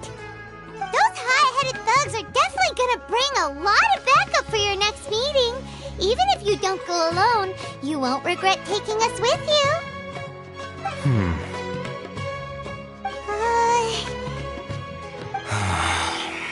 All right, I accept. Got a pen and paper? If you're searching for someone who sells that kind of merchandise, I'll give you one of their addresses, and you can try your luck. We'll reconvene at the appointed time by the pier. It doesn't matter if you show up or not. So, since you were happy to give us this merchant's information, does that mean you can tell us exactly what we're after? You were willing to part with 500,000 mora for something and you didn't even know what it was? Okay. Well, if you truly are as skilled as you claim, then you can beat the answer out of them when they become hostile. Look, if you've been making inquiries, then you have to know something by now. Tell me what you know so far, so I don't waste time repeating information. We know it's connected to the academia somehow, and that not only do the Eremites deal in it, but some students want to get a hold of it too. What else? You know almost everything there is to know, but you're unable to compile this information because you've never seen the object before. This is what you've been looking for. Huh? Paimon can't tell what it is. It looks like some kind of ornament. This is a knowledge capsule. To put it simply, it's a vessel that can store a fixed quantity of canned knowledge. It's like a miniature Akasha. Anyone who links it to their personal Akasha terminal instantly becomes privy to its contents. Correct. Anyone. Unlike the Akasha, which heavily regulates who can access what information, knowledge capsules confer their contents without any requisites. That's amazing! It's essentially a convenient and harmless vestibule for knowledge. Unfortunately, it's illegal in Sumeru to privately possess or trade them. They were created as a means for scholars to transfer knowledge gained from Irminsul into the Akasha, and are intended to be destroyed immediately after use. But despite strict regulations, some of these knowledge capsules will always escape destruction. After all, there will always be those in this world who are dissatisfied with life as designed for them by the Akasha and wish to change their fate. Over the past century, a wide variety of canned knowledge has been leaked from the academia. Now, in Port Ormos, the valuable ones are a means to mora for the Eremites. Meanwhile, those which the Eremites deem to be useless to them occasionally prove useful to the common citizens and hapless academia students. Well, I think that about sums it up.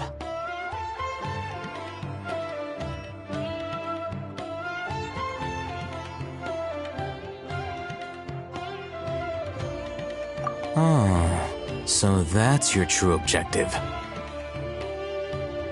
With our current arrangement, I don't believe I can offer an answer.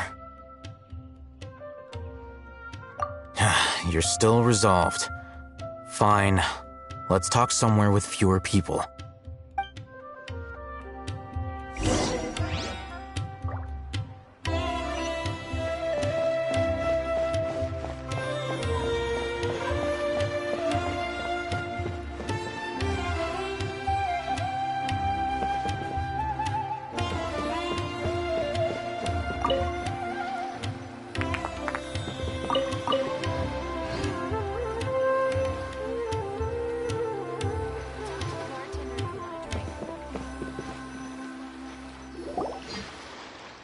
Let's continue our conversation here.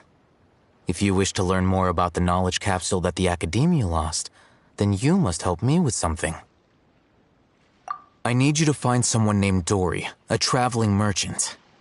Unlike the peddlers who hawk inferior knowledge capsules, she often has quality goods in stock. Some say that as long as there is profit to be made, There's nothing she won't dare to sell. She's guarded against people from the academia because most of her wares don't comply with academia regulations. I think she blacklisted me. I met with her informant, but it soon became clear that they had no intention of letting me get any further. Become one of Dory's customers and earn her trust. This is my condition for further collaboration. Why do you want us to meet with her? Until you complete this task, you don't have question privileges. Fine. So how do we go about doing this? You two are Outlanders who haven't been here for long, so Dory should view you as safe clients. I'll give you the informant's address and their contact password. Beyond the password, though, I have no way of knowing what other tricks she might have up her sleeve. You'll have to improvise. This is kind of nerve-wracking. The true challenge begins after you meet her. She has a keen nose for Mora and a shrewd eye for wares, and she only likes customers who she deems to have good taste. I'll prepare some funds for you. Buy her highest quality wares and earn her approval. But we only just saw a knowledge capsule for the first time. We don't know how to tell which ones are good and which ones are bad. Is that something we can learn quickly? That's true. Have you two heard of elemental sight? Oh, that's a surprise. Guess I'll have to hold you in higher regard. Anyway, that ability should resolve your issue.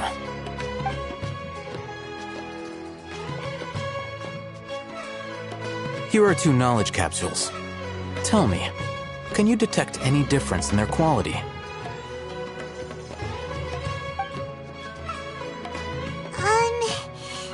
They look the same to Paimon. Try inspecting them with elemental sight. How'd it go? Did you see anything?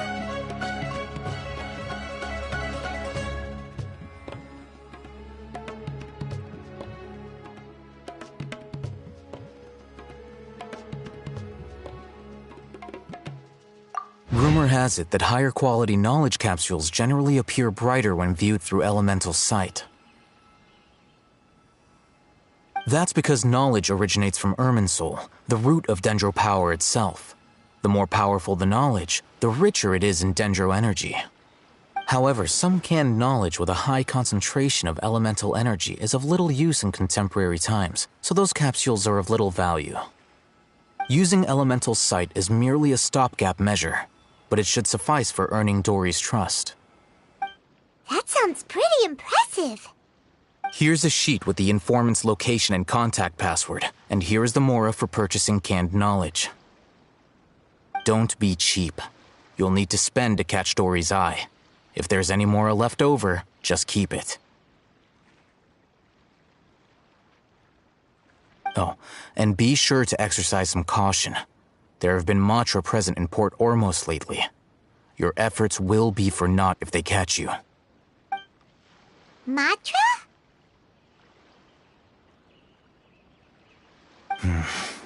They belong to the Academia's regulatory body. They also handle cases of illegal canned knowledge transactions. Like I said, the Academia has banned both their trade and possession. The Matra are razor sharp. You're in for nothing good if they lock their sights onto you. If you two want to back out, now's the time.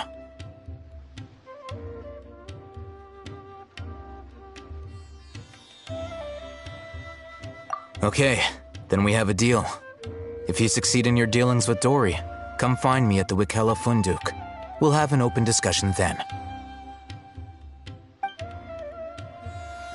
Looking at what Al-Haytham wrote, Dory's informant is a trader near Old Ormos. Let's follow these instructions and try to get in contact with him.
Hello. What are you two looking to buy?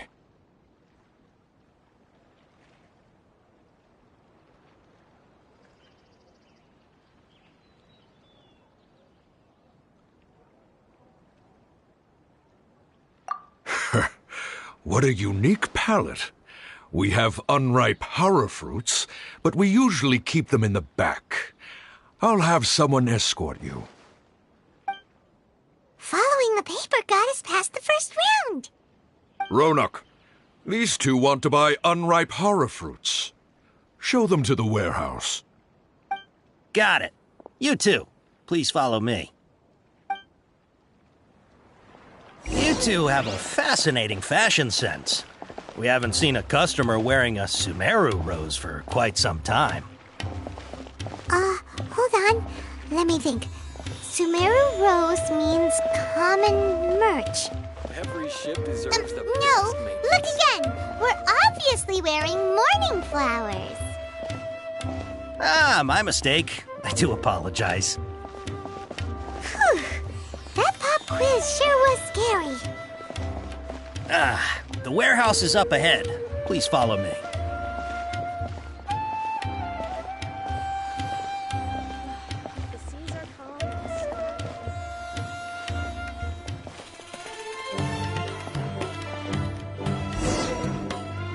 Before I retrieve your products, I need to confirm a few things.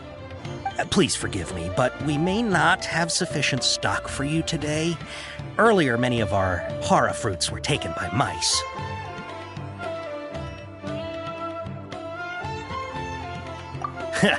Thanks. If better goods come in, you'll be the first to know. You look like you have some skill. Why don't I pick out some fruits that'll make you dizzy?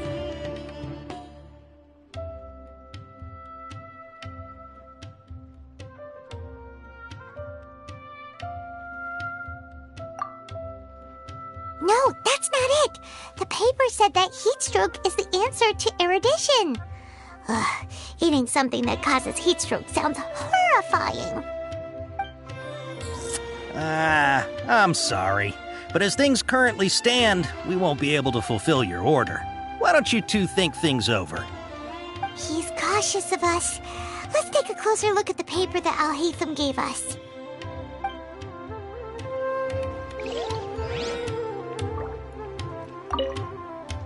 Before I retrieve your products, I need to confirm a few things. Please forgive me, but we may not have sufficient stock for you today. Earlier, many of our horror fruits were taken by mice. Thanks. If better goods come in, you'll be the first to know.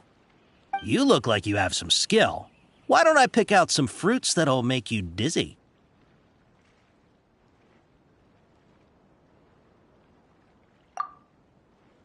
No, that's not it. The paper said that heat stroke... He's cautious of us. Let's take a... Before I retrieve your please forgive me, but we may not have sufficient stock for you today. Earlier, many of our horror fruits were taken by mice. Thanks. If better goods come in, you'll be the first to know. You look like you have some skill. Why don't I pick out some fruits that'll make you dizzy? Yep, that's the right answer. But eating horror fruit that makes your head and ears ring sounds like a bad life decision. Would you like your horror fruits to be packaged in the Sumeru City or Port Ormos style? I'm guessing that you're going for a more traditional packaging since this is your first time here. Wait a sec. Sumeru City style means we're only buying a few things. He won't take us to see Dory if we do that. I'm sorry. But as things currently stand, we won't be able to fulfill your order. Why don't you two think things over? He's cautious of us. Let's take a closer look at the paper that Al-Haytham gave us.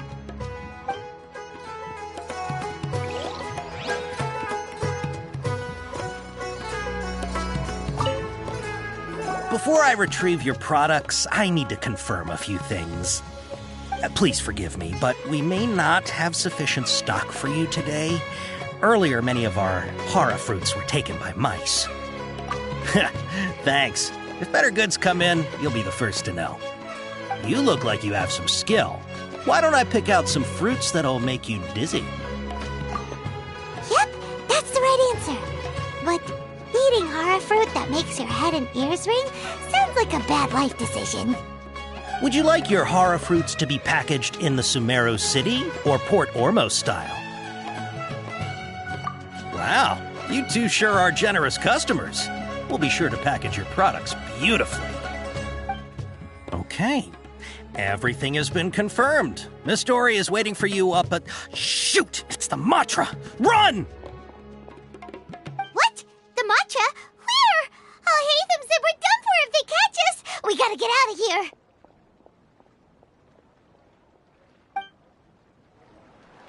We don't know this area, so let's follow that informant.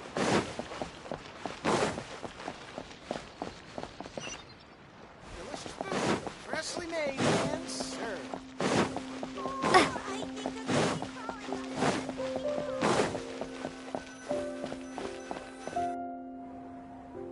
He ran that way!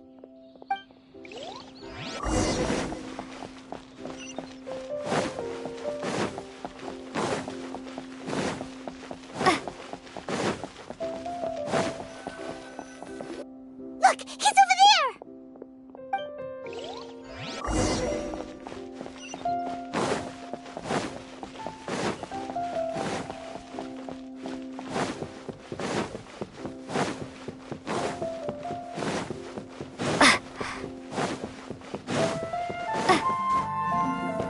Hey!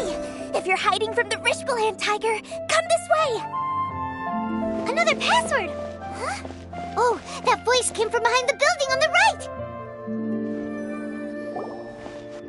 Here, over here. You can stop running now.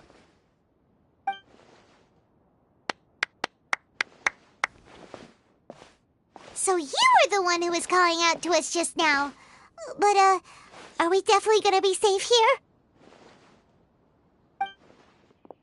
These two good customers wish to buy some horror fruit, Miss Dory. And if there's nothing else, I'll just excuse myself. Oh, very good. Thank you. Huh? Wait, you're Dory? Paimon sure thought you'd look a whole lot scarier. Hey, what are you trying to say, Princess Pea-Brain?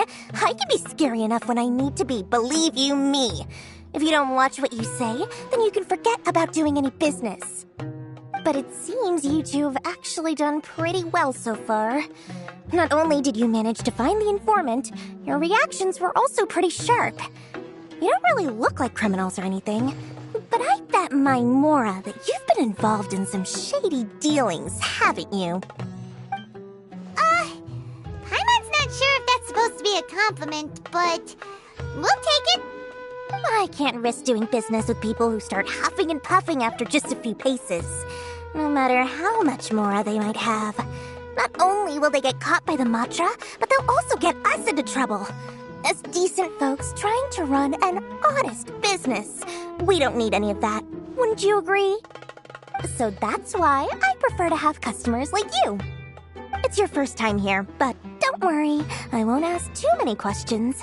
Even if you wish to buy enough knowledge capsules to decorate your house with, please, knock yourself out. As long as you have lots of round, shiny Mora, then we're all good. Ah, yes, of course, of course.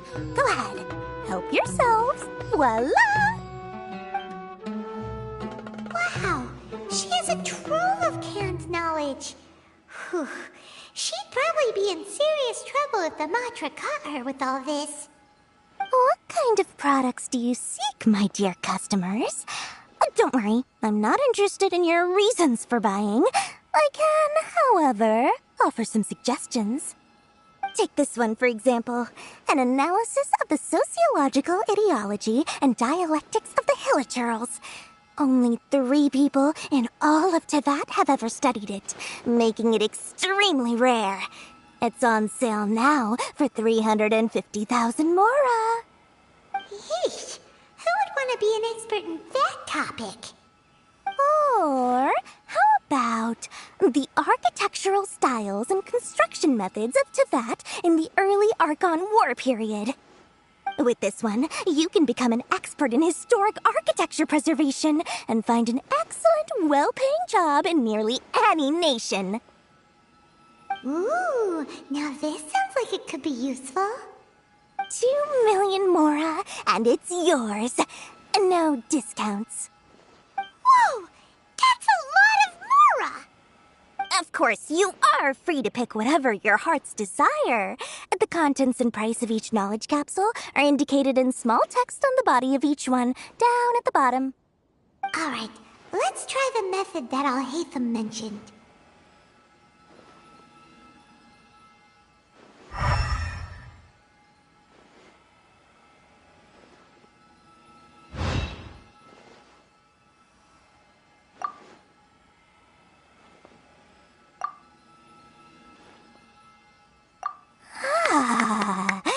You've really got a good head on your shoulders, and quite the eye for quality. We'll take these, please and thank you. My, oh my! You are blessed with a taste for both the exquisite and the extravagant. Customers like you are a rare breed. 1 in 100. No, 1 in 1,000 even. Listen, I have a special offer for you two. If you spend just 100,000 mora more, you can pick any knowledge capsule of your choice up to a value of 1 million mora. Say what now? Hey, did you hear that? Spend another 100K and we get a capsule worth a whole million!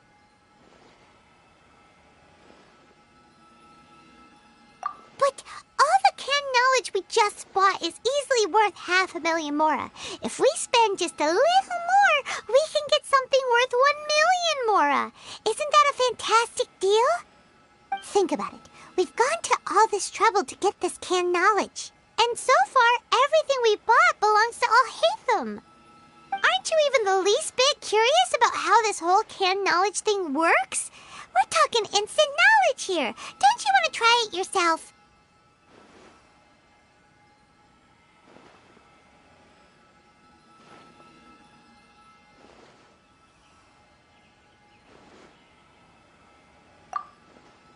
Come on, come on! We still have around 100,000 of Alhaitham's mora left, so let's put it to good use by finding something useful for you. Ahem, you've got a deal, Dory! We'd like to spend an extra 100,000 mora. Excellent! Then please, select from this fine collection of canned knowledge over here. Hold on a second. Paimon thought we could choose whatever we wanted. Why can't we choose the ones from over there? Oh, but my dear customer, the knowledge capsules over here are worth 1 million mora each. I'm sure discerning customers like yourselves will be able to find something to your liking. Please, take your time. Uh-oh, Paimon has a bad feeling about this. Let's use Elemental Sight again to check these.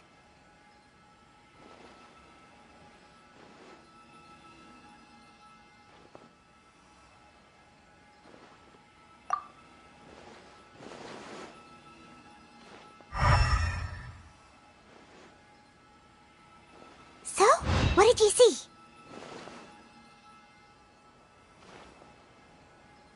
So, they're all worth about the same amount? Well, anyway, the mora's already been spent, so let's at least try to find something useful. Let Paimon take a look here. An introduction to traditional Sumeru brewing techniques, the art of growing spices, an overview of ancient runes. Oh, how about this one? Sword Fighting Techniques 8. Not sure we'd ever find volumes 1 through 7, but at least this knowledge should be useful, right? Let's go with this one. Dory, we'll take this one. All right, very good. I'm expecting some new goods in the next couple days, so be sure to check back again soon. Whether it's canned knowledge or anything else you need, bring your Mora to Dory and doors will open. Our dealings with Dory went smoothly enough. Let's head to Wakala Funduk and meet up with Alhaitham. Hopefully now he'll finally tell us about what the Academia lost.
You two made it.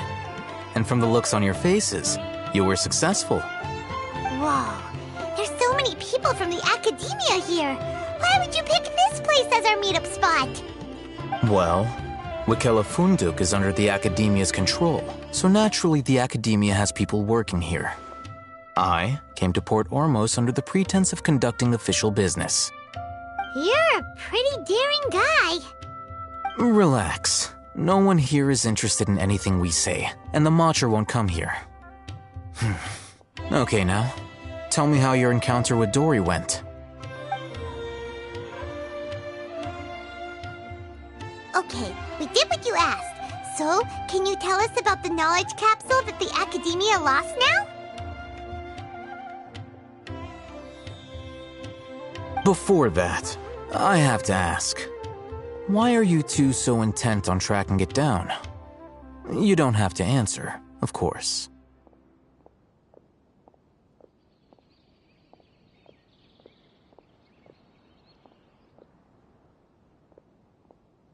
Yeah, she just wants to meet the God of Wisdom and ask her about something important. We've been in Sumeru for a while now, but we still haven't found a way. When we heard that the Academia had lost something that might be related to the gods, we came here in case it turned out to be our lucky break. In that case, you're on the right track. A short while ago, the Academia lost a knowledge capsule in the desert. It's supposedly a divine knowledge capsule. Use it, and you'll gain the wisdom of the gods. Wow, there's really such a thing as that? Hey, if we find it, do you think we could learn how to meet the Dendro Archon? Ooh, or even how to find your brother? I highly doubt it has any mystical properties, but it does indeed exist.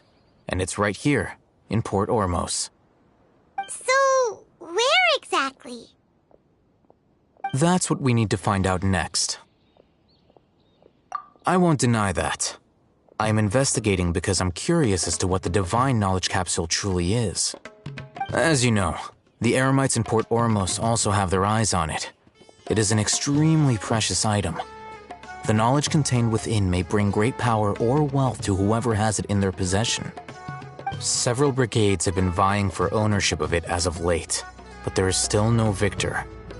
My personal finances and connections cannot compete with those of the Eremites. After attempting various methods, I finally managed to reach a tentative agreement with several brigades. I agreed to forego ownership of the divine knowledge capsule in exchange for the opportunity to study it. After all, there's no harm in understanding what it is. However, there are those who are less amenable to negotiation, such as those from Ain al-Ahmar. They adamantly believe that the divine knowledge capsule contains King Deshret's power, and that he will return to this world when they obtain it. They refuse to let anyone from the Academia tarnish their deity's soul. So you kept hounding them because they refused to cooperate with you? Yes. Ain al-Ahmar isn't exactly wealthy, but its members are determined to get that capsule by any means necessary. To that end, they've resorted to many methods more foul than fair in order to amass sufficient funds. So, I've been sabotaging their business to force them into negotiating with me. The Divine Knowledge Capsule should be up for a secret auction within the next few days. Each brigade will place their own bid, and the prize will be covertly given to the winner. To ensure the capsule's security and to evade the Matra's notice, the winning brigade will not publicly disclose their victory. Unless I know whose hands the Divine Knowledge Capsule ends up in, my agreements with them will fall through. Dory is the most reliable source of information, but that avenue was previously closed to me. With you on board now, the situation is different. In other words, you wanted us to befriend Dory so you could find out where the Divine Knowledge Capsule is. Yes, you can say that. But this arrangement harms none of us. The day after tomorrow, go back to Dory and try to purchase information on the Divine Knowledge Capsule's whereabouts. If she has no information, wait 2 days and approach her again. If I get the opportunity to study the Divine Knowledge Capsule, I will relay my findings to you. Will that suffice as compensation? Okay, then we'll meet up in 2 days. Haytham, before you go, we actually bought a knowledge capsule for ourselves, but we're not sure how to use it. You two want to try using a knowledge capsule? Sure, I can teach you. Doing so right under the Academia's nose is a bit problematic, though. What do you say we head to the outskirts of town?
All right, this place works. Show me the capsule you purchased. Here. Sword Fighting Techniques 8. Huh. A combat class knowledge capsule. This class is something of a rare find these days, since most have been taken by the Eremites to augment their battle capabilities. Really?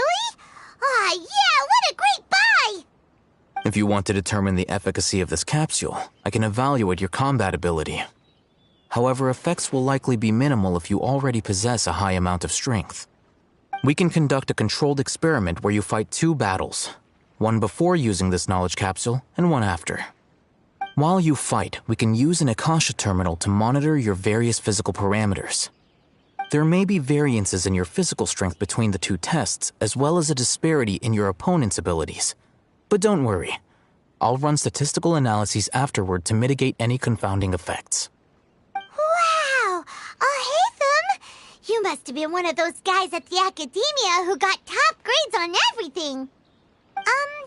Paimon's curious about something, though. You definitely weren't one of those students who needed canned knowledge to graduate from the Academia, right? So why are you risking getting caught by the Matra for this capsule? When you are unable to understand a researcher's actions, most cases can be attributed to curiosity. This is but one theory. Some trying to avoid the question. All right, let's begin the test. Just fight as you normally do.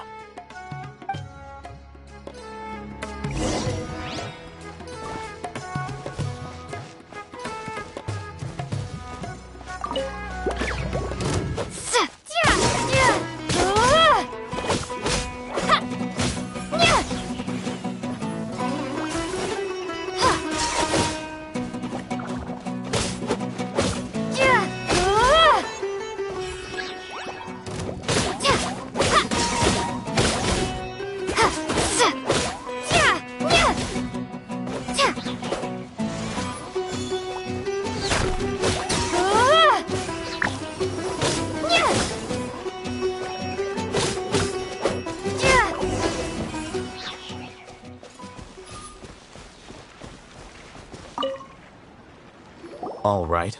I'll link your Akasha terminal to record data. The next step is to use this knowledge capsule. Hold it in your hand. I'll help you establish a connection with it so you can activate its power.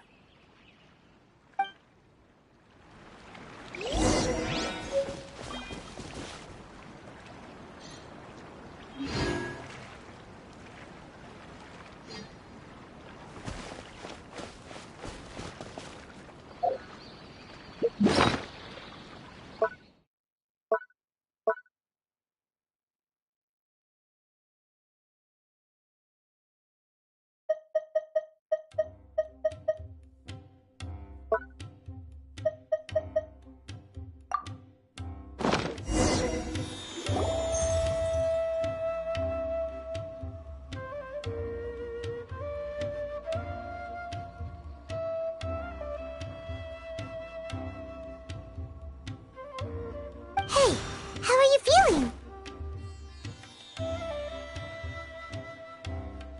You mean that it worked? All right. Time for round 2. Fight with the same composure as before.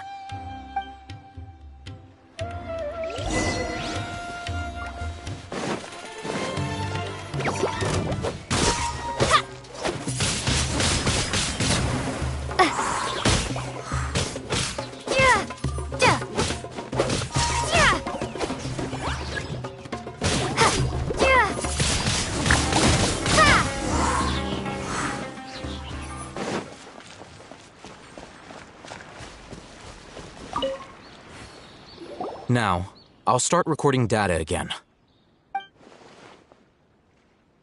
Oh, hey, how's it going? Well, the knowledge capsule you purchased did improve her combat capability. During the second fight, her overall fighting performance increased by 0.073%. Wait, how much?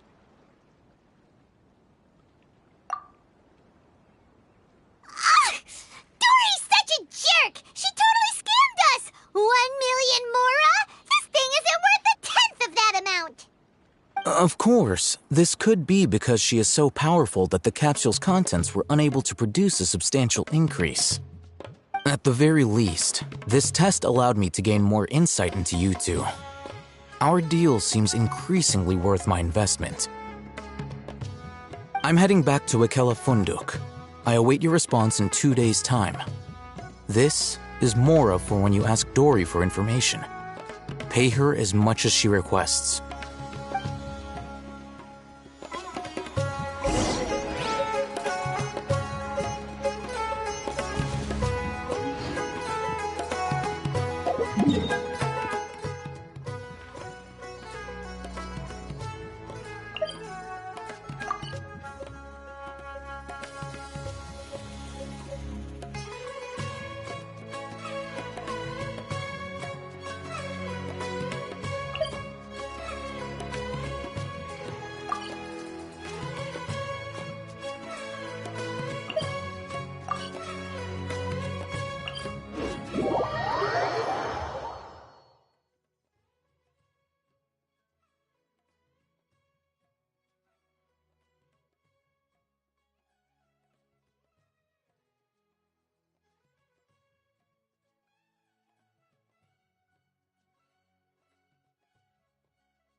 little closer.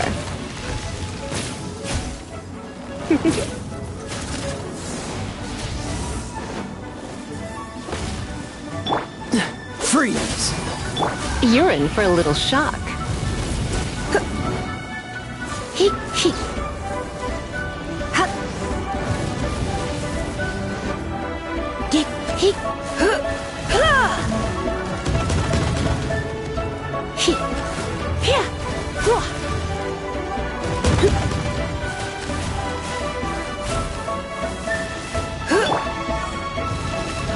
Cool it!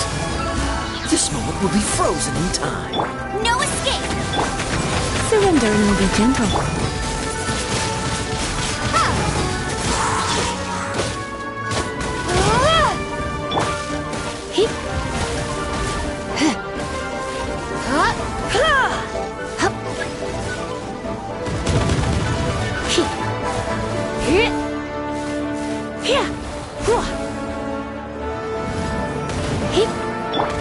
Be gone!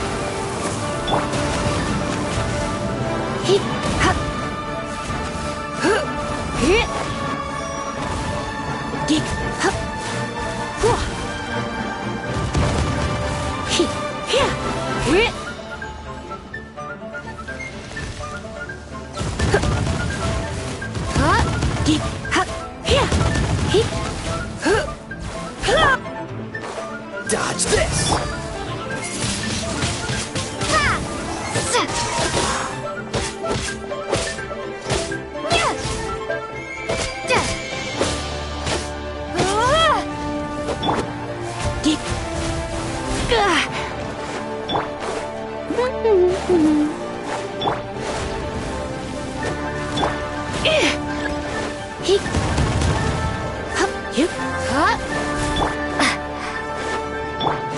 Cool it! Windblade!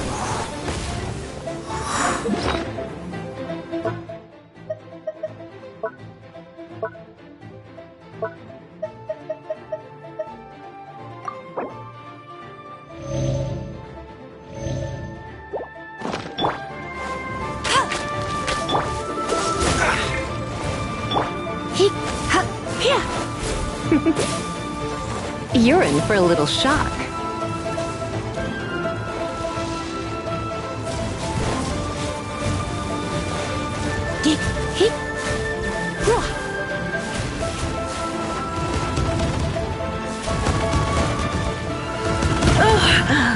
My.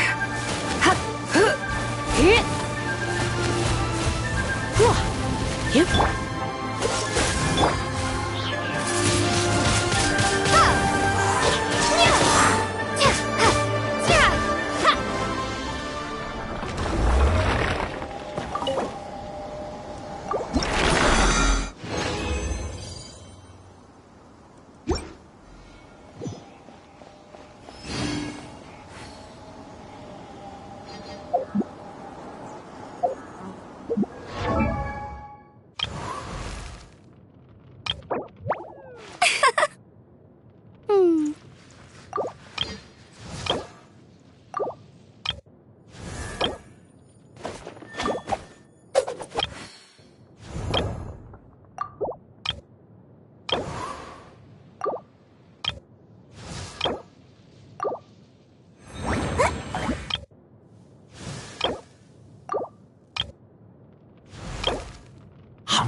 Dodge this!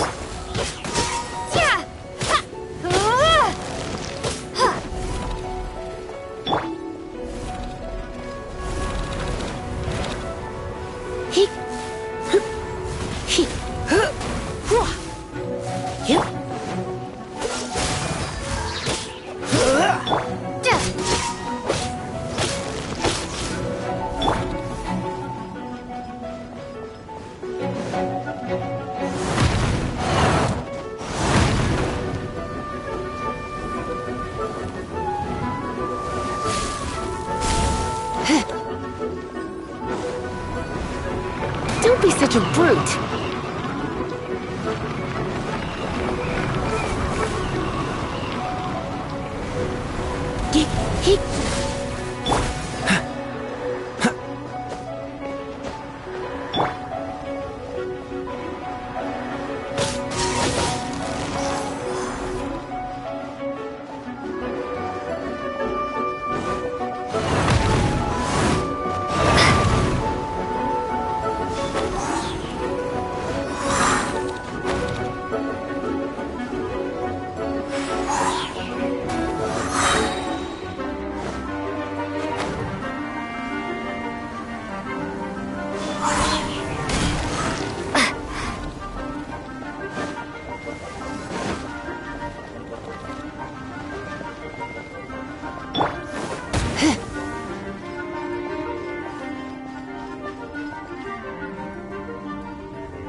Freeze!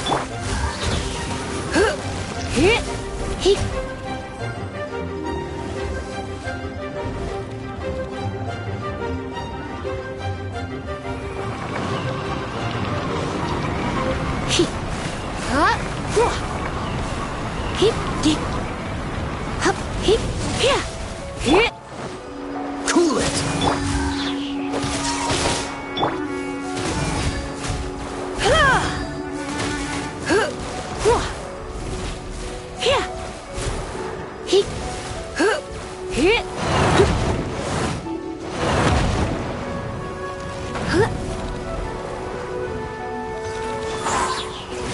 Oh no, I'm gonna ruin my gloves.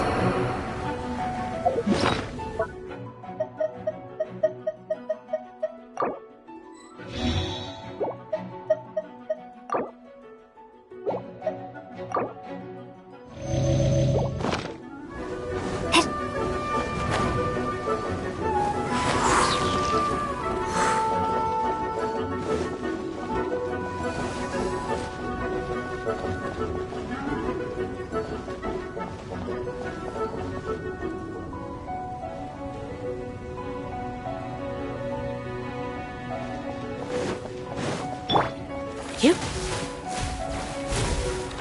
Dick.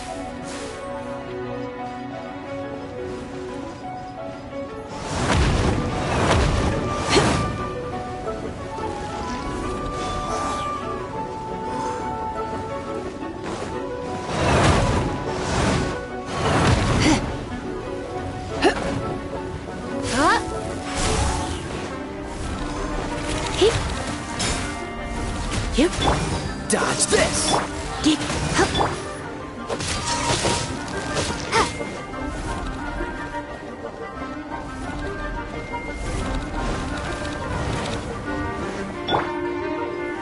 Hip! Hup! Hip! Hip! Hup! Dick! Hup!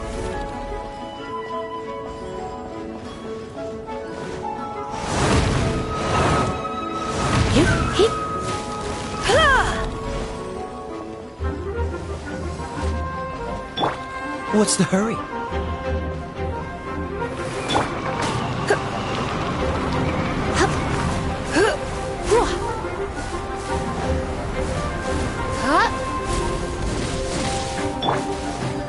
Freeze!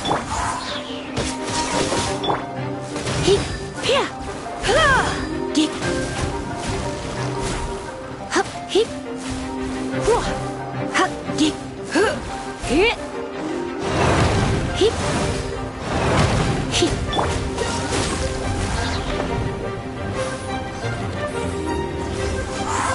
Don't push your luck!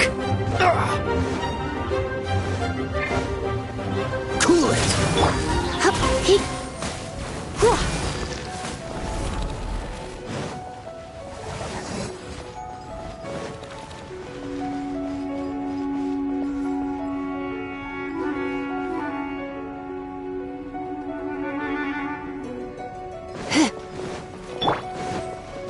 Dodge this!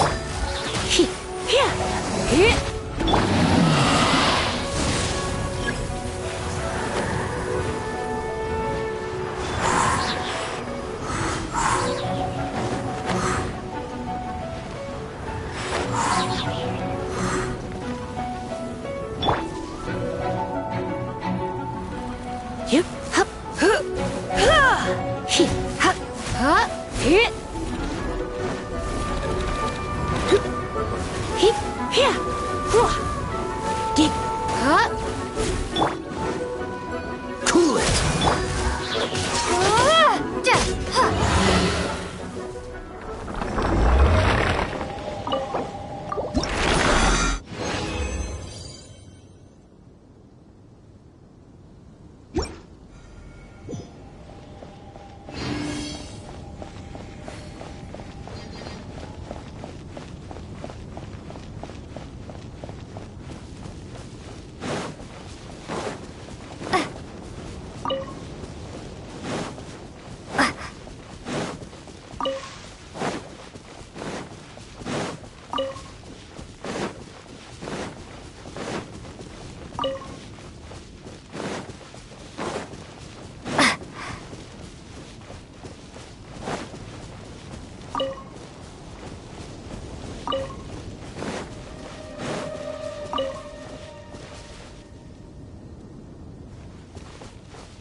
Be gone!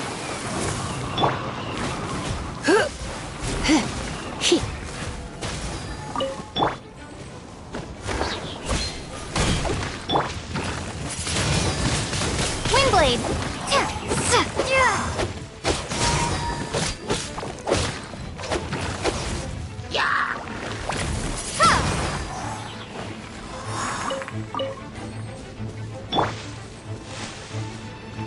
Dodge this!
Freeze!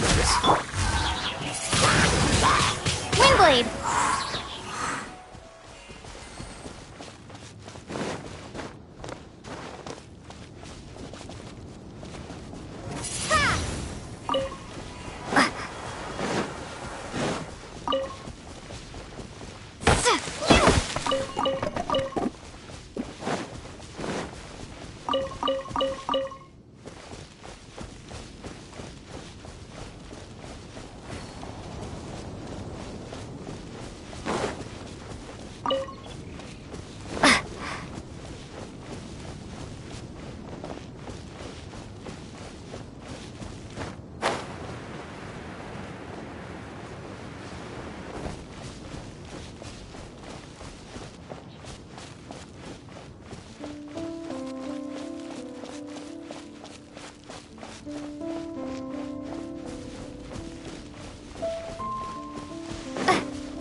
Maybe I wasn't meant for this world.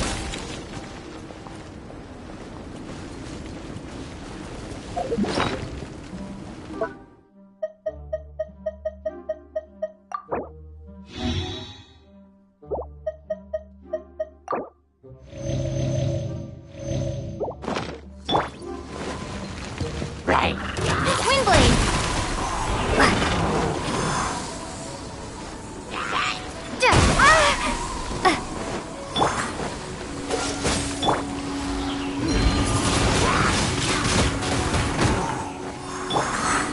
No one escapes my sight!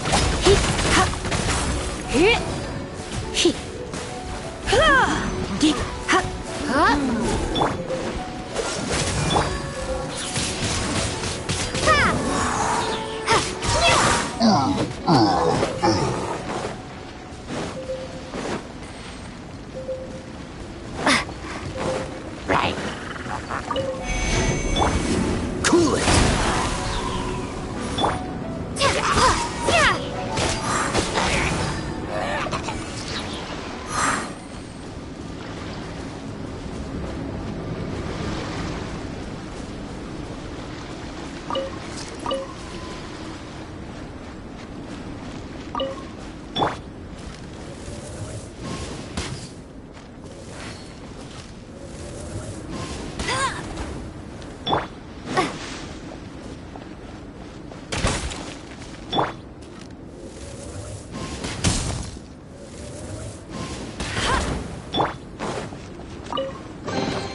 A reward on the road.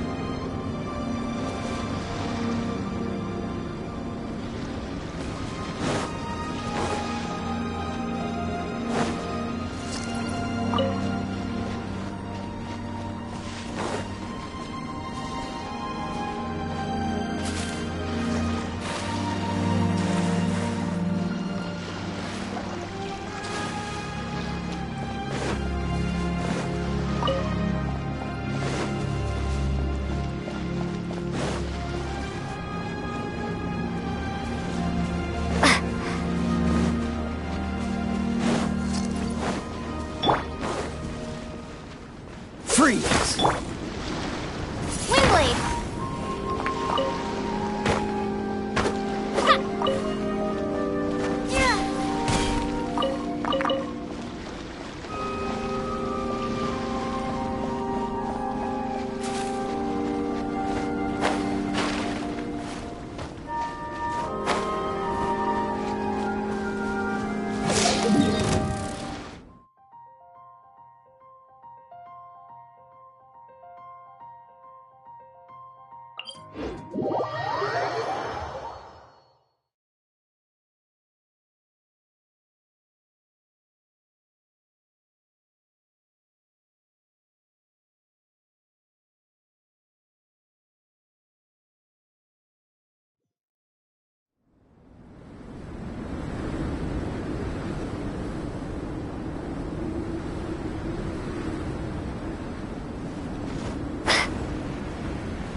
try not to enjoy this too.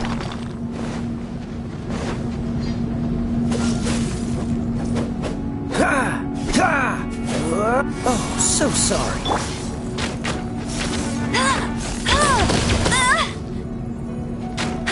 Cool it.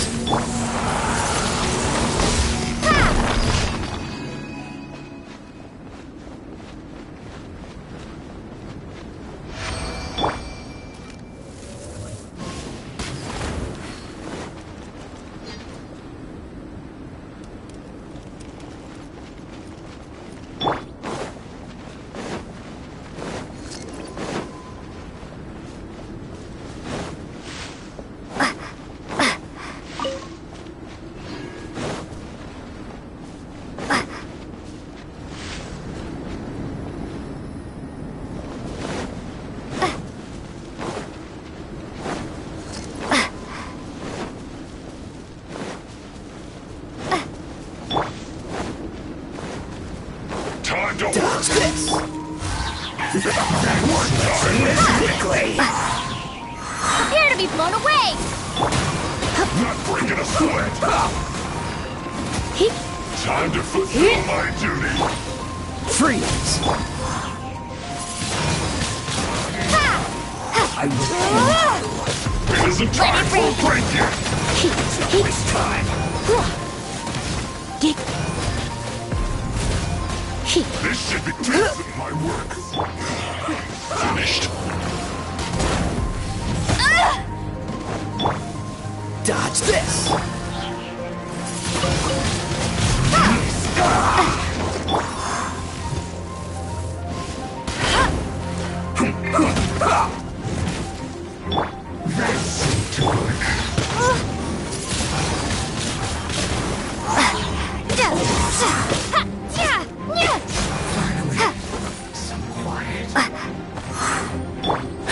Freeze!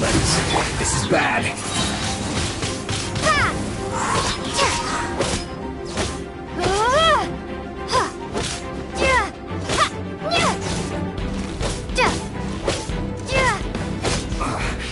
I guess this is it.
Dodge this!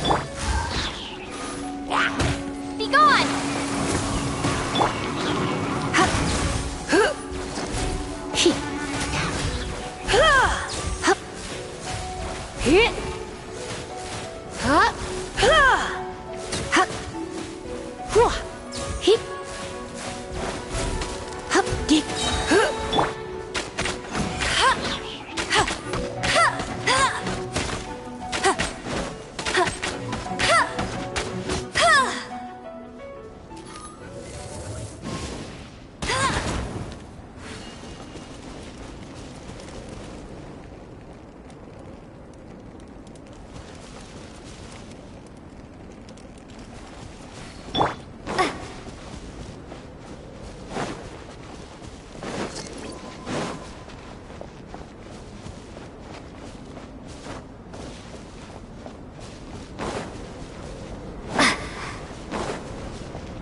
Windblade!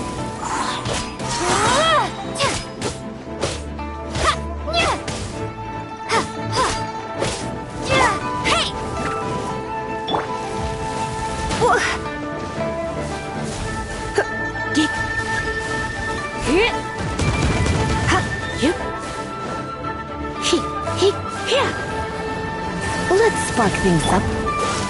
This moment will be frozen in time.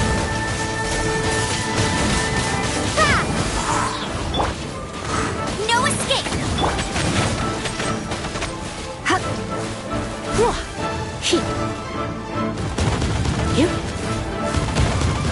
I'm a bit rusty.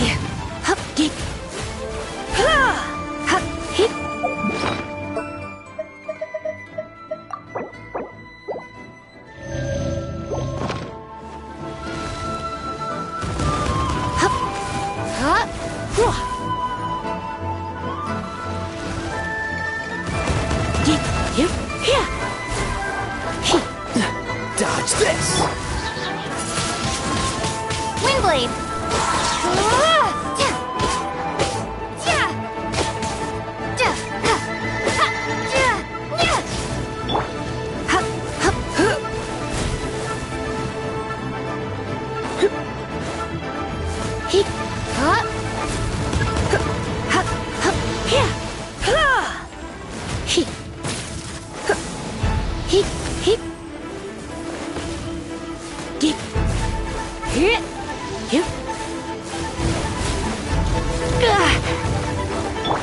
Cool it! Don't be such a brute.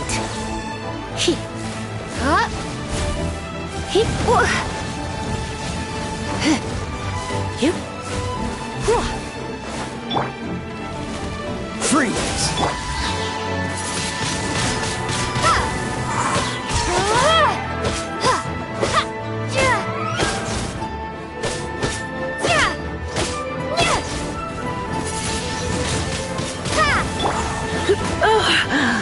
My.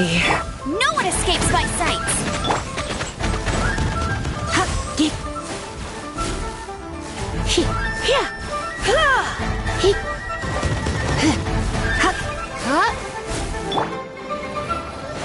Cool it!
Dodge this!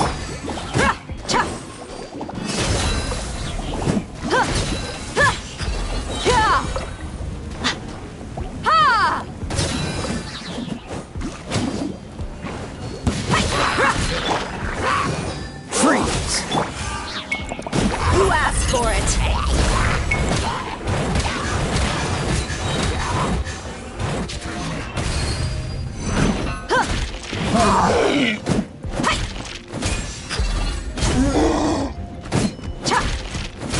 Let's get it on! Cool it!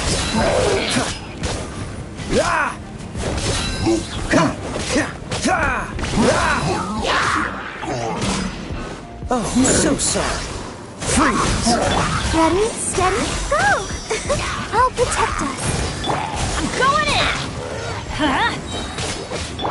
You're dead meat!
Today and ask her about where the divine knowledge capsule is.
Please speak to President Sung.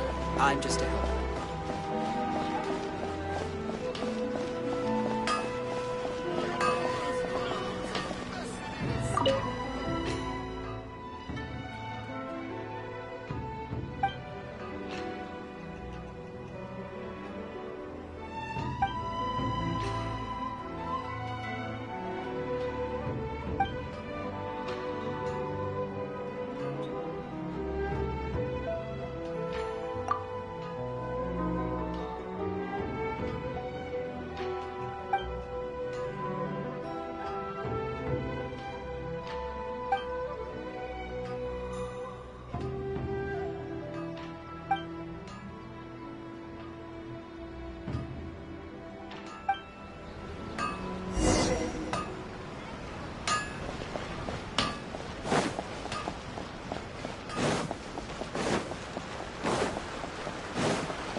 Ad Astra Abyssosk. Welcome to the Adventurers Guild. Thank you for completing today's commissions. Here is your reward.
I wonder when I'll be a...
Welcome back, my loyal patrons.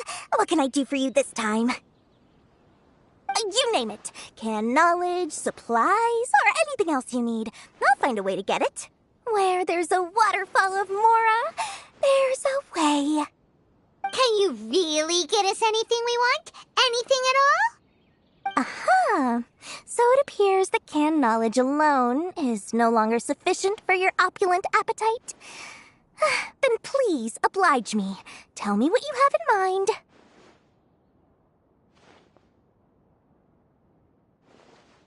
Oh! I knew customers with pockets as deep as yours would undoubtedly crave something more profound than ordinary canned knowledge. But you know, that kind of information isn't going to be cheap. After all, I had to work really hard to weasel my way into the auction site. Not to mention that if anyone found out that I was the leaker, I would be in big, big trouble. But how can we be sure your information is accurate? Paimon's curious how you just happen to have this kind of info the moment we need it. Because to me, anything of value is what I consider to be my supply. Therefore, I must always be aware of what's hot on the market in order to secure more sales. As for the information's authenticity, well, you've no need to worry about that. I used a camera to take a picture of the transaction. That way, no one can dispute it. It's always a pleasure doing business with such sterling patrons. Now that you've paid in full, here's the scoop. The Divine Knowledge Capsule was purchased yesterday by a certain Misery, the leader of Ain el-Ahmar. Ain el-Ahmar? You mean the Eremites who worshipped King Deshret? Ah, so you're already familiar with them.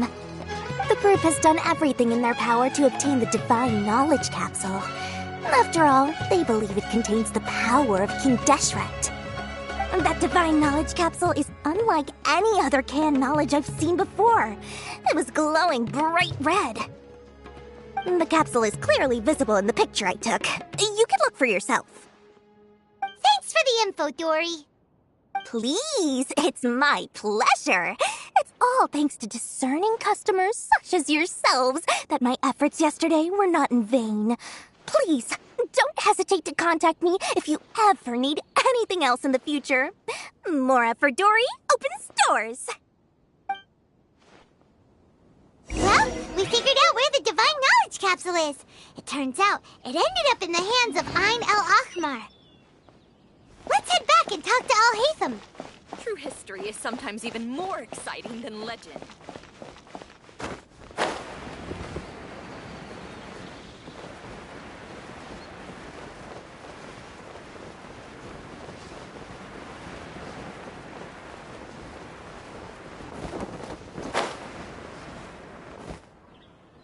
Al-Haytham! We got the info you wanted! All right. Let's hear it.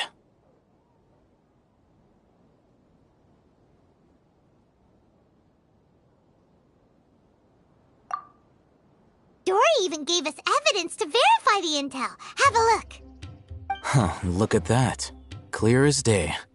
It must have taken some guts just to infiltrate the scene of the Eremites' transaction. But then to get close enough to take a picture like this. Bold move, Dory. Very bold move. All right. The person in this picture is indeed Misery, the leader of Ain el-Ahmar. And the glowing red capsule he's holding appears to be the Divine Knowledge Capsule. In which case, if we play our cards right, when we confront them next week, we should be able to force them to show their hand. At first, Paimon didn't get why you were provoking these Ain el-Ahmar guys. But now, it sort of makes sense. Everything's playing right into your hands. After we defeat them, we can finally have a serious talk with their boss and get them to lend us the Divine Knowledge Capsule. Thank you for your time and efforts. Take a few days off while I make some preparations. Let's meet up again on the afternoon of the arranged date, 3 o'clock sharp. See you then.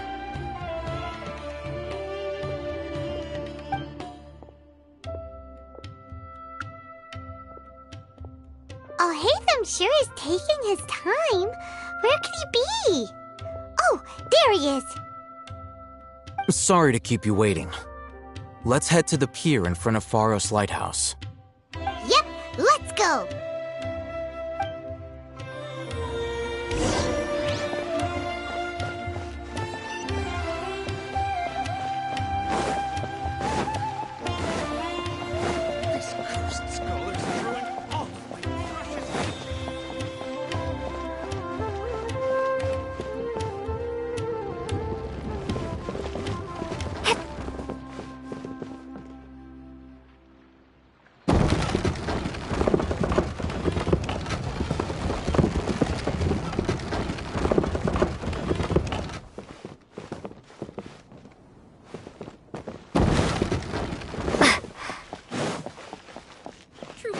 Sometimes even more exciting than legend.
Oh, hey, Thumb. I knew you were crazy, but I didn't know you were crazy enough to actually show up. It was I who demanded that these negotiations take place. I was more worried that you might go back on your promise. But to your credit, it appears that you're sticking to your word. This is turning into quite an occasion. I also brought some backup. I assume you don't mind. Backup? Aren't you the brat from the restaurant the other day? You've come to support this lunatic because he helped you out? Fine, your funeral. I'm not going to mince my words. Once we're done with you, you'll be nothing more than fish food. Get 'em, boys!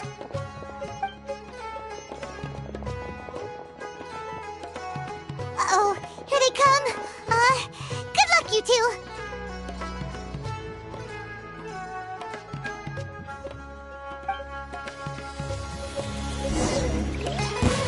That's close enough. Dodge this.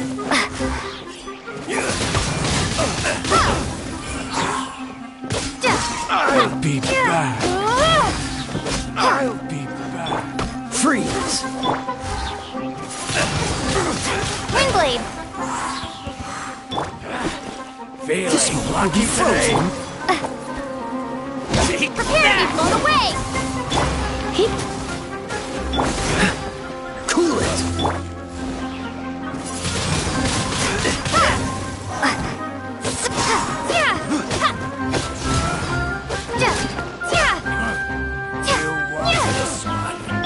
Freeze.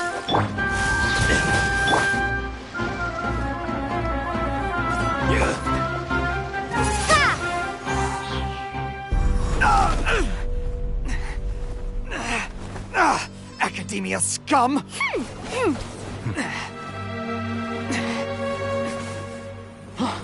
Boss! Finally! Did you use it? Great! Now we can...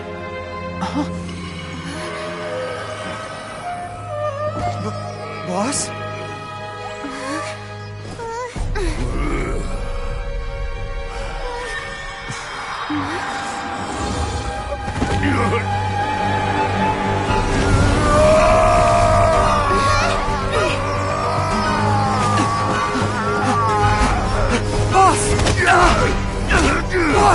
What's wrong? What happened to him? We have to cut his Akasha connection, now.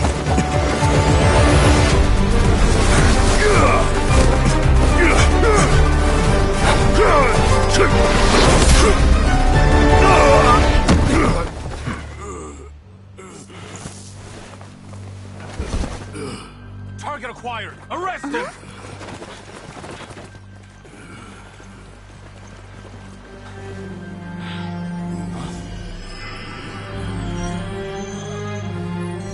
Do not impede our work. Is that understood, Al-Haytham? Of course.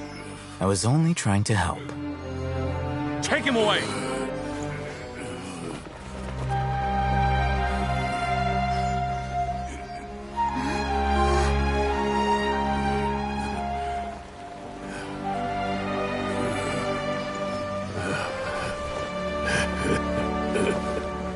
World, forget me.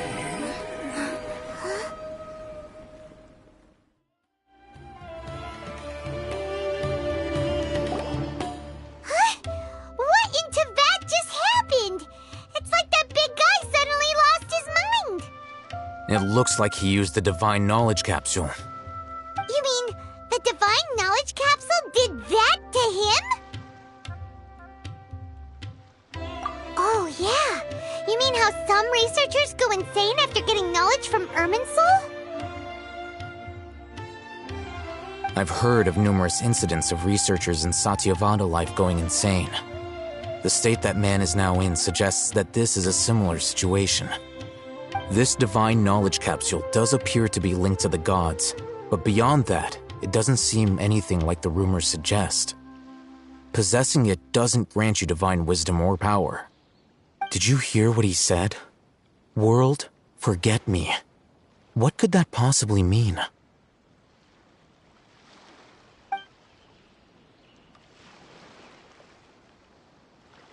If the mantra took him away, then that means the Academia got the Divine Knowledge Capsule back too. What a shame. We were so close. Still, Paimon didn't expect the Divine Knowledge Capsule would be so dangerous. Imagine if we tried to open it. Oh, who knows what would have happened to us? As things stand, there is no reason for me to remain in Port Ormos. I believe our collaboration has also reached its end. Oh, we were so busy trying to find the Divine Knowledge Capsule that Paimon forgot to ask you something. Since you're a member of the Academia, do you have any idea how we can go about meeting Lesser Lord Kusanali? Truthfully, I don't. Lesser Lord Kusanali appears to exist outside of Sumeru's entire administration. Most of the time, you wouldn't know she exists at all. Moreover, since the Academia possesses the Akasha, a symbol of our deity's wisdom, scholars have no reason to desire to make contact with the deity herself anyway. Everything about Lesser Lord Kusanali is such a mystery! I'm heading back to the Academia. How about you two? It's almost the day of the Sub-Zeros Festival. Maybe we should head back too. We've been rushed off our feet over the past few days, so maybe a little rest and relaxation will do us good. Then we'll part ways here, Al-Haytham, until we meet again.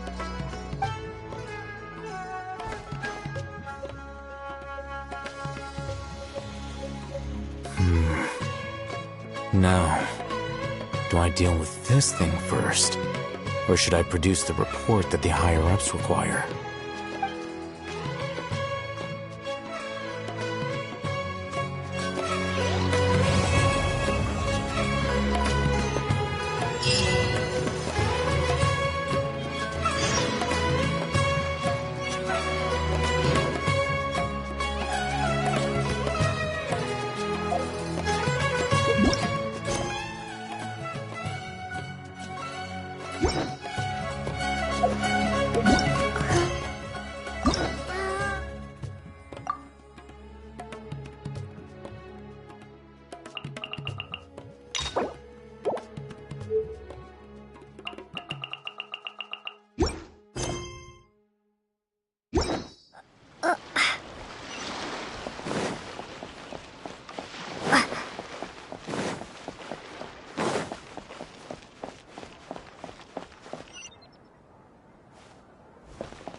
won't miss the Sub-Zero's festival, right?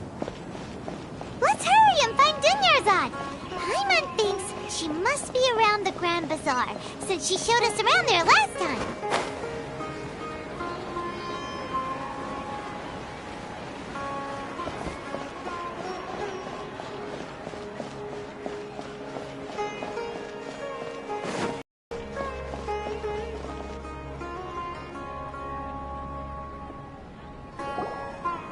There she is! Dunyarzad! We're back! Just as promised, Traveler and Paimon. I'm so glad that you two came back to celebrate Lesser Lord Kusanali's birthday. Indeed. The festival's tomorrow. We've been preparing for so long that I can't help but feel a little nervous. There's no need to be nervous. Paimon's sure that Lesser Lord Kusanali will feel everyone's gratitude. Thanks, Paimon. I hope that everyone who comes to the festival will also have a good time. Speaking of which, did you manage to make your way to Port Ormos? Discover anything over there? Of course we went! A lot of things happened there. I see. Sounds like you two had another exciting adventure. If there is another chance, I would love to join. My lady, if you went to Port Ormos in your current state, we'd both be in for a lifetime of trouble. Dia! You were eavesdropping! It's called covert protection. Keeping an ear out for what's going on around my employer is part of the job. It's all right, Dia. I merely said I would like to go. I know better than to think my body could handle it. The festival's tomorrow. I've been doing nothing but causing trouble for you. So, Dia, please take some time to relax. I'll be fine. Even when you put it that way, it still doesn't feel right. Don't worry, my guardian knight. Okay, fine, but only tonight. Tomorrow's a big day, and many no-good scumbags are gonna try to take advantage of that.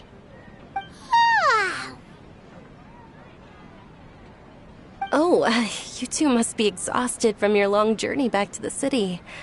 My apologies for not realizing this sooner. I've already prepared a room for you to rest. Please follow me. Whoa, you're so thoughtful. Paimon's so ready.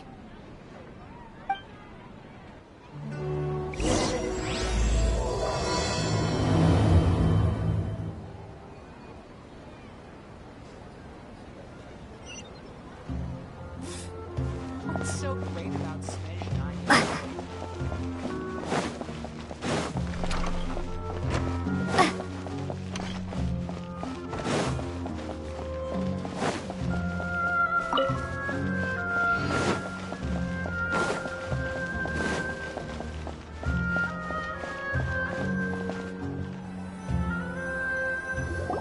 Here we are. It's also fairly close to where I've been staying. It looks really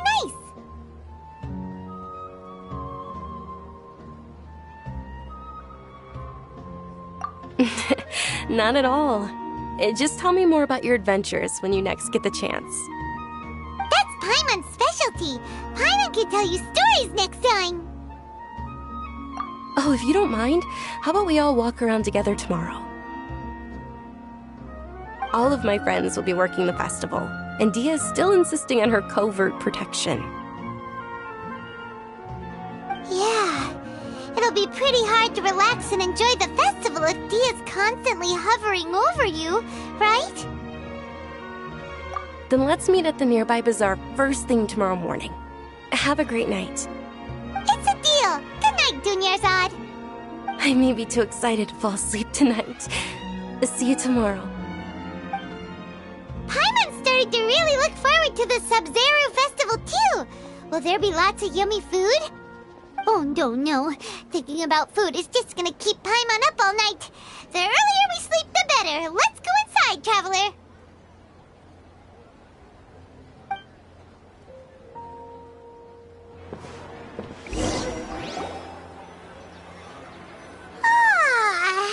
Did we oversleep? We should go meet Dunyarzad right away!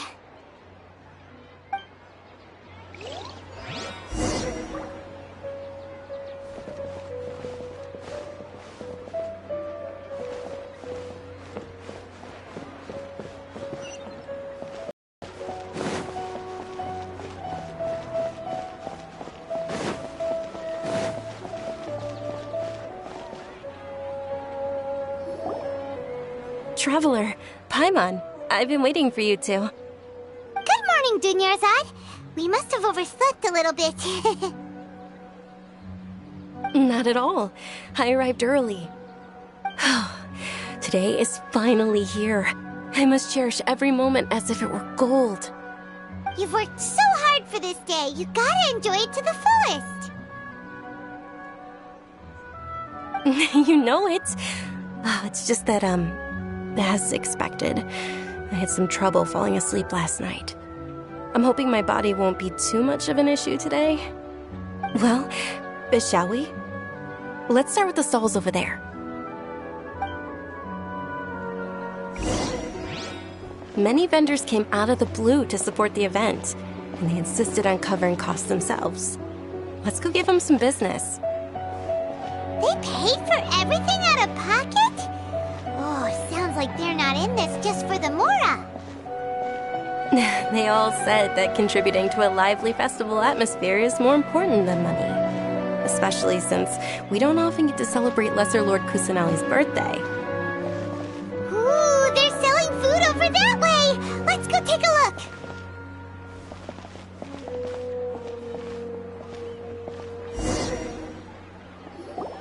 This is a stall offering foods from the Haftmewa feast. Oh, you could tell straight away. I thought most people nowadays wouldn't know. Mushrooms, flowers, and all kind of fruit? It's all vegetarian stuff. Oh, Paimon's a little disappointed.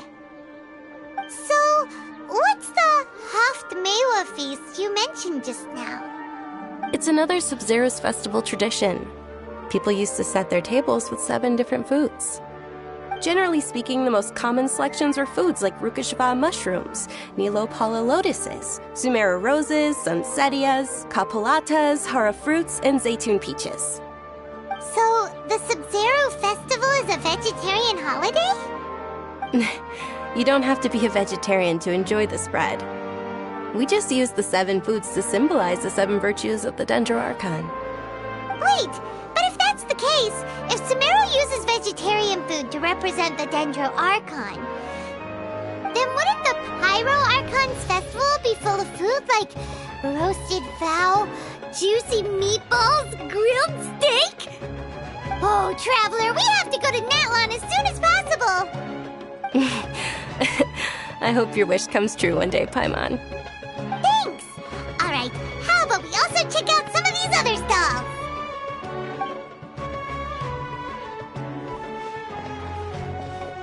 Dear customers, would you like to try your hand at alchemical divination? What's alchemical divination? Those two things sound like they'd be fun to try together. Right? I thought the same when I first heard about it. It is said to be a mysterious craft invented by none other than Lesser Lord Kusanali herself. So, how does it work? It's quite simple. After you give me any 2 alchemical reagents, I'll use them to perform a random transmutation. Sure sounds random. So random that it will probably fail.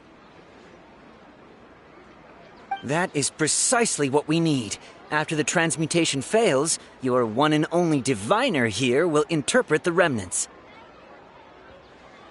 Well, according to Lesser Lord Kusanali, everything is interconnected, and all that occurs can be traced back to fate.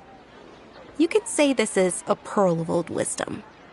Why does everything sound so much more credible when Dunyarzad says it? Are you guys working together? So that's the true wisdom behind it.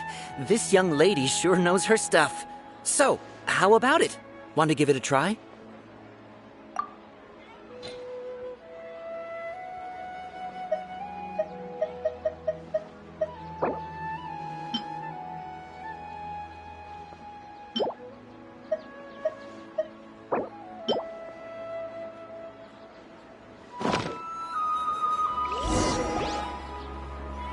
Okay, one moment.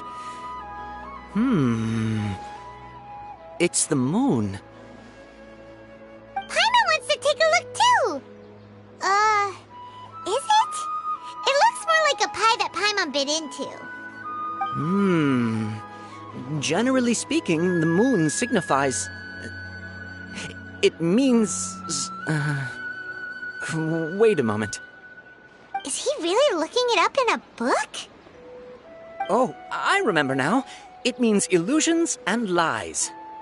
Illusions and lies? That sounds rather ominous. Yes, but this book says that if you trust your intuition and overcome your fears, the sun will surely rise. He's not even trying to hide his book anymore. Naturally, fate will only ever show you the beginning of a journey.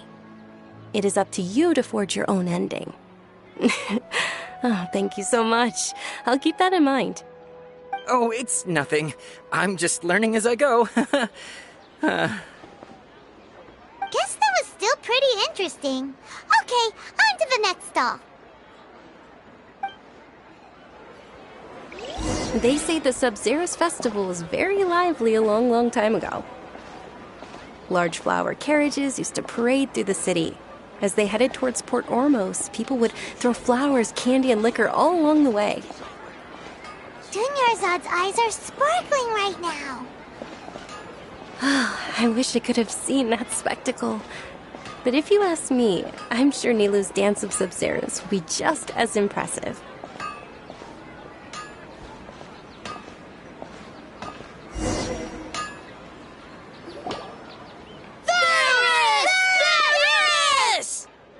Attention! Soldiers, fall into formation if you want any Yalda candies.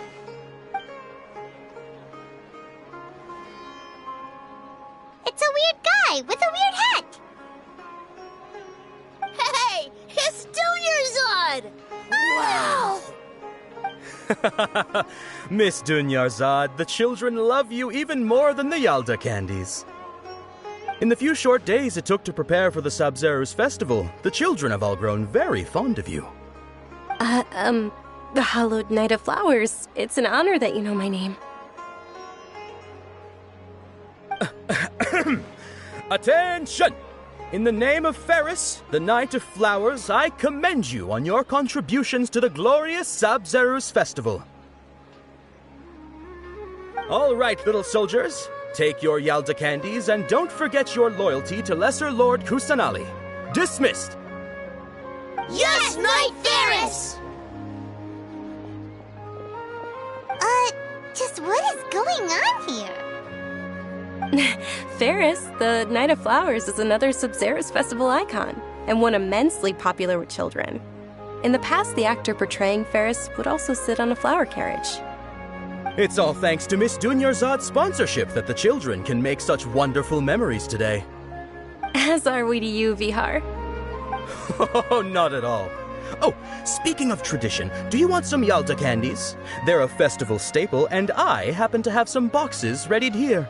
Take a look and pick whichever one you want. Whichever one? Don't these boxes all look the same?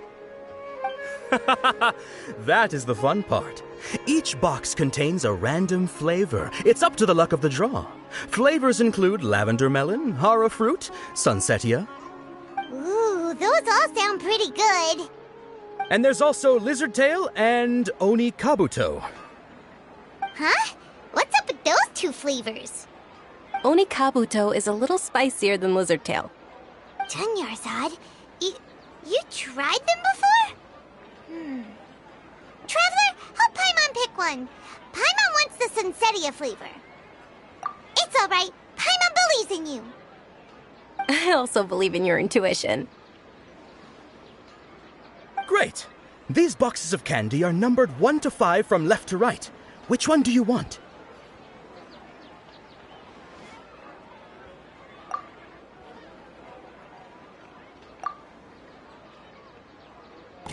Attention! That's unfortunately lavender melon. Oh, Paimon thought you survived so many epic battles because you had incredible luck. But looks like Paimon was wrong. The Sunsetia-flavored candy was in box number 4. How about this? The most important thing is that everyone has a good time at the festival. So please, take both boxes. Really? Thanks a lot, Knight of Candies! It's Night of Flowers, not Night of Candies. Paimon really wilted the carriageless Knight of Flowers.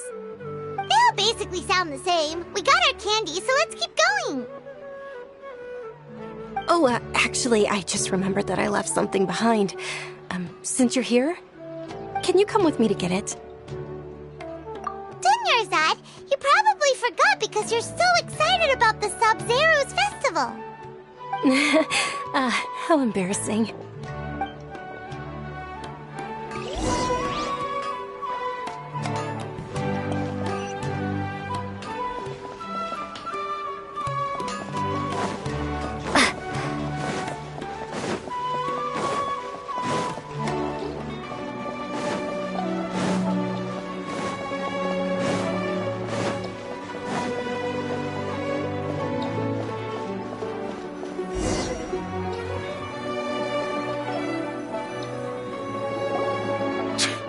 We're too late.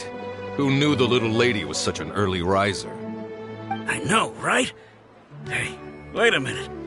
Boss, isn't that her?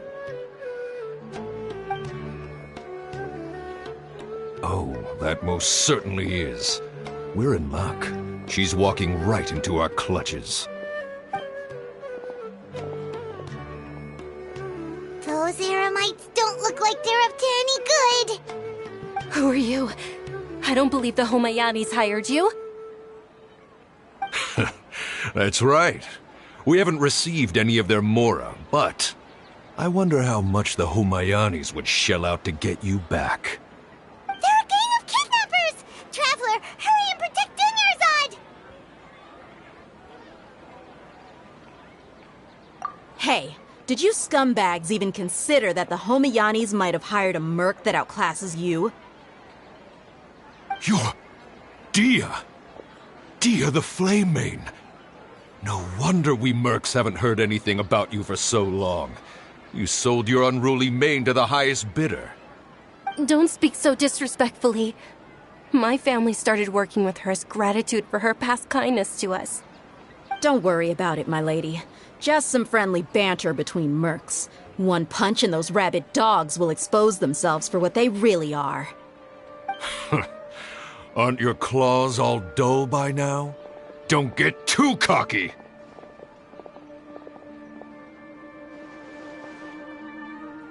Traveler, take Miss Dunyarzad to a safe location. No! We're gonna stay and help! There's too many of them!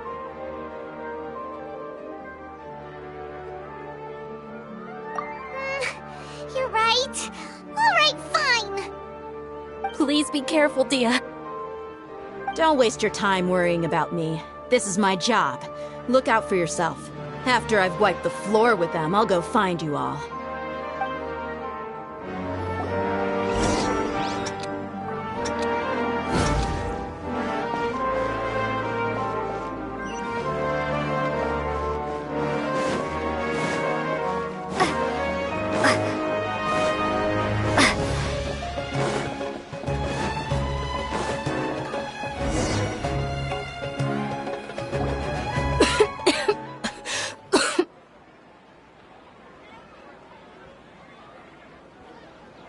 Dunyarzad, are you okay?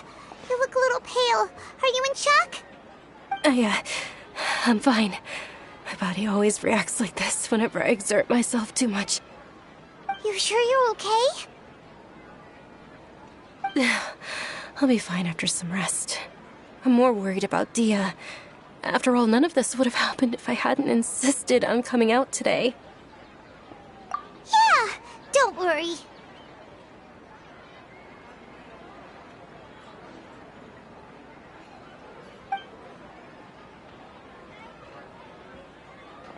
My lady, Traveler, found ya. Dia! You took care of them so fast! Any more of them? Or rather, did anyone follow you? Dia, your arm!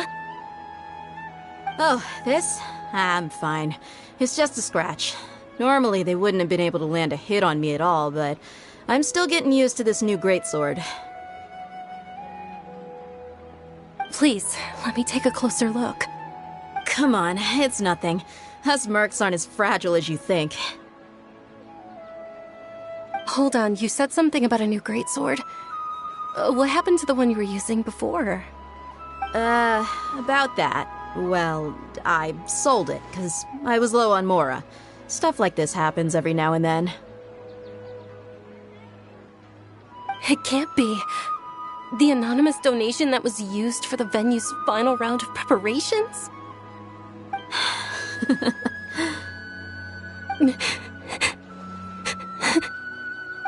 Hey, Miss Dunyarzad, I wasn't trying to make you cry. I'm not gonna lose my commission because I made my employer cry, am I? Okay, making your employer cry won't affect your commission, but selling your weapon without permission and getting hurt? I'll have to reevaluate your performance. You're so unreasonable, my lady. Thank you very much, Dia. Don't be like that. I get embarrassed really easily.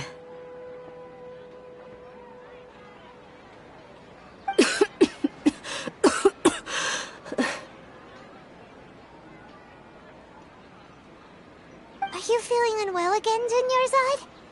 My lady, your condition. Traveler, can you take her somewhere to rest? I'll look around. Truly, I'm sorry for the trouble, everyone.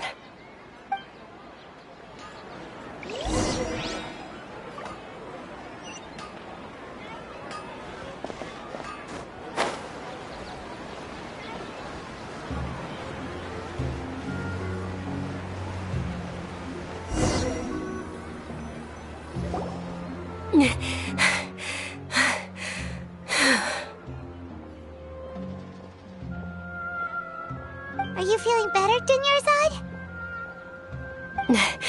Yes, much better. Just give me a few moments and I'll be good to go. I didn't realize you were concerned about it. I guess I shouldn't continue to keep it a secret. I was actually born with Elazar. It's terminal now. Can't believe it's Elazar! Oh, you've already heard of Elazar. In that case, you probably know about its severity. Sumeru's current medical advancements still haven't been able to find a cure. The disease's progression can only be delayed through environmental therapy. Dunyarzad. There's no need to be sad. I've always lived with Elazar and I came to terms with it a long time ago. Compared to the simple fact that I'm afflicted with this, its effects on my life have been much more painful. I know that my family loves me dearly. They've done all they can to provide the best environment for me so that I can live for that much longer. However, I know I will one day succumb to this. Did you know? Before I ran away from home this time, the world outside of my home didn't even know that I existed. Since I was a child, all I could do was sit on my bed and stare at everything outside of my window. I'm sure my family's worried and disappointed in me for running away, but I just didn't want to have any regrets. I wanted to meet other people. To me, there's nothing more beautiful than being able to meet and speak with others. Not to mention the incredible time spent preparing for the festival. The joy on everyone's faces here, and all the support I've received from friends like Dia. This way, when my final day does arrive, it will be less sorrowful. At the very least, many people will remember that I once existed in this world, right?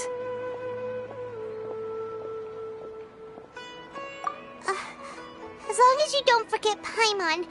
Paimon also won't forget about you. No, even if you forget Paimon, Paimon will still remember you. Thank you two so much. I apologize for the depressing conversation. This is out of character for me. To be honest, Lesser Lord Kusanali gave me the courage to do all of this. If it weren't for her encouragement, I wouldn't have taken that first step. Thanks. There will always be frustrations in life, but I know that the point of living is not to leave behind any regrets. Oh, right. Isn't it almost time? Huh? Almost time for what? Isn't the Dance of Sub-Zeros about to begin? It's the part of the festival that I've been looking forward to the most. Nilu will recreate that legendary scene with her most splendid dancing. And the Sub-Zeros festival will conclude amid everyone's applause and blessings. And with that, my wish will also... Then what are we waiting for? Let's go to the stage! Yeah, we should still make it in time.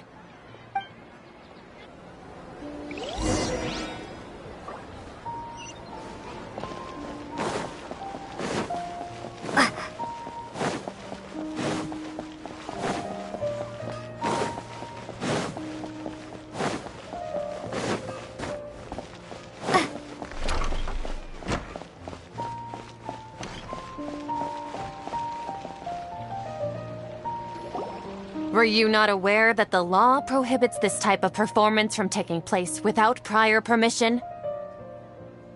Over there! Someone's yelling at Nilu! I think I just saw the Academia's Grand Sage.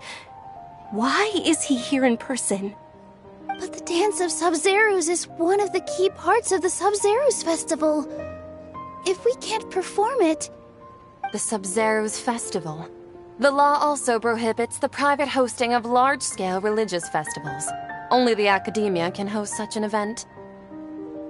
If you continue to resist, we will have to order an investigation into every single event organizer.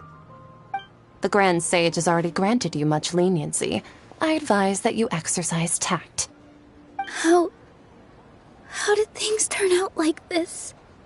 The Academia was originally responsible for the Sub-Zeros festival, but they failed this responsibility for many years. I need to speak with them.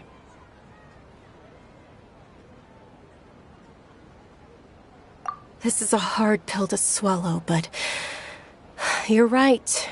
Things would only get worse. Art, dance.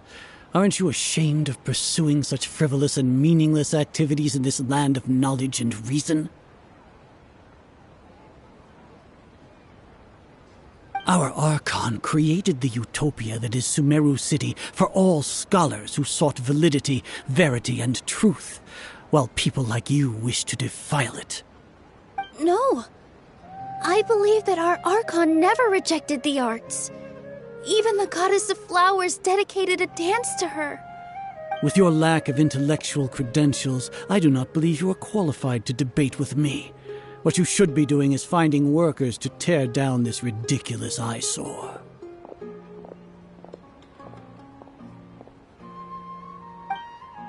When we return, have the scribe draft an ordinance before the next Nyagarbaha Day that prohibits public art performances. We will announce it to the public later via the Akasha. Understood. I will inform him when I return.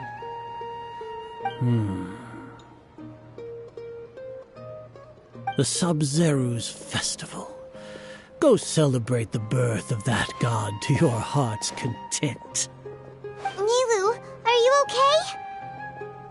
Oh, Dunyarzad. You all saw that just now? The Grand Sage ordered us to stop the performance. Yeah. Let's go somewhere the Academia can't find us and perform there. But how do we let everyone know? And what about the atmosphere on the stage? Or we could get people to block them off so they can't interrupt the performance. No. They just threatened to investigate the organizers. If we were caught... Nilu, it's all right. Don't worry about it. But you've been looking forward to the Dance of Sub-Zeros so much. And I know how important this festival is to you. I don't want you to have any regrets. It's okay. Seeing you care this much about my feelings is more than enough. It would be too risky to continue the Sub-Zeros festival at this point. I don't want to get everyone in trouble. If you say so. But you can sneak out for the next Sub-Zero's festival, right? We'll make sure the next one is a smashing success. The next one. Yes. Okay, it's a promise. It will be a smashing success. Paimon can't believe this is how things turned out. Those heartless geezers.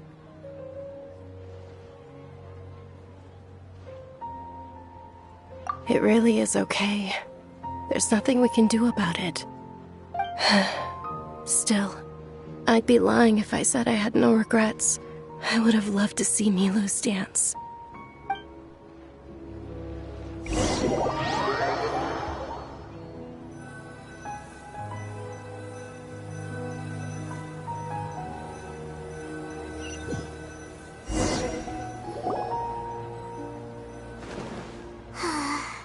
A lot happened today. It's a shame the festival ended the way it did. Milu and Dunyarzad promised to make the next Sub-Zero's festival a success, but Dunyarzad is running out of time. Yeah.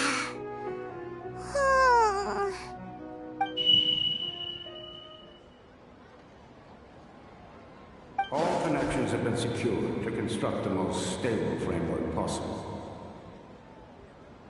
The project has entered its most critical phase. Power has begun to flow from...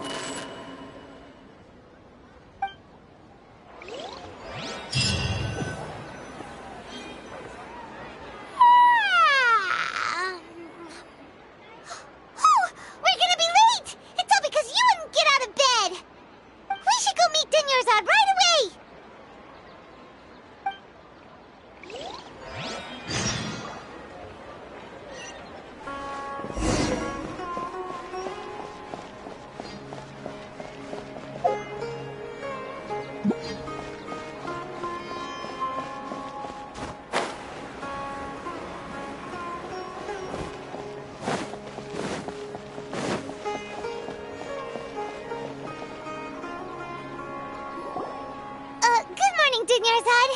Sorry we're late. Not at all. I arrived early. You seem kinda tired. Did you not get enough sleep? I'm doing well. There's no need to worry. Shall we go? Let's start with the stalls over there. Sure! Traveler? Why are you just standing there? Let's get going!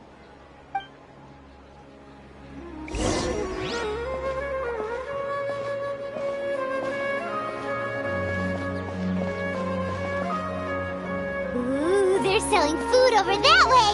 Let's go take a look!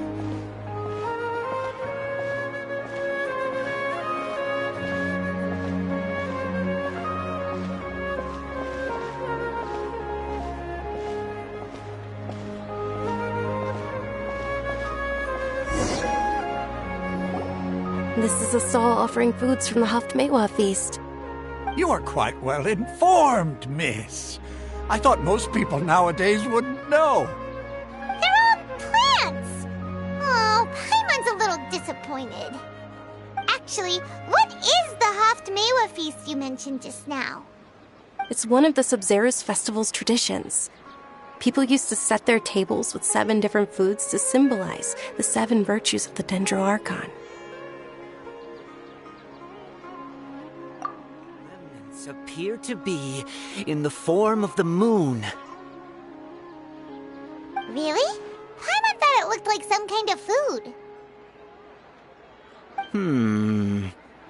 The moon signifies...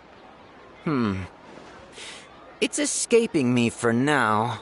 Wait a moment. Is he really looking it up in a book? Oh, right. It means illusions and lies. But if you trust your intuition and overcome your fears, the sun will surely rise.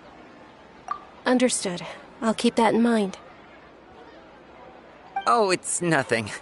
I'm just learning as I go. Guess that was still pretty interesting. Okay, on to the next stall.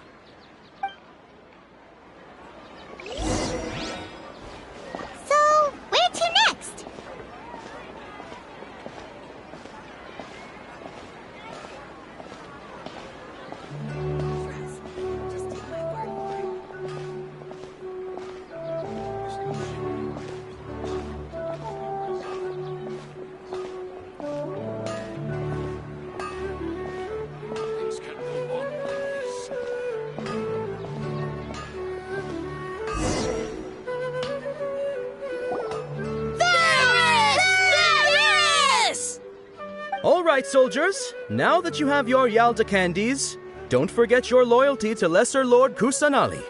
Dismissed. Yes, Knight Varys! What's going on? Is this a play? Ferris, the Night of Flowers, is another Sub-Zerus festival icon and one immensely popular with children.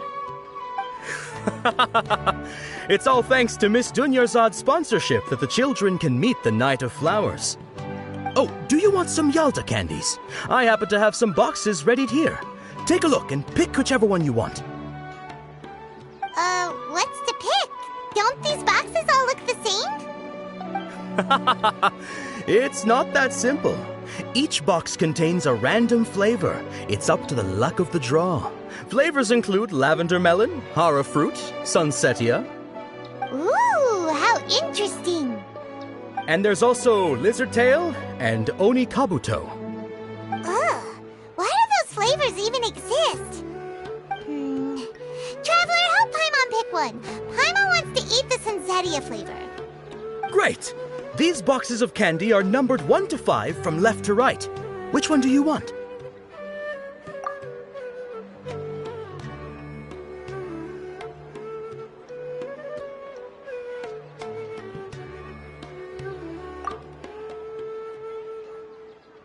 Ah, excellently chosen. Number 4 is indeed sunsetia.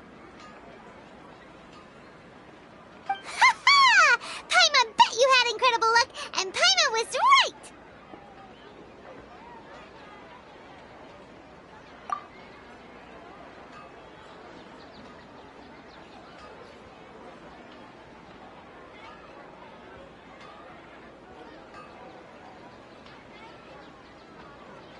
Huh? How's that possible? It's obviously random.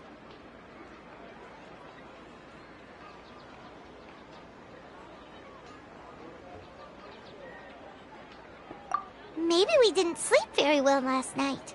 Or maybe we slept too much.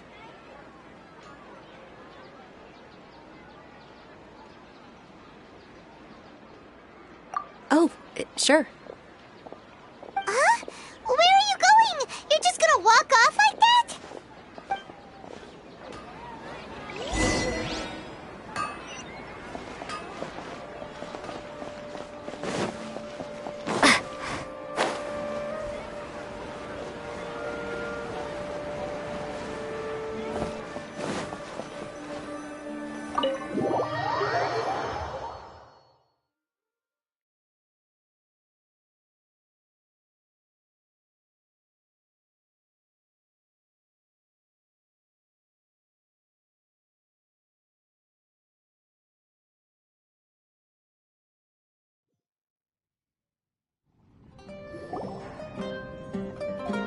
A feeling of deja vu?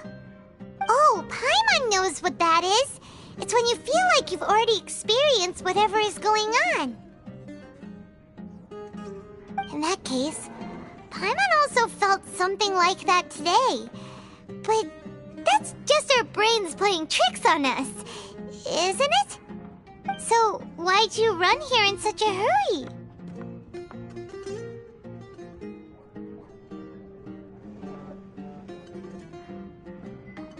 So that's it! You're intentionally doing things you usually wouldn't and seeing if you still get that same feeling of deja vu. Welcome, you two. Are you here for lunch? What would you like to eat? Got it. You don't look like you're from these parts, but I gotta say, you've got good taste. I'll give this order to the kitchen. Charcoal-baked Angelina cake? Isn't it that burned thing that didn't look tasty at all? Oh, Paimon understands what you're trying to do now. You'd never normally order something like this.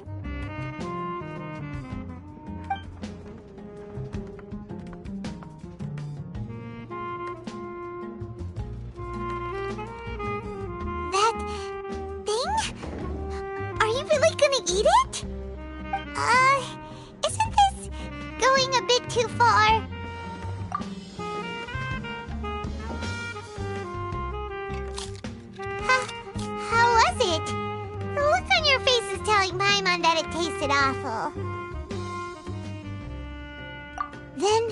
You mean...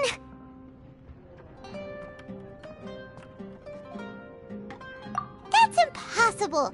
We were just talking about how gross it looked! So, would this be a case of taste bud deja vu?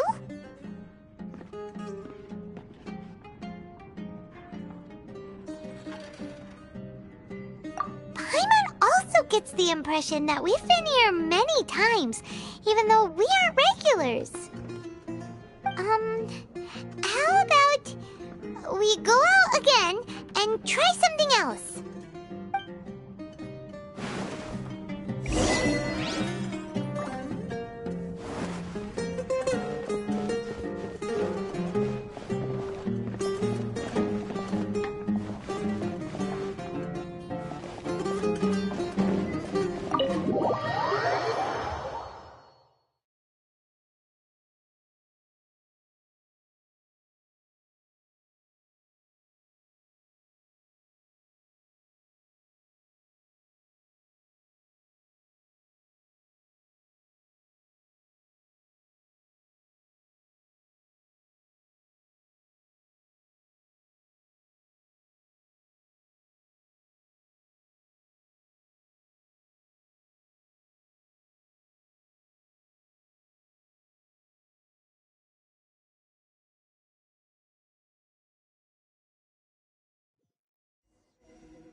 Sitting by yourself on that bench over there.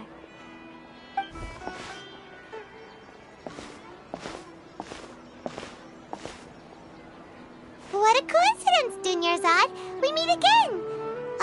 Why are you sitting here all by yourself? Oh, I ran into some kidnappers just now, but thankfully Dia came to my rescue. I started to feel unwell after that, so I sat down here. Kidnappers? Oh my goodness, are you hurt? I'm okay. Dia's arm got scratched, but it isn't serious. Whew. That's a big relief. But, Dunyarzad, you seem a little down today.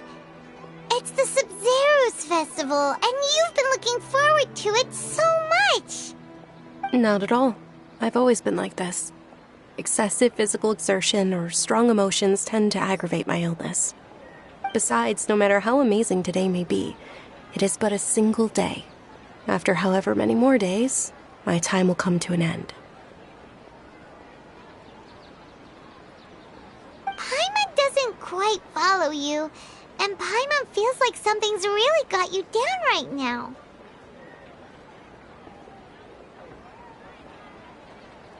It really is fine. I don't mind.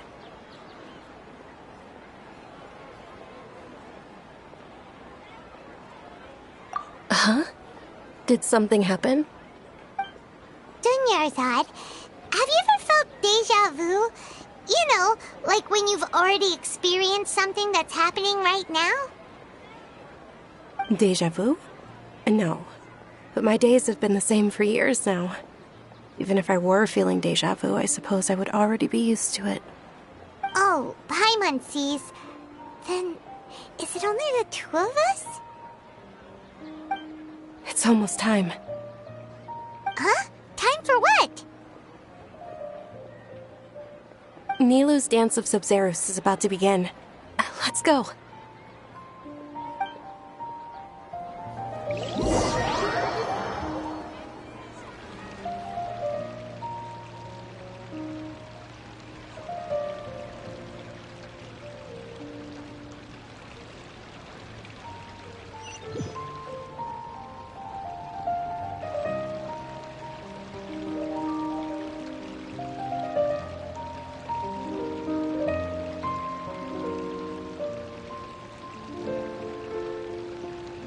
With your lack of intellectual credentials, I do not believe you are qualified to debate with me.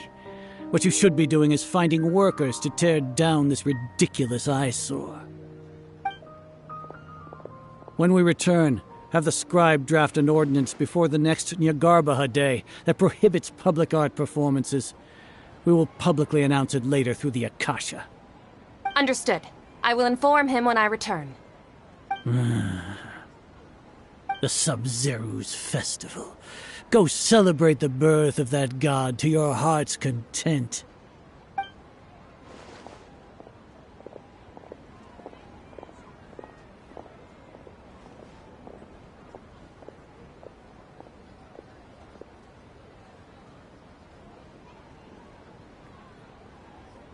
Nilu, are you okay? Oh, Dunyarzad. The Grand Sage ordered us to stop the performance. It's okay. There's nothing we can do about it. But you've been really looking forward to this. I don't want you to have any regrets. It truly is unfortunate, but I don't want to cause trouble for anyone. Didn't the Grand Sage say that he might investigate the organizers? True, but... Well, okay. I'll just have to try again next year. The next festival. I probably won't be around by then. Wait, what did you just say? No, nothing. I'll be heading back to rest. Thank you for your help, everyone. Paimon can't believe what those heartless geezers did!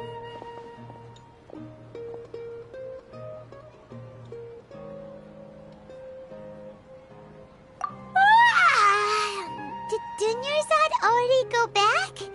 We should also return and get some sleep.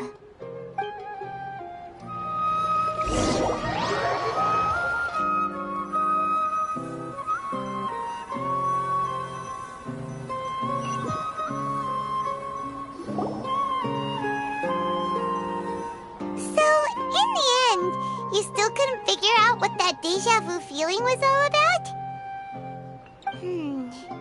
Maybe it really was because of exhaustion.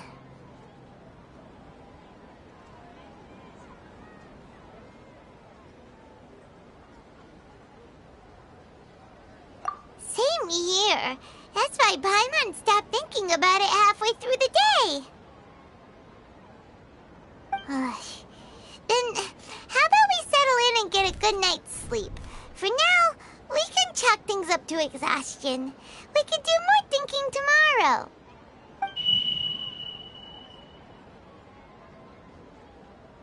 Observing a modest drop in the output of jnana energy, but values still remain within normal parameters.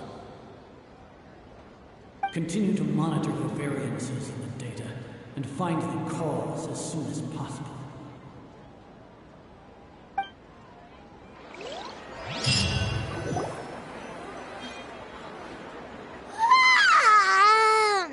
Why does Paimon feel so tired after so much sleep?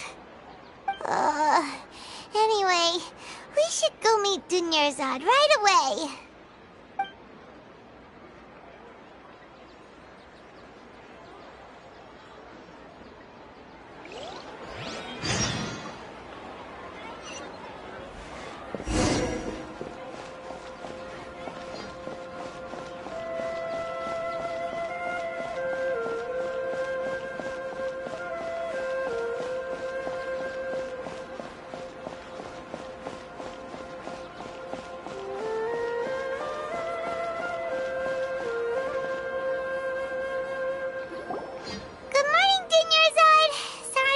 You waiting? Not at all. I arrived early. Huh? Paimon thinks you sound kinda tired. Did you not get enough sleep? I'm doing well. There's no need to worry. Shall we go? Let's start with the stalls over there. Great idea! Let's get going! Traveler?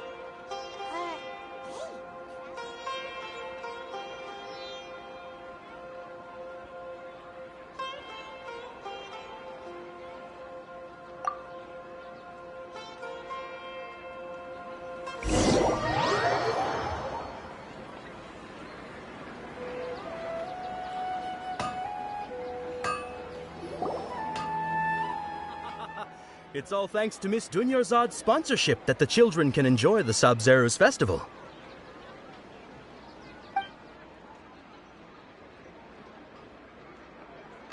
Are you interested in Yalda candies? I have some boxes of candy here. Pick whichever one you want. Not much of a choice. All these boxes look the same. It's not that simple. Each box contains a random flavor. It's up to the luck of the draw. Flavors include lavender melon, hara fruit, sunsetia. They all sound pretty tasty. And there's also lizard tail and oni kabuto. Huh? What were those last two? She'll help me choose. Paimon wants to eat the sunsetia flavor. No problem. These boxes of candy are numbered 1 to 5 from left to right. Which one do you want?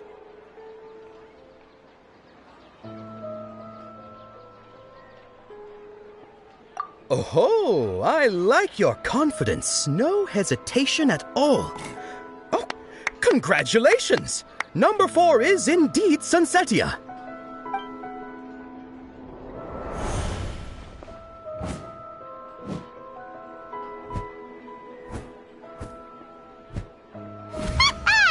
Paimon knew she always had incredible luck.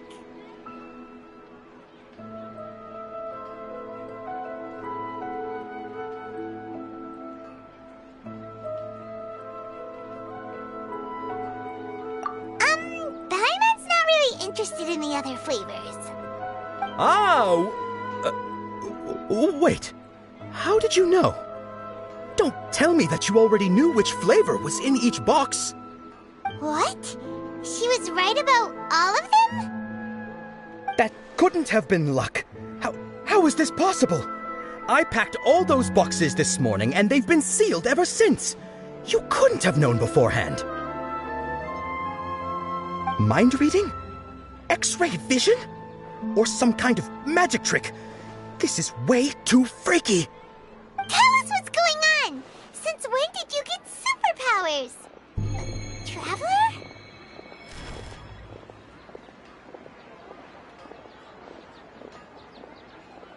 Hey, where are you going?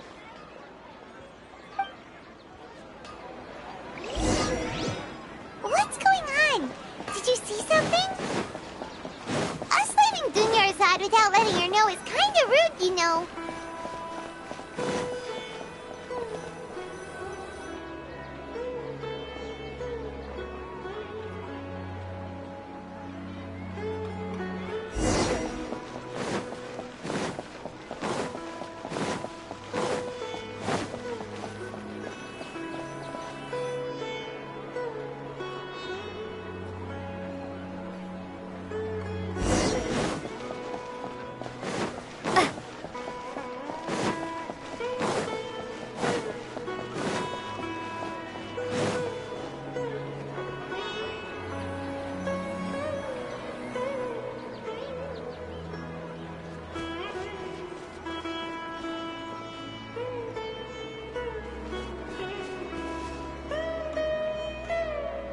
What are you looking for? Why did we come here?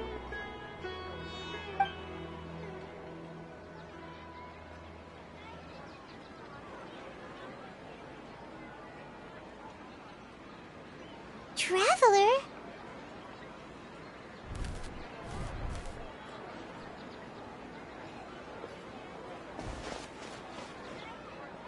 That's...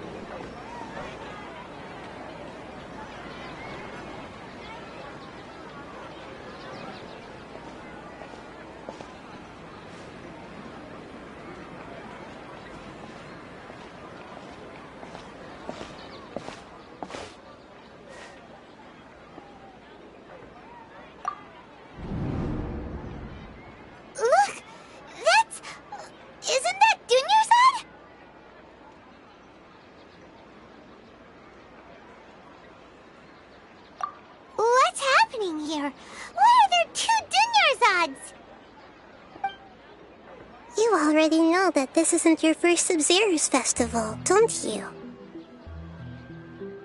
I'm sure you already know how to use this. A knowledge capsule? Where did you get it? What's inside? You should use it too, Paimon. You know Paimon? Well, this seems kinda sketchy, but Paimon feels like this is what we should do.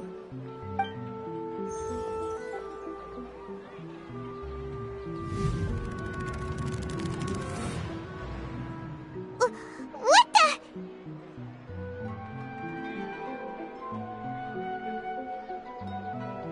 This is our 20th time at the Sub-Zero's festival? Huh? No.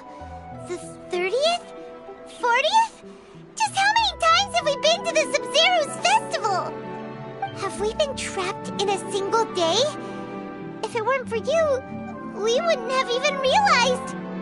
What the heck was inside that knowledge capsule? Your memories are still scrambled? Try your best to remember. This isn't the first time we've met, and I answered that question a long time ago. Let Paimon think.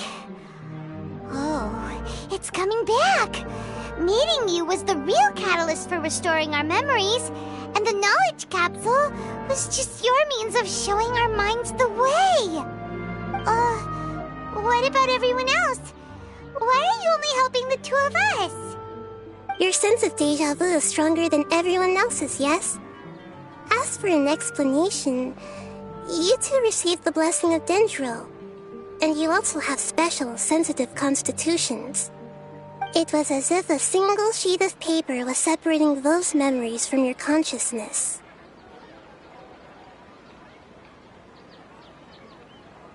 A familiar question. I think this is the 7th time you asked that. As you can see, she isn't doing well. You probably sensed it too. The Dunyarzad you were just with is different from the first Dunyarzad you met. That first Dunyarzad is in front of you right now, and she doesn't have a lot of time left.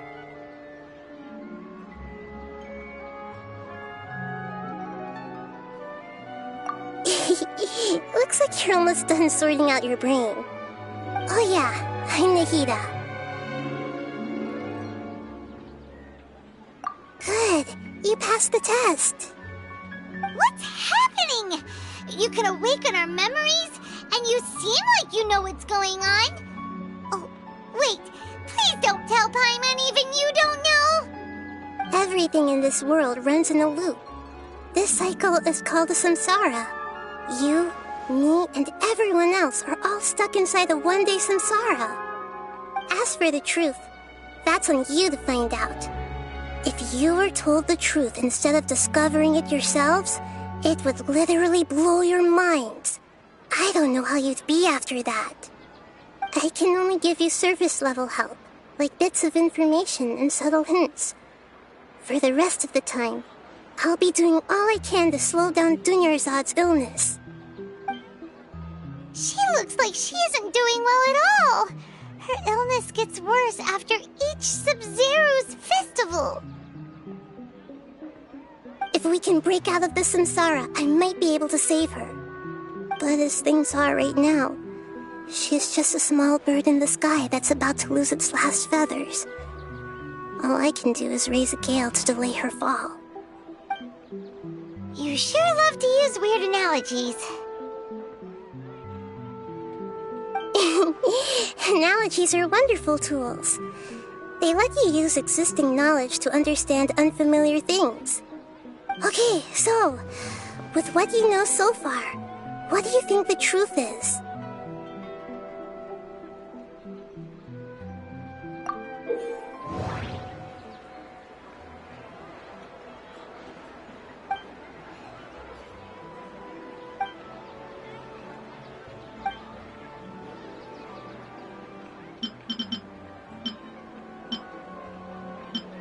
What's happening right now seems to have happened before. feeling has been getting stronger and stronger.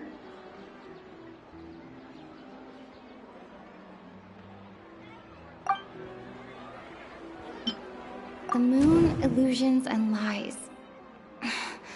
What do they all mean?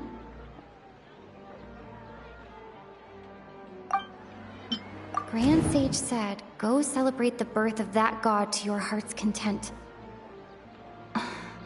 Did he mean something more?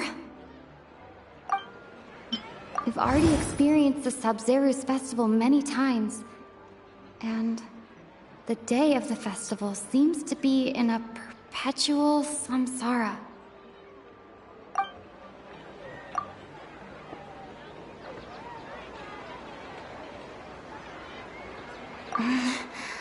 I can't seem to cohesively piece everything together.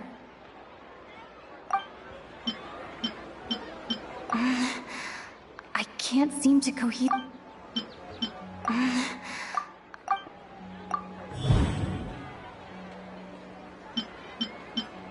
We've already experienced the Sub-Zeru's festival many times, and we've already My mind feels exhausted, even though I haven't done too much thinking. That should be it. The flow of time is endlessly cycling within one single day. We've already experienced the Grand Sage said, "The moon, illusions..." What's happening right now seems to have happened before. That should be it. My mind feels exhausted, even though I haven't done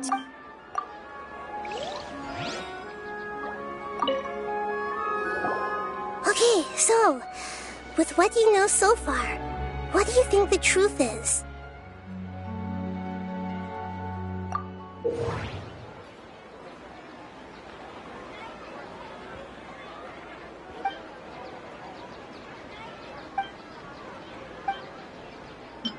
Grand Sage said, "Go..." We've already experienced the Sub-Zero. That doesn't sound right. I need to carefully think things through. Grand Sage said, "Go the moon, illusions, and lie." That doesn't sound... Grand Sage said, "Go..." What's happening right now seems to have happened. That should... My mind feels exhausted, even though... That doesn't sound right. A time loop. You've given similarly wrong answers in the past. A pity. Still the wrong answer? Paimon thought that made a lot of sense. It feels like time's just repeating itself. A simple time loop can't explain some of the phenomena. You two are still missing a lot of information. Unfortunately, I can't give you any more hints.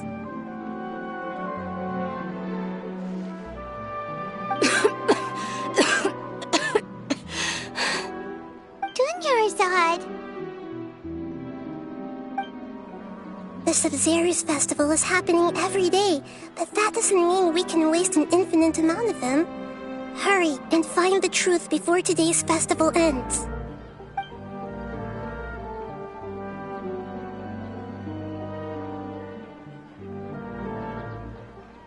Let's think about our current situation. To save Dunyarzad, we have to escape the samsara of the Sub-Zeru's festival. And to do that, we need to figure out what's happening. The truth. Nahida rejected the idea of a time loop, so we must have missed something, right? Paimon's memories say that we've already done this many times, but let's go talk to people again. It's more productive than sitting here and scratching our heads. Why don't we start with those stall owners?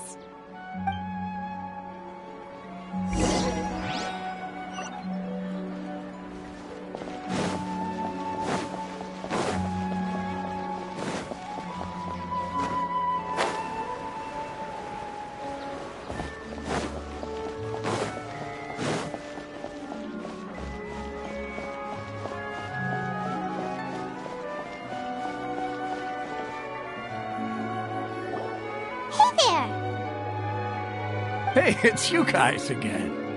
Where's your cultured friend? She's feeling a little unwell. I see. Did you come back to buy something? I guarantee the freshness of my products. I harvested them from the forest just yesterday.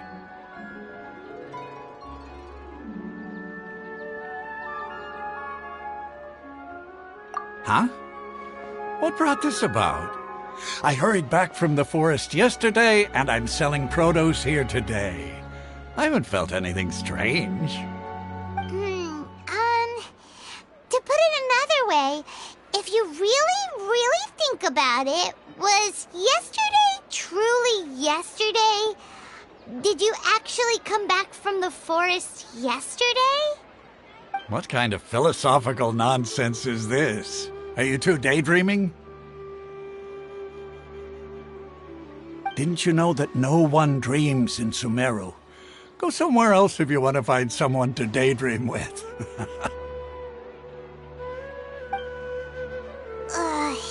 He actually has a point. Is this a dream? Is everyone dreaming? True. It's so weird that people here don't dream. Why is that? Anyway, if this all really were just a dream, we would have woken up a long time ago. Let's keep asking around.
Oh, it's you two. Was my divination so accurate that you felt compelled to compliment me in person?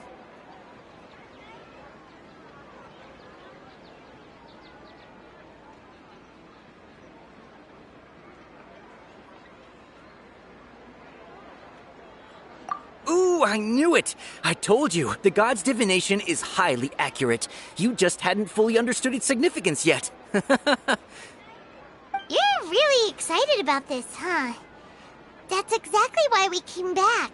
Help us better understand it. Help you better understand it? Well, that isn't exactly what I excel at. So, you're admitting that you don't have a clue? Anyway, what kind of situation did you get into?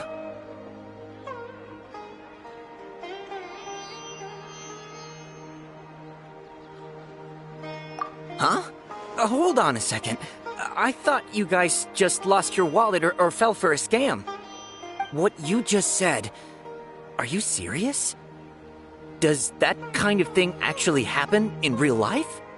Paimon knew you weren't going to believe it. Marvelous. Truly marvelous. I believe you. Recall the interpretation of your divination, the moon, illusions, and lies. It really felt like an omen. When you say it like that, the divination does sound like it's related to what's going on. Can you read any more into it? I believe that the Archon's revelations are never more than vague hints. Anything more specific is beyond the reach of mere mortals. The book only says, if you trust your instincts and overcome your fears, the sun will surely rise. So that's how it is. Looks like fortune-telling is just fortune-telling. It's no good for practical problems. We haven't made any progress. Who else can we talk to? Paimon remembers that we tried talking to her a couple of times, but she always thinks we're playing pranks on her. You think she'll brush us off again? Yeah, if we tap into Dia's strong sense of responsibility as a mercenary, then she'll definitely take us seriously. At this time of day, Dia's probably just finished beating up those kidnappers. Let's go find her.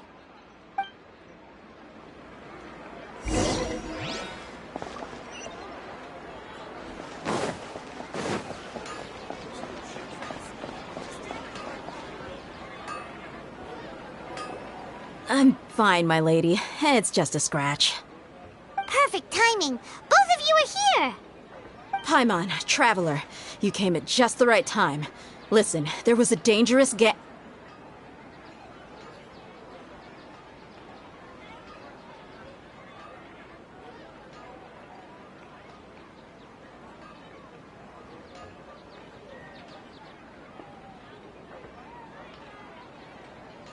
Huh? You saw? Then why didn't you jump in earlier? If someone was protecting Miss Dunyarzad, I could have went all out. Anyway, can you do something for me? You want the Traveler to take Dunyarzad somewhere to rest up while you check to see if there's still any kidnappers around. Did Paimon get that right? How did you know what I was going to say? We need to say something convincing.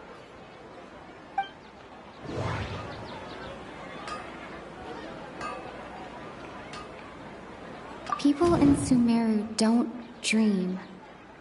What a strange phenomenon. Dia sold her greatsword to raise additional funds. The moon, illusions, and lies. What do they all mean? My mind feels exhausted, even though I haven't done too much thinking. What is going on?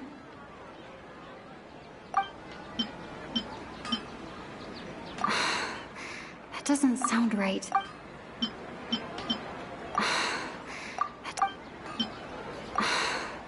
That doesn't... Tell her, Traveler!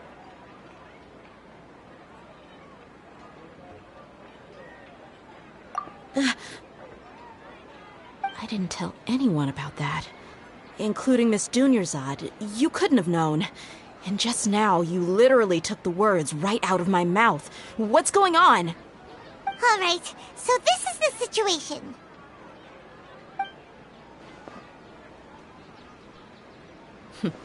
It's kinda hard to believe what you just told me. First, let me make something clear. Most of us desert dwellers might not be the scholarly type, but we do have basic common sense. She's quieter than usual. Uninterested in anything and really gloomy. Yeah, she isn't the same as before, but her parents said that this is how she was like at first. Huh? At first? I don't quite understand what you're all talking about. I'll go rest on the bench over there. My lady, are you angry?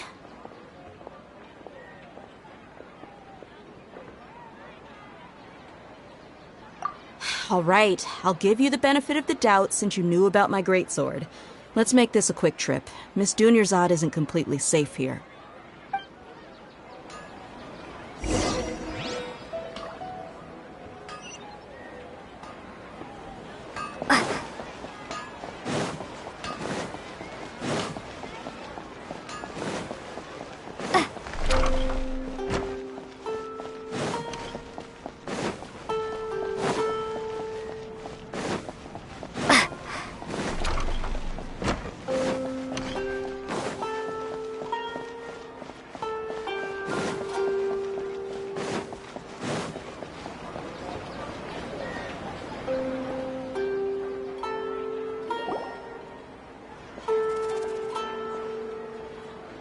Nahida, we brought a friend.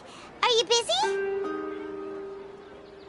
I thought I told you that it won't help to bring anyone here. We just wanted her to see the real Dunyarzad's condition. The real Dunyarzad? Where and who are you talking to? Huh? I told you that you two are special. Other people can't see me or Miss Dunyarzad here.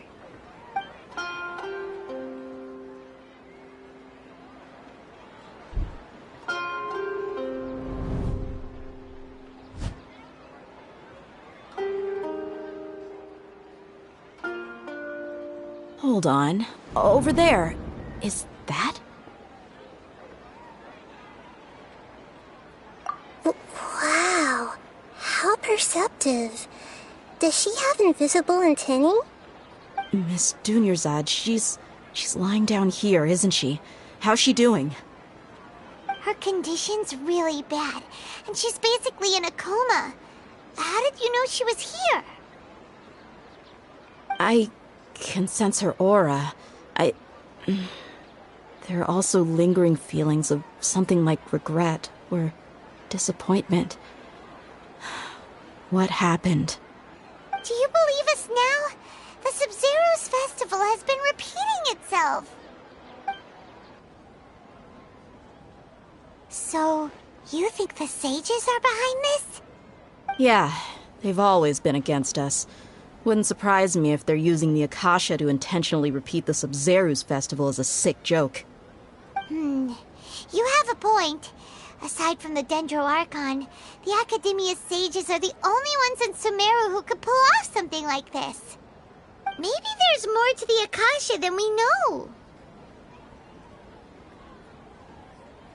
Right! Didn't you awaken our memories using something that looked like a knowledge capsule? That means you must know something about the Akasha!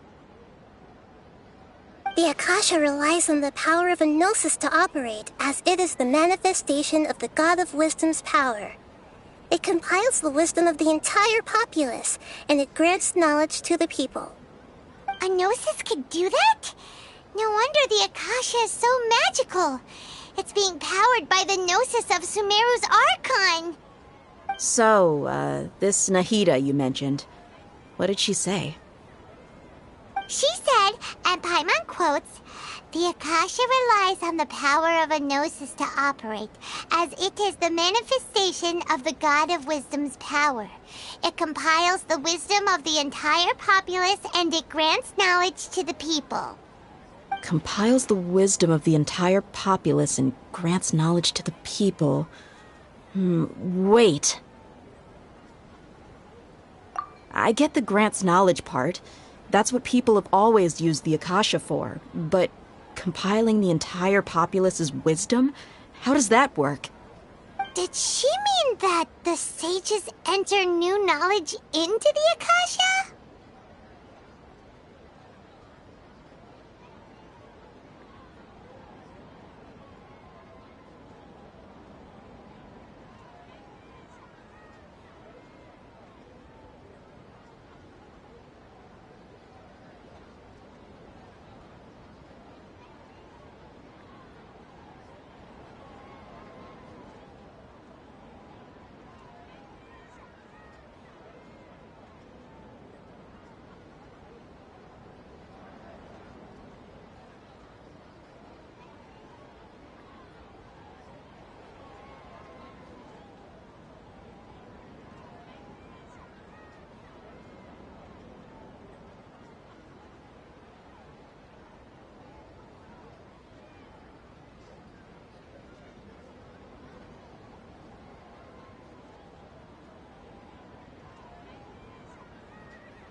Oh, yeah. That sounds about right. What do you think?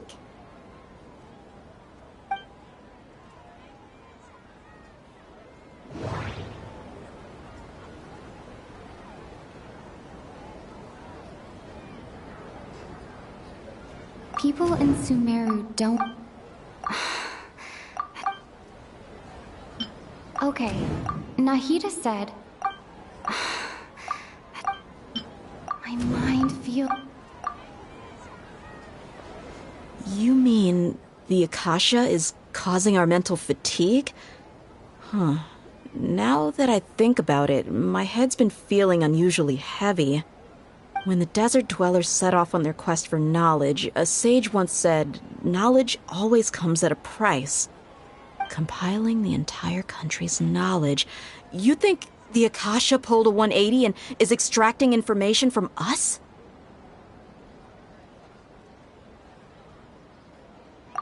Who knows? The Akasha can put knowledge into our heads, so who's to say that it can't also poke around in there? We don't know any specifics. What's the point of doing something like that? Just think about it. If you could combine the knowledge of every single person in Sumeru, then you can basically turn Sumeru City into a single massive brain. This hive mind could make breakthroughs in problems that even the smartest geniuses can't crack. An excellent deduction. And the analogy comparing Sumeru City to a massive brain? I love it. In that case, we should take off our Akasha terminals right away.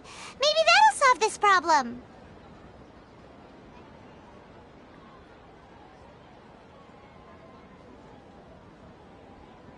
Yeah, I was only wearing this for show in the first place. Didn't expect the sages to cook up such a conspiracy. Mark my words, when this is over, I'm getting evidence and exposing this whole thing to the public. How does everyone feel?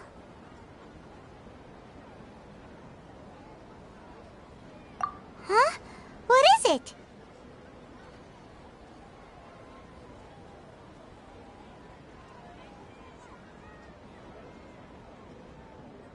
Oh, that! Paimon knows what you're talking about.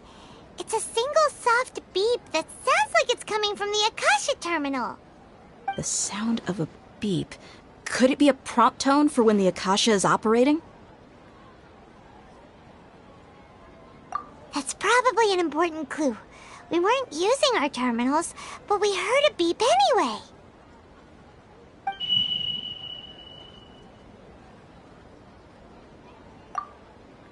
Traveler, did you hear that? I heard it too.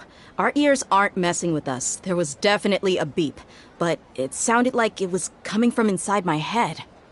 We took off our Akasha terminals.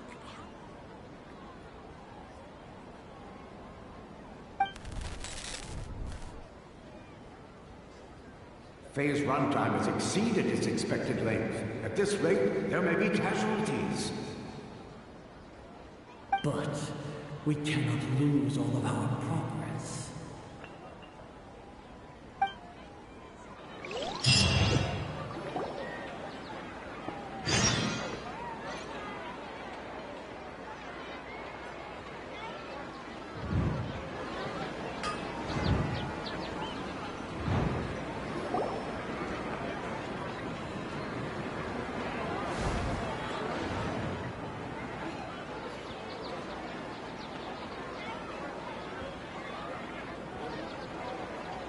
Remembers everything! Good. You adapted quickly this time.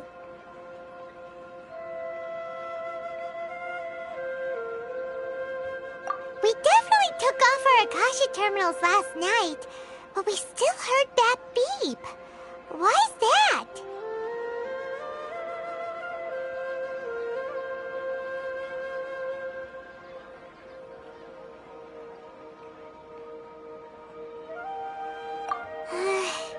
But now we can at least confirm one thing. The Akasha definitely has something to do with whatever's trapping us in this cycle. Oh, Paimon doesn't get it. Why would the Akasha go this far if all it wants is everybody's wisdom?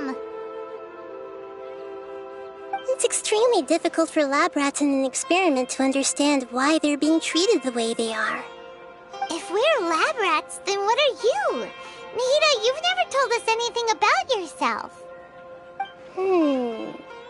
I guess I'm the moon. The moon? Wasn't that the result of our divination? Anyway, knowing who I am won't help you get closer to the truth, so you should focus on other things. Don't get distracted and miss any clues. Okay then. Dia helped us a lot yesterday, so let's go find her. If Paimon's reading the time correctly, those kidnappers should be showing up soon.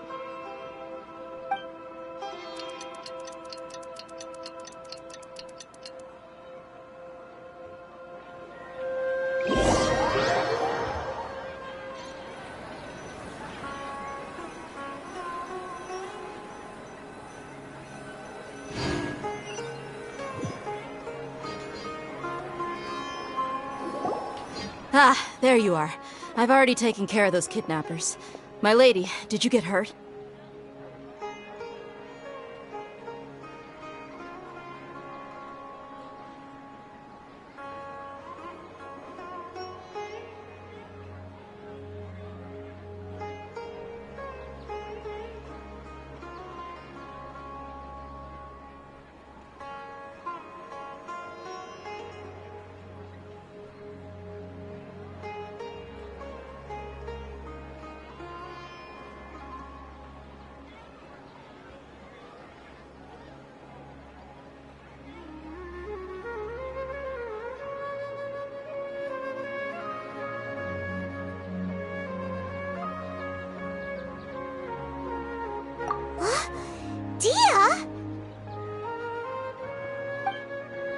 What's wrong?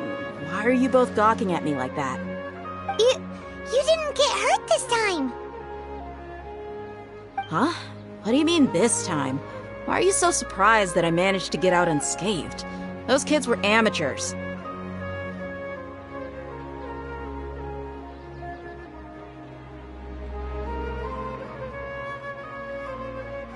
Shh!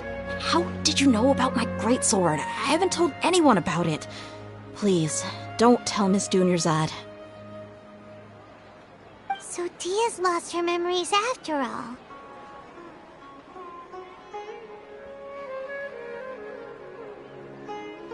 Anything strange? You already know that I got a new greatsword. If I had to say something, it's weird how such a new weapon could feel so familiar. It's as if I've already used it to fight a countless number of battles. You're saying that, although you don't remember using it, your body feels like it does? That's right. Both mercenaries and warriors heavily rely on muscle memory. Only knowing the theory of battle won't get you anywhere. Traveler, what do you think?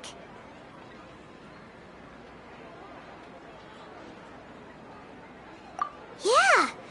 Paimon's feeling really hopeful.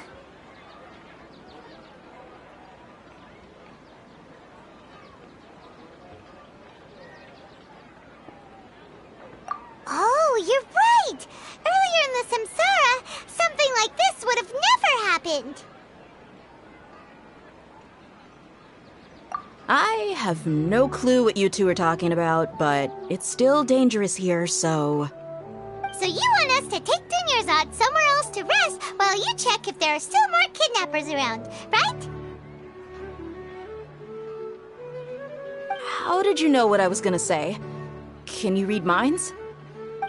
Forget it. Go and do your thing.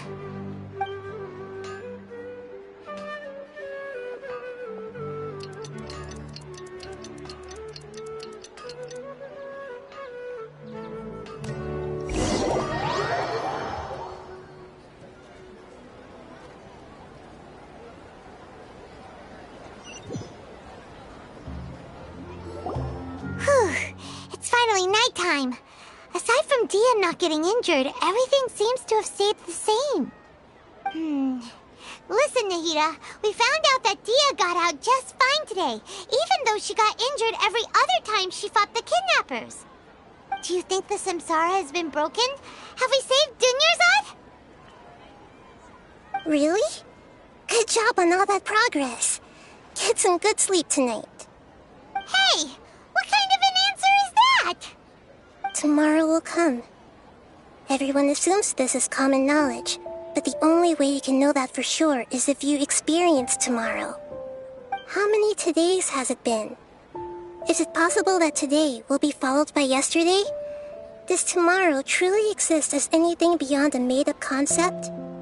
It's even possible that this entire world is a lie, and the history of the whole world has just been one endless Sub-Zero's festival. Okay, no more! Paimon's brain is already shut down.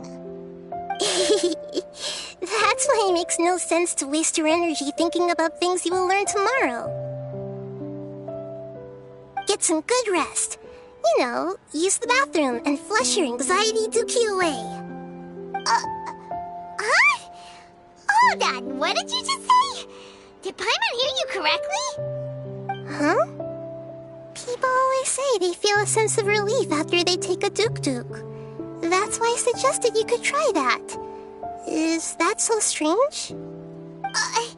It's so strange and so against common sense that Paimon's at a loss for words. You were sounding kind of smart just a minute ago.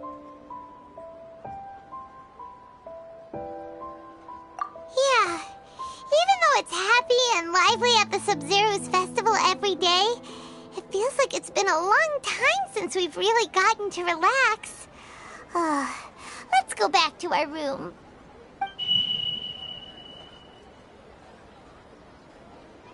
Continue the harvest. Compared to what we stand to achieve, these sacrifices are trivial.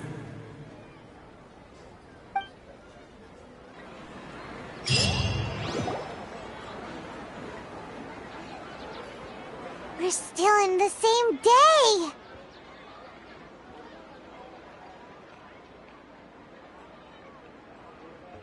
Nahida, you already knew last night that we didn't break out of the samsara? Why did you tell us? Would there have been a point? You would have spent the night with new worries, with tomorrow still out of reach. In that case, you might as well rest within that brief moment of hope. An opportunity like that doesn't come by often, and I thought it might help you clear your minds. Paimon thought that Duke did that! Whatever. Guess you were looking out for us after all. Of course. In the time we've been together, you two have been everything to me. Paimon's flattered and everything, but maybe you're taking things a little fast. What I mean is, even though I had asked you to solve this puzzle, you two are still the only ones who can see me and sense my presence. In other words, if you weren't here, I may as well not exist. That's why you two have been everything to me. Get it? Nahida's talking about confusing stuff again. Anyway, that's enough chit-chat. So, Traveler, did the new clues yesterday help you gain a new understanding of the situation? Huh? Why are you scrapping your previous theory?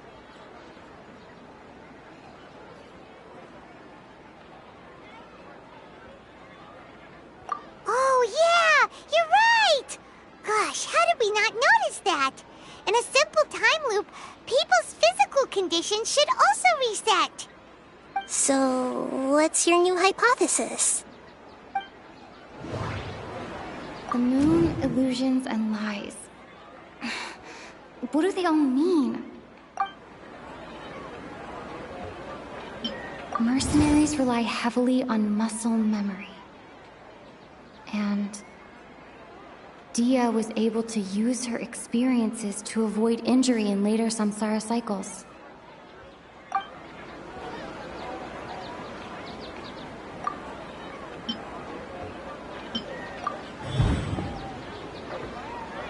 If all our memories of a day are erased at the end of that day, then we would unwittingly relive that same day again and again.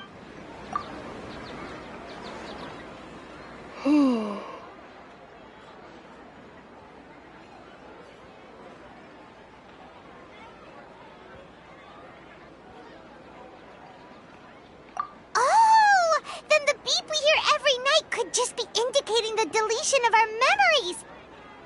That's why when we wake up, everyone thinks the Sub-Zero's festival hasn't happened yet. It's already the next day, but everyone still thinks it's the day before. But muscle memory can't be erased. That's why Dia has been getting better at using her greatsword. Now everything makes sense.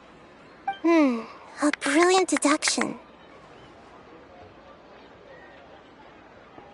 Nahida, tell us if we're right or wrong. To put it simply, it's as if you've mistaken a pyro crystal fly for a firefly in the night. You lost sight of its true nature because you focused too much on your perception that it glows. That isn't simple at all! Why don't you go talk to Miss Dia again? You might learn something new. Right! She did help us find our latest clue after all. Let's go!